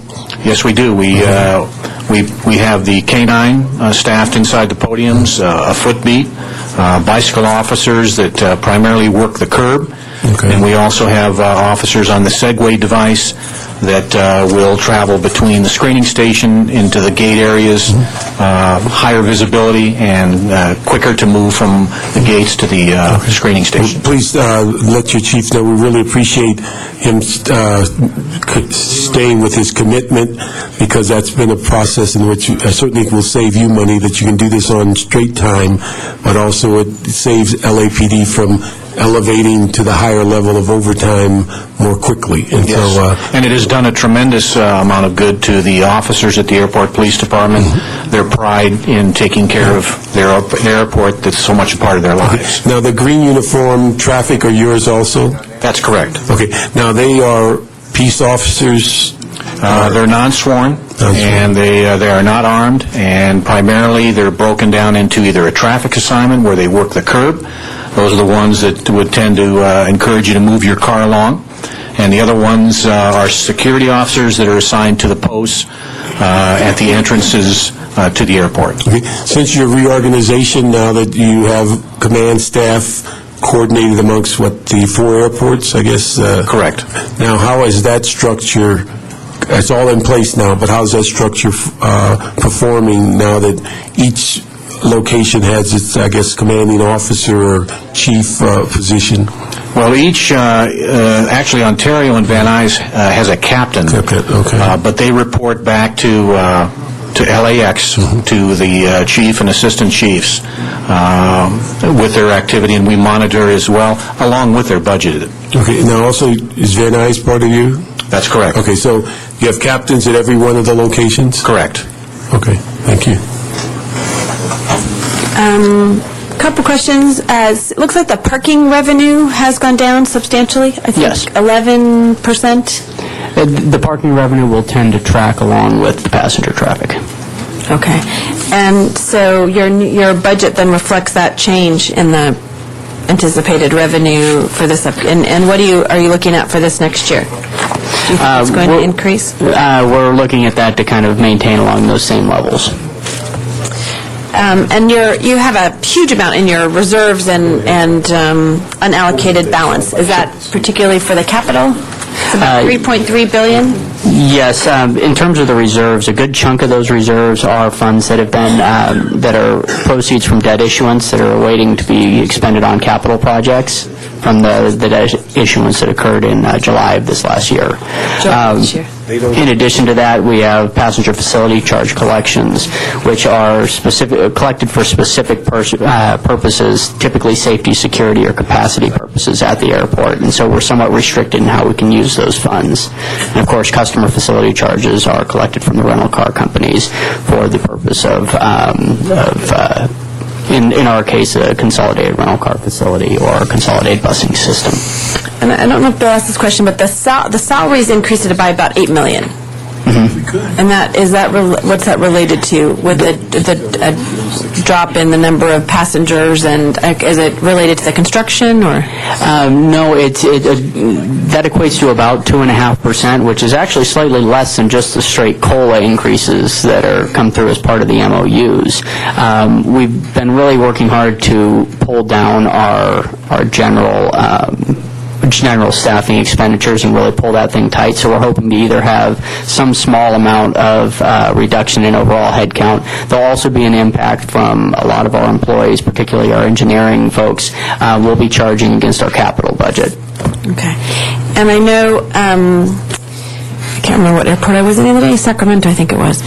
And I know we have in Los Angeles, there is, I've seen a little tiny sign about sell parking lot, where if you're picking somebody up, you can go and park your car and, Cell phone waiting lot. Cell phone waiting lot, thank you. And instead of driving around, as well as the, I think this was in Burbank, actually, where I saw it, as well as valet parking now. And I know when I talked to Gina Marie before, there was looking at some improvements in which it could be much more accessible as well as marketed. Has there been any change in that? Because unless you don't really know, unless you drive around the entire location, that there's at the other side, there is valet parking. Well hidden.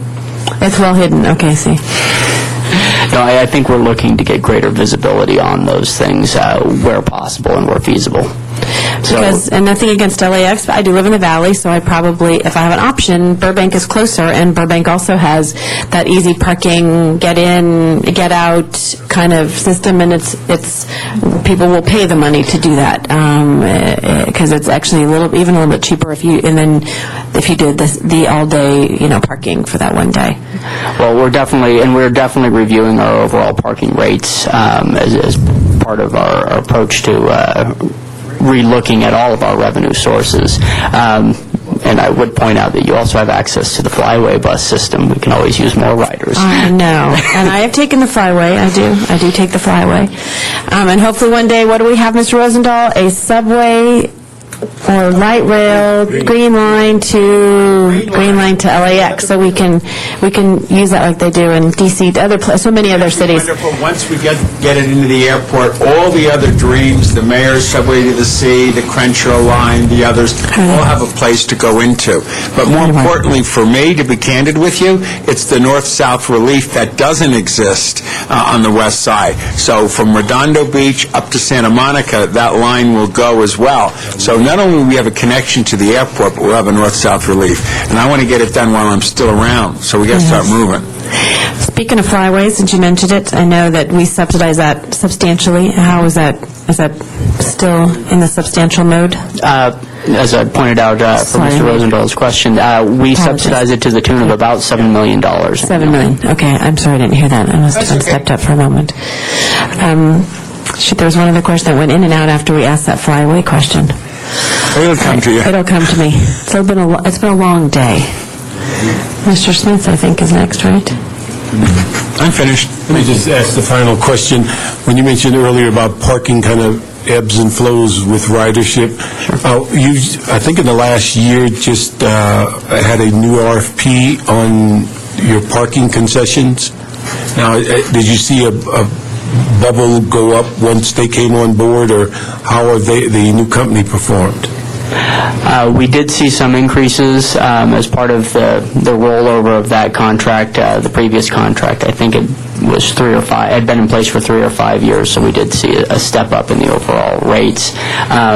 We're likely seeing some slight decreases in the overall usage, just as the passengers are coming down a little bit, we can actually pull down some of the service on that parking contract. The other thing, and Ms. Gruen and I sit on the Transportation Committee, and we hear flutters periodically of taxi cabs. That was going to be my question. Yeah, taxi cabs at LAX. Where are we on taxi cabs and those issues? Because there seems to be a simmering conflict routinely in what they believe how they're handled or how they're managed at the LAX. I'll probably have to report back to you on that, just in terms of the current status of that. I know we have been spending a good deal of time addressing the waiting lots for taxi cabs and curb management. So we'll get a report back to you on that. Okay, thank you. We'd certainly appreciate it. And give us, if there's something pending about that, or if there are negotiations, all those things would be important, because we get it more so on the Transportation Committee than we do in this committee. Sure. Thank you. Thank you very much. Next is Harbor Department. You can do it. You ready? Yeah, I'm ready. He's got another lease on life over there, huh? He's ready. He's ready. I'm ready for the harbor. All right. If you don't hurry up. We don't have Miss Hahn here, though. You'll have to. Where is she when we need her? Okay, Harbor, hello. While you're coming up, is it true that since last year, international shipping traffic at the port has declined significantly by about 30%? Is that the case so far? Introduce yourself and give us an update. Councilmember Rosendahl, Michael Christensen, Deputy Executive Director. I'm joined by Carl Pan, our Chief Financial Officer, Eileen Yoshimura, Head of our Finance Group, and Chief Boyd from Port Police. And to answer your question, Councilmember, no, not by 30%. We're down, we're anticipating being down the fiscal year ending this June by about 11%. So 11% backdrop. The port is trying to cut its operating budget to the bone in order to invest more of its capital construction project. This will enable the port to positively respond to projected increases in port traffic when the economy improves. True? That is correct. Of course you say that. All right, your proposed budget shows a 60% reduction in your emergency reserves as compared to the last 2 years. What accounts for this decline, and is this a sufficient funding level to prepare for contingencies in this rocky economy? This increase in our cash reserves, and I could have Carl speak to anything I might miss, but was driven largely by a policy decision from our Board of Commissioners, and it really had to do with the uncertainty of the forecast. Our Executive Director, Dr. Natz, who I'm sitting in for today, has mentioned a couple times about the state of world trade being going towards a new normal. We really don't know where that new normal is, so we're taking what we think is a very prudent move to increase our cash reserves. Yeah, I think, Councilman, I think what you were referring to our emergency reserve. Yes. I think that our emergency reserve previously was about $96 million. We moved about 62 to a bond reserve because, as you may remember, about a year ago, a lot of the bond insurance agencies got downgraded, and as a result, one of the bonds, one of the agencies that got downgraded forced us to essentially provide cash as a reserve. So we moved $62 million into a bond reserve. The money is still there. Our emergency reserve now is about $36 million. But when you take a look at our overall, as Mike indicated, when you see our overall Harbor Revenue Fund, the unrestricted cash, plus that emergency reserve, our board recently established a minimum cash amount, which will tide as well during downturns. Very good. And Mike, when you said we're down about 11%, do you think we've hit any level of comfort that this is the end of it now, or when do you predict, if you can, things turning around? Great question. I wish I had the answer. At this point, though, what we've done is projected through the next fiscal year about a 15% drop in volume, which translates to about a 10% drop in our shipping revenues. Now here's a good news story I'm hearing, and tell me if this is true. Your litigation and workers' compensation budget shows a significant decline from previous years. How have you been able to reduce these costs so dramatically? Is there some best practices that you could share with other city departments as we consider the general fund impact of liability claims? It is a good story, Councilmember. The predominance of our workers' comp claims come from two areas. One is our construction and maintenance division. The other is our police, and the chief can maybe speak to his side of it. But we did a management change. We did a rather aggressive audit of our construction and maintenance group. Some of those audit findings came up with some good suggestions. We'd be glad to share those with anyone else in the city, and we're now starting to see the results from our construction and maintenance group. Could you report that back to us so that we can officially have that and share it with other departments in the city? Yes, I will. That would be very, very helpful. Chief, do you want to add anything to that? It's actually very similar for the situation with our sworn officers in the Port Police and Public Safety. And that is?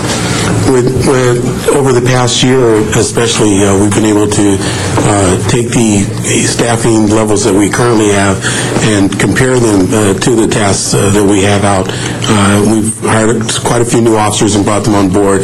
And even though right now we're looking at a flat staffing for the current period, we're going to actually conduct a survey to measure them up against what our future needs will be, measure them up to some of the programs that are ongoing as far as the port's strategic programs. And we've been actually done a good job at it, very successful.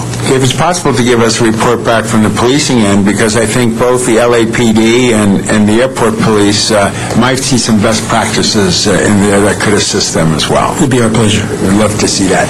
And my last question is, do you recognize any revenue from filming at the port?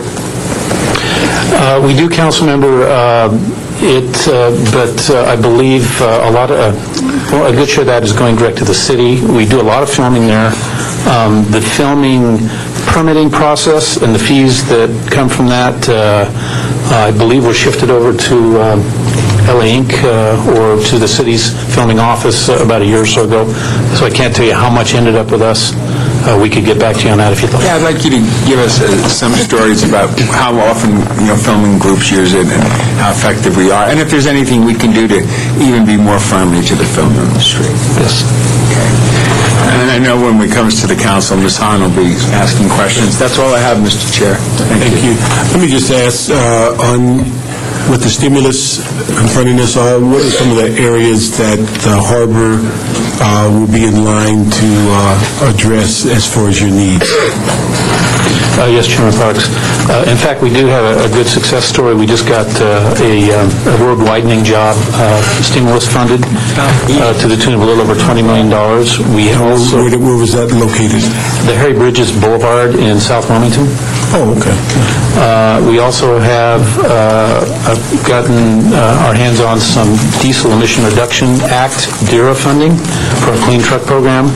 There are probably 24 other stimulus funding irons we have in the fire right now, all with different fuses that we're aggressively pursuing. We also had a customer come to us a week or so ago, and we're partnering with a customer to get that customer some stimulus funding. We can't tell you how much we're going to get yet, but we are aggressively pursuing everything we can see. Okay. Let me ask Chief Boyd, it seems like harbors have been viewed as an afterthought after the terrorism. The airports have gotten most of the play. Is that transitioning, changing, or where do you see the harbor department being able to get either more resources or more equipment? There's been, quite a dramatic change. From the time that I've been appointed and come down from the airports, we've noticed an influence from the other public safety agencies with our own police department, fire department, and then the other regional agencies in getting together, looking at some of the issues that face critical infrastructure. One of the most impressive things here lately is a program that we're actually working on with LAWA to look at some of our common approaches to critical infrastructure. So there's a lot more dialogue than even a year ago when we last reported to you between the public safety entities and also our neighbors to the east of us in Long Beach. Are you a part of the city's, what do you call it, LA RICS? We are. Okay, so you've been a part of it from the inception? Not from the inception, but we've been participating and actually have quite a bit of work that's been done and approached with the fire department. And more recently, we had a meeting between ourselves, LAWA, LAPD, and the fire department in the deputy mayor's office in regards to what areas the proprietary departments could contribute. Okay, and what about your deployment? Are you up to your TO or how your positions? And because I think we've talked before, I think last year you may have been down a couple.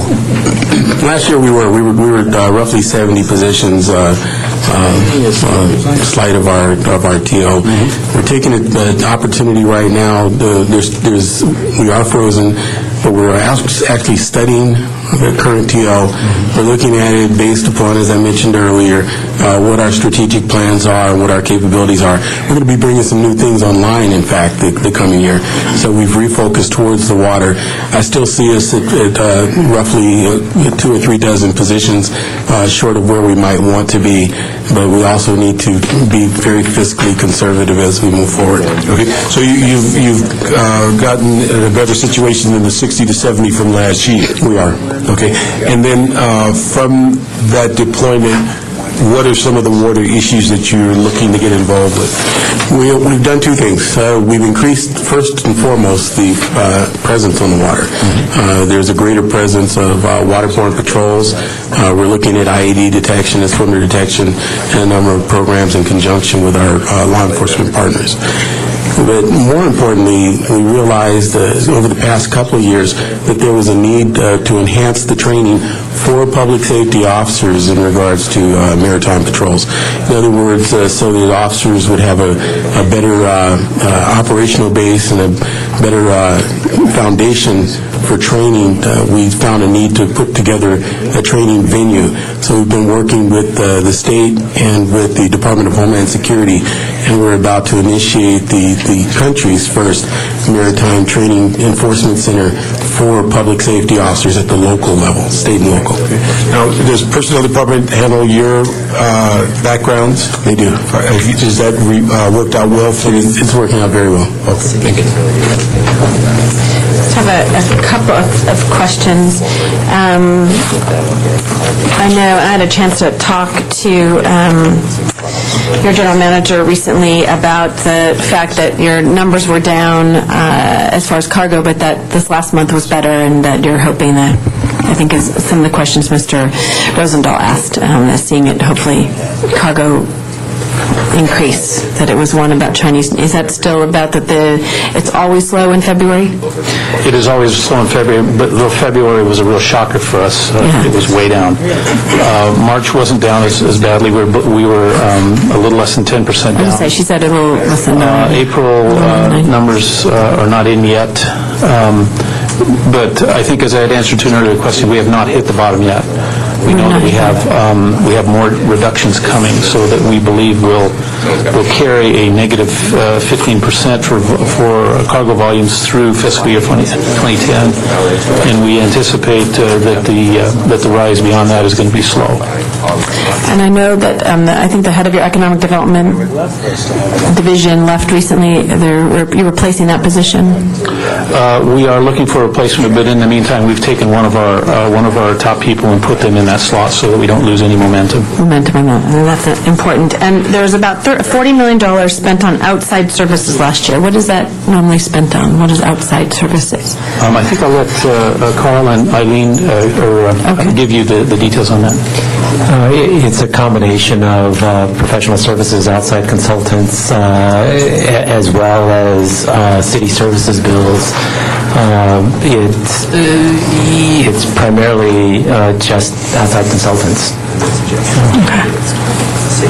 And I know, just colleagues, this is you're the lucky one. This is your 5-year review of IEA that they do for the proprietary departments that the controller does, which is why I was meeting with your general manager. So we'll be working on that in the next year. The scope of work went out in the RFP. I think that I'm not there yet, but as far as I know, they're looking at the respondents to that. So we'll be looking forward to coming back with a report and looking at the overall strategy of support. Just one question. You had a big reversal on your clean truck program in court recently.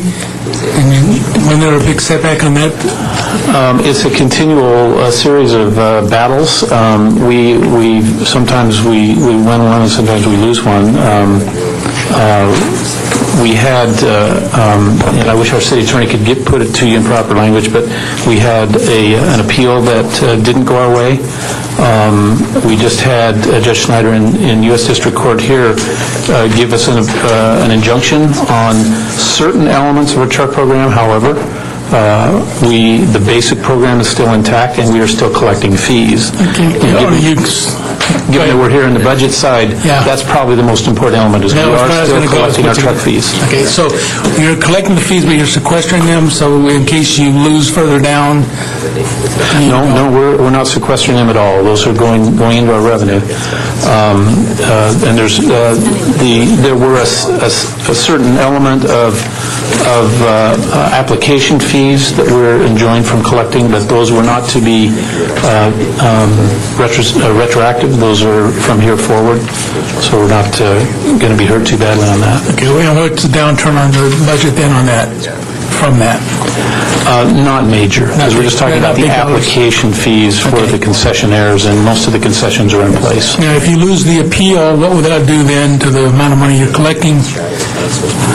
If we were to lose the program or lose one of the legal cases and lose our concessions and the ability to collect, it would be a major issue. Somewhere in the neighborhood of, it's been as high as $500,000 a day collected. A day? A day, yes. Yeah, that's kind of an impact. Yeah, okay. And I know the city attorney we can't discuss the case, but I'm looking at the financial impact, so. Yes. All right, thank you very much. Thank you very much. Appreciate your waiting for us and patient. This is our last presentation today. The committee is going to adjourn until Monday. I'm sorry, recess. See, I just said that to see if you were listening. It's going to recess until Monday, May the 4th at 9 o'clock in the City Hall Chambers, City Hall. Thank you. God, you guys